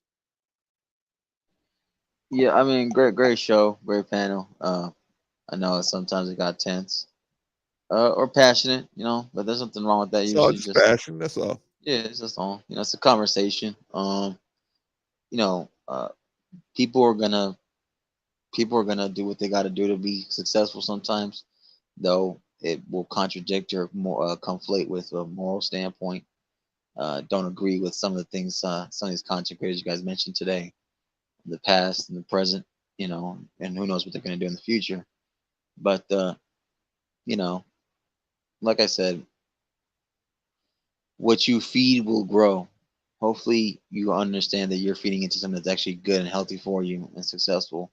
It's going to help you out in the future, not just for the moment, for the long run. I think some people get a little too comfortable. Some people just want to say something and then don't think about some certain consequences. Others, what is someone else's trash is going to be someone else's treasure. So yeah, I mean, like I said, I still rock with you guys. We disagree. It's cool that. I definitely learned today to report. I'm definitely going to report Rico's content because I can't stand his ass anymore. No, I'm just playing. No, but like I did. Like shout out to Let's Talk a Bit of Black Life. Let's talk to Uncle Rico, OG Patrice. Always good to hear from you. Great Pill Podcast. Salute, sounds Marcus. like me and Great Pill were on the back fence, kind of always like trying to like stand guard and stuff, with our swords out. But no, it was cool. It was entertaining. It was entertaining, and the chat was active. The chat was active. Shout out to Mr. Best. Shout out to Hank. Shout out to Ed Travels and anybody else who was gonna watch it on the replay. Shout out to everybody in the chat as well. Again, that's it. All right, right on, Marcus. Last thing, bro, Clarence, my bad. We're gonna be covering the Jonathan Major situation on the weekly drop Wednesdays on the JBJ Network, 7 p.m. Pacific Standard Time. Just talking about what he went through, and unfortunately, he was, from what was reported and alleged from the details, he was the person calling in to report the incident, and he was the one who ended up getting arrested regardless. Yep, I know, which is messed up. So, and I'm a big fan of his. Great work. But that's it. A little shameless plug. I apologize. That's it. That's all right. Where's that at again? It's gonna be on the JBJ Network channel, and it's gonna be on Wednesdays. Like I said, I want to do this as a hobby. I don't consider myself a content creator like that. I'm just a guy kind of doing like radio talk, and also just I'm with co-hosting with Wally Verse Media, aka Well Talk Productions. He's my other co-host. We do like a tag team half and half, so like a Starbucks drink. Yeah. All right, big brother. Appreciate you, man. That's Brother Marcus. I'm gonna put you down, brother. Thank you, sir. Appreciate you. All right, let's see. That's Marcus. Why Tristan in the chat talking about Marcus is an agent? He messing with him. I think that's a little inside joke. He's been doing that the whole stream. Okay. I'm like, what's going on? He been messing with him. All right, let's get the Gray Pill podcast, man. Let's get the Gray Pill out here, man. Yeah, I definitely appreciate y'all allowing me to have the conversation. And always. Appreciate y'all. Can you hear me? Yes, sir. Okay, I appreciate y'all allowing me to have the conversation. I don't know, man. Just hearing everything coming in, I feel like y'all are gonna stand in y'all square with the just making people relevant when they don't need to be relevant. But I will speak for the viewers out there and people on the replay. If it's not for you and you have an attitude or you and your feelings about a content creator, or it's just not your cup of tea, that content or that channel is not for you, unsubscribe. If they're doing something horrific like a smear campaign or the doxing movement that has been going on for like a whole 2 years, or the stuff we were seeing with Pearly Things and the other guy that she was interviewing, hit the report button. That's it. That, I think, that's a big solution right there. Also, there's another option on your button too. People act like they don't know how to use it. When you click on it, it shows in your algorithm. You can click on the little side. It shows not to recommend you, so you won't even see it in your feed. Unless you click on somebody's video, you're contributing to their content, and they're gonna pop on your algorithm. They're gonna pop on your algorithm. You don't have to be a subscriber. You don't have to hit the bell notification. You're gonna be contributing to that. It's gonna pop on your algorithm. So guess what, guys, ladies and gentlemen, you can click on there, a little section on there. It says do not recommend, and you won't see it ever again. You can't say, oh well, because Gray Pill Podcast is subscribed to the Talk Network. No. For that content alone, for that channel, hit that option in there. It won't be recommended for you. When people, this whole year, I hear people talk about the media. The media is there to do what? To influence you, just like we are influencers ourselves. Every time people drop a content, we are influencers. So ask yourself, what is that content about? What is that channel about? What is that person about? What are they doing? If they stand there about the betterment of man, and yet they're talking shit about somebody else, they're not the betterment of men. If they make a comment saying, oh, we're trying to help the relationship, but they're calling people bitches on the platform, that's not them. Understand the difference. Understand the difference. This is crazy, like how long in the same spaces people keep calling the community, and in reality, me personally, I don't see a community. I see content creators doing their own thing, and people it's like a gang turf war. This is my space. No, we're in the app doing one thing. That's what we're doing, and hopefully somebody see you and say, hey, this is somebody I can resonate with. That's what I do on my channel. I will hope somebody can resonate with me, have a conversation, and be relatable. You cannot save everybody. Now I'm talking to Rico and Brother Clarence, mostly Brother Clarence. You cannot save everybody. You cannot turn the hands of times with everybody else. You just can't. I get you want to have the conversation, but sometimes you got to say enough is enough and then move on. And I'll leave it like that, ladies and gentlemen. Oh, and by the way, because that low-key jab, I'm petty too. So one day in the future, I will challenge y'all guys to a debate with me, you, and Marcus about with the question I asked about pro things, that she got talent. And also, too, I'm a fan of Hanks. Anytime. There you go. Anytime, brother. Anytime. Oh, Great Pill. When's the next time you're going up, man? Great Pill. Great Pill. Sir? When's the next time you're going live, brother? I don't know, man. My birthday in April. I've been working my butt off saving money because I might be traveling soon. So, okay. Everything's over there. Like I said, the same way 84% he got a real life, I get a real life too. I don't be hopping around back and forth with no YouTube thing. When I celebrate my whole month at April. That's literally what I do. All right. So, but you'll get the email. I got y'all email. All right, brother. All right. Appreciate you, man. Happy early birthday, sir. Yeah, happy. Hey, when's your birthday? Well, you don't have to tell us when, but are you a Taurus, brother? I'm a Taurus. My man, I can hear no wonder. See, I can hear it, right? Them horns came out. See, I know another Taurus, man. I knew it. I knew it. Bullheaded ass. I use my power for good, gentlemen. I use my power for good. Okay. All right, Great Pill. I'll see you later, brother. We're going to put you down, man. Thank you, brother, for contributing. All right, man. That was our good brother, the Great Pill podcast, man. All right, y'all.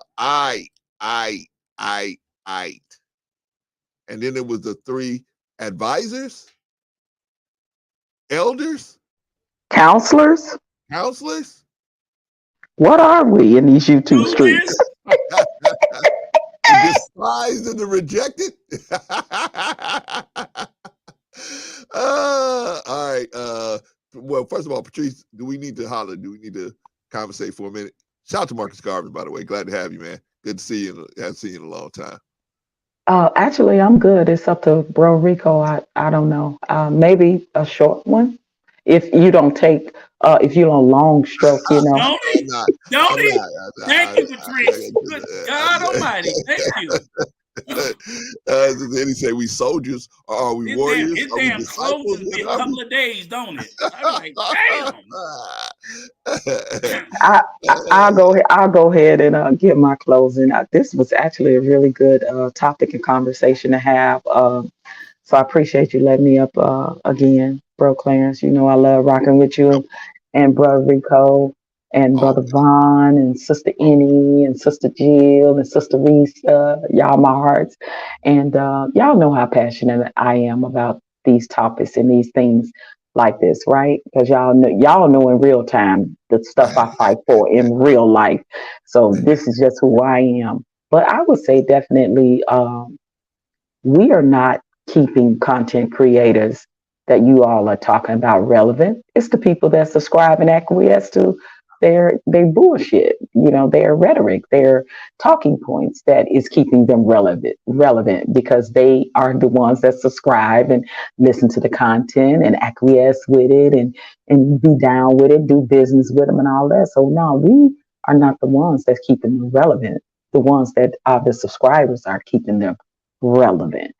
But just to say, in ending, I would have definitely loved to have challenged and been on that panel with her when she was talking about the reparations, because I could have schooled the sister. When you talk about a lot of the disparities and discriminations, housing, education, police brutality, mass incarceration, employment discrimination, and the massive wealth gap and opportunity gaps that is the difference between the black dollar and the white dollar. I could have gone on. Y'all know me.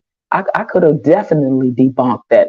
Well, I don't believe in reparations because I just don't believe in it. That's why I don't agree with it. Like, nah, you gotta come with something else. So when we don't have educated talking points to debunk these type of things, and that's when we get people that just because they like that content creator or they like their views on something, they think they have to agree with everything. And we don't even agree with everything that we say to each other up here. So, yes, sir. Let me stop you real quick and let me just throw this in there and then I'm going to let you finish.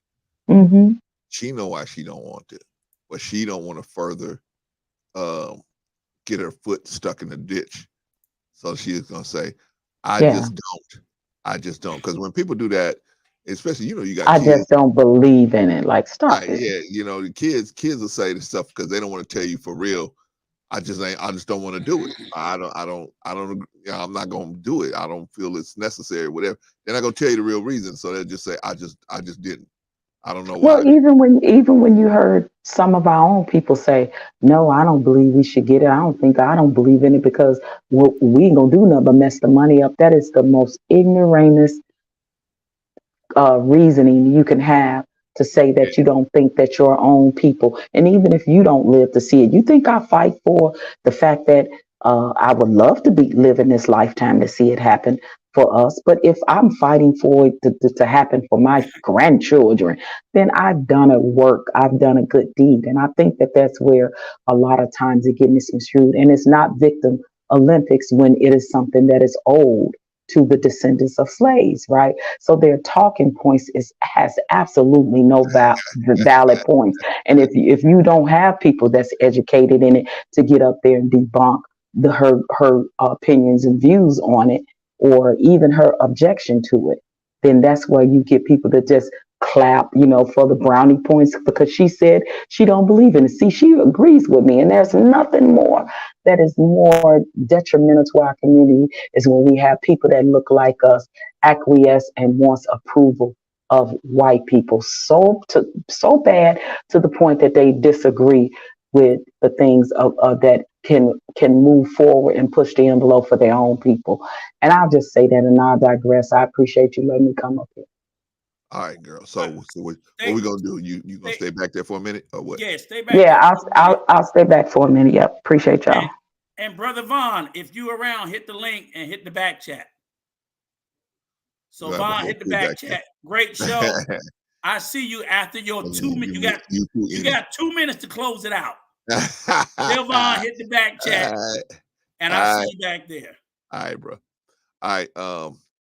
Okay, y'all heard that, man. I got the orders from Captain Rico, right? I can't mess around, and then you got Patrice behind him on that one. So I gotta close it out fast. Okay, y'all, what did we learn today? Charleston White said that sometimes it's necessary to art a woman. He said that it was okay that he, used to drug women and put drugs in their cigarettes and ARP them. Just Pearly Thing said that slavery wasn't that bad. She tried to apologize about it. No bueno. Anton Daniels doubled down on Just Pearly Things and Charleston White. And of course, the Angry Man helped Anton double down on Pearly Things. I don't know where the Angry Man stands on Charleston. He didn't really say too much about that, but definitely double down on Just Pearly Things. So know your content creators. Know the people you hanging with. Know the people you promoting. Know the people you supporting. That's all I can say. And I'm gonna say it again. I don't care if I got to do 100 shows on 100, not live streams, but definitely 100 videos on Charleston White. I am going to push that issue until I get an apology or something happens where I can't do it no more. We are going to ask God to help us with that situation. So, but anyway, okay, that's it. Let's do the rundown, man, so we can get out of here, y'all. Okay. Thank you everybody who's joined us in the chat, first timers, whoever. Thank you, all of you guys, for joining us in the chat. Appreciate y'all so much for helping our chat stay clear and clear and clean. Okay. Let's do the rundown. The chat is where it's at. The chat is where it's at. Shout out to the chat. No bots, no knuckleheads, nothing crazy. We got to thank you to our resident sniper, Risa Neal, who is going to take you, man. As you got to have an enforcer, man. You got to have somebody who's going to keep that, go through there and take somebody out from 2 blocks away. And that is Risa Neal. So thank you, Risa. Appreciate you. Always on deck every time we need you. Appreciate you. And, prayers go out to your family. Okay. All right. Everybody who everybody who got a link, if you got a link and you out here hit that link. Okay, you got a link, and you know who you are. If you got that link, hit that link. Come back here if you got the time. All right. So that was the chat. Very solid performance from the chat. Very strong.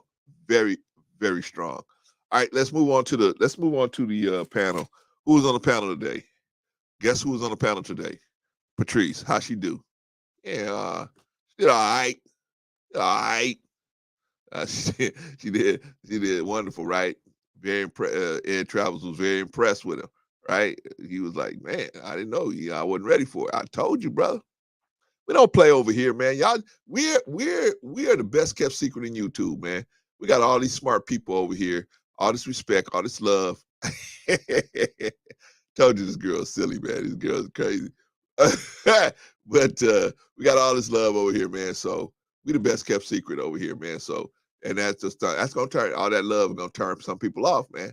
So, don't, when y'all see people and they hating on us, man, don't even trip, right? You got some people who come over here and they just can't understand the situation. How could you love black people enough to stay on top of one person's head? We do. And we're gonna stay on their head. We're gonna stay on their head. These little girls matter, and everybody else matters. So our people matter. So if we gotta stay on one person's head, we gotta stay on their head. Some people ain't gonna understand that. That's okay, because they don't understand this kind of love. But that's okay. What can we do, right? But shout out to Patrice. Very solid performance. Very strong, as always. Very strong. What about Rico? All right. Nah. Rico, very strong performance as always. Very strong performance as always. We didn't really get into the Angry Man stuff like I wanted to, but that was okay. I think we did it. We had a pretty good show. A lot of pushback, and it was really good, man. But shout out to Rico, man. Very good. Very solid performance. Very strong as always. What about the Great Pill Podcast? Shout out to the Great Pill Podcast, man. He came in and he gave a lot of good pushback. Shout out to him, man. Did really good. And he at the same time passionate but very respectful, man. Shout out to the Great Pill, man. If you haven't already subscribed to the Great Pill Podcast, go on over there and subscribe to the Great Pill Podcast and check him out, man. What about Ed Travels? Ed Travels came through first time, on his maiden voyage, right? I think he did okay. I think I saw that hat he had. He was a veteran. Looked like he was a veteran. So going over to his channel, check him out if you haven't already subscribed to Ed Travels. I think I put it out there in the chat. So you guys gotta go on over there and check him out, man. Ed Travels, man. Seemed like a decent dude. You know what I mean? Had some good takes, but he did a good job for his maiden voyage, man. Shout out to him. Very solid performance. Very solid. Very strong. Very strong. Very solid. Very, very solid. What about Brother Hink? Brother Hink is always solid, man. Very strong performance. Just leave him in the restaurant, right? But very solid, man. Hink pushed back. See, I work with Hink, and sometimes he agree with me, sometimes he don't, man. That's what I like about Hink, man. He could, he either agree with you, he don't agree with you, whatever. But he's typically very respectful brother, man. Good dude, man. Solid, very solid cat. Solid performance. Very strong, Brother Hink. What about Marcus? Hadn't seen Marcus in a while, right? I was surprised Marcus came up here when I started naming names, because Marcus usually is not a guy that comes up when you naming names in the titles. But shout out to Marcus, man. And Marcus had some nice pushback too, man. Marcus always very respectful young man, very respectful man, but did a great job, man. Shout out to Marcus. Pushback all the right ways, very passionate, but at the same time very respectful. We was able to have a good dialogue, man. So shout out to those brothers, appreciate them. And what about, of course, our brother 84, man, the intellectual soapbox, and he had a nice pushback too. You know what I mean? He definitely gets on his soapbox, man, and he goes off, man, right?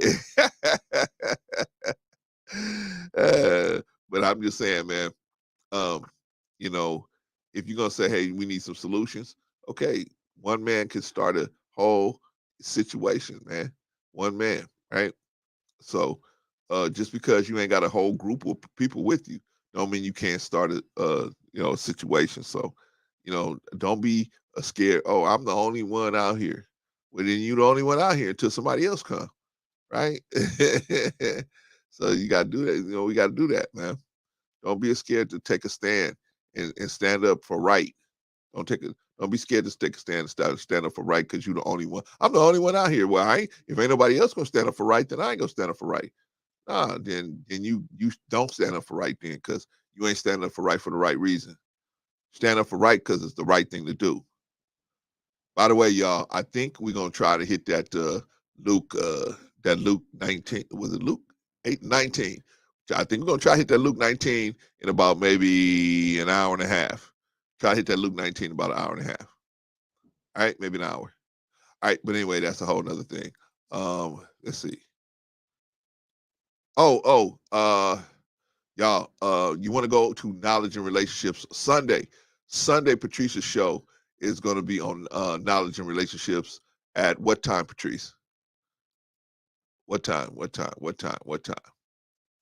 Because Patrice had a really good show. I mean, she had all her shows been good.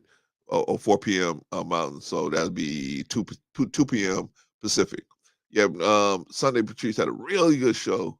The last show she did with John Dargen from the Dominican route, man, it was a great show, man. It was a great show, but also a lot of good shows. She did a lot of other good shows too, man. So she did some really good shows. So she got another show this week with the brother that was running out in Arizona. I don't know if he won or not. I don't think he did, but he ran. Black brother was running for the Republican seat out there. But anyway, yeah. So let's come. Jerome Davidson, man. Jerome Davidson. Hope he's doing a lot better because the brother was really sick.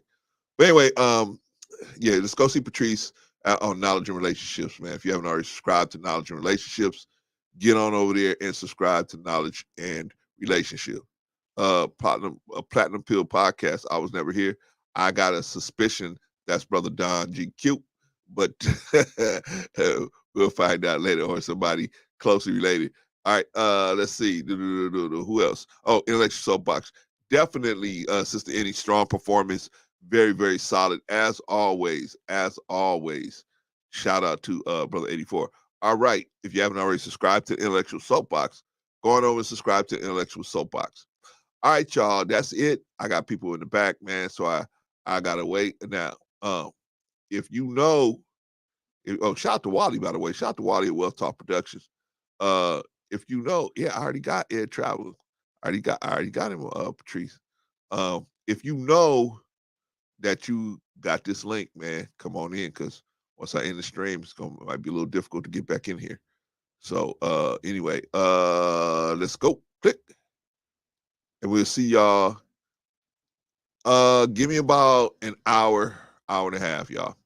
We'll get right to Luke 19.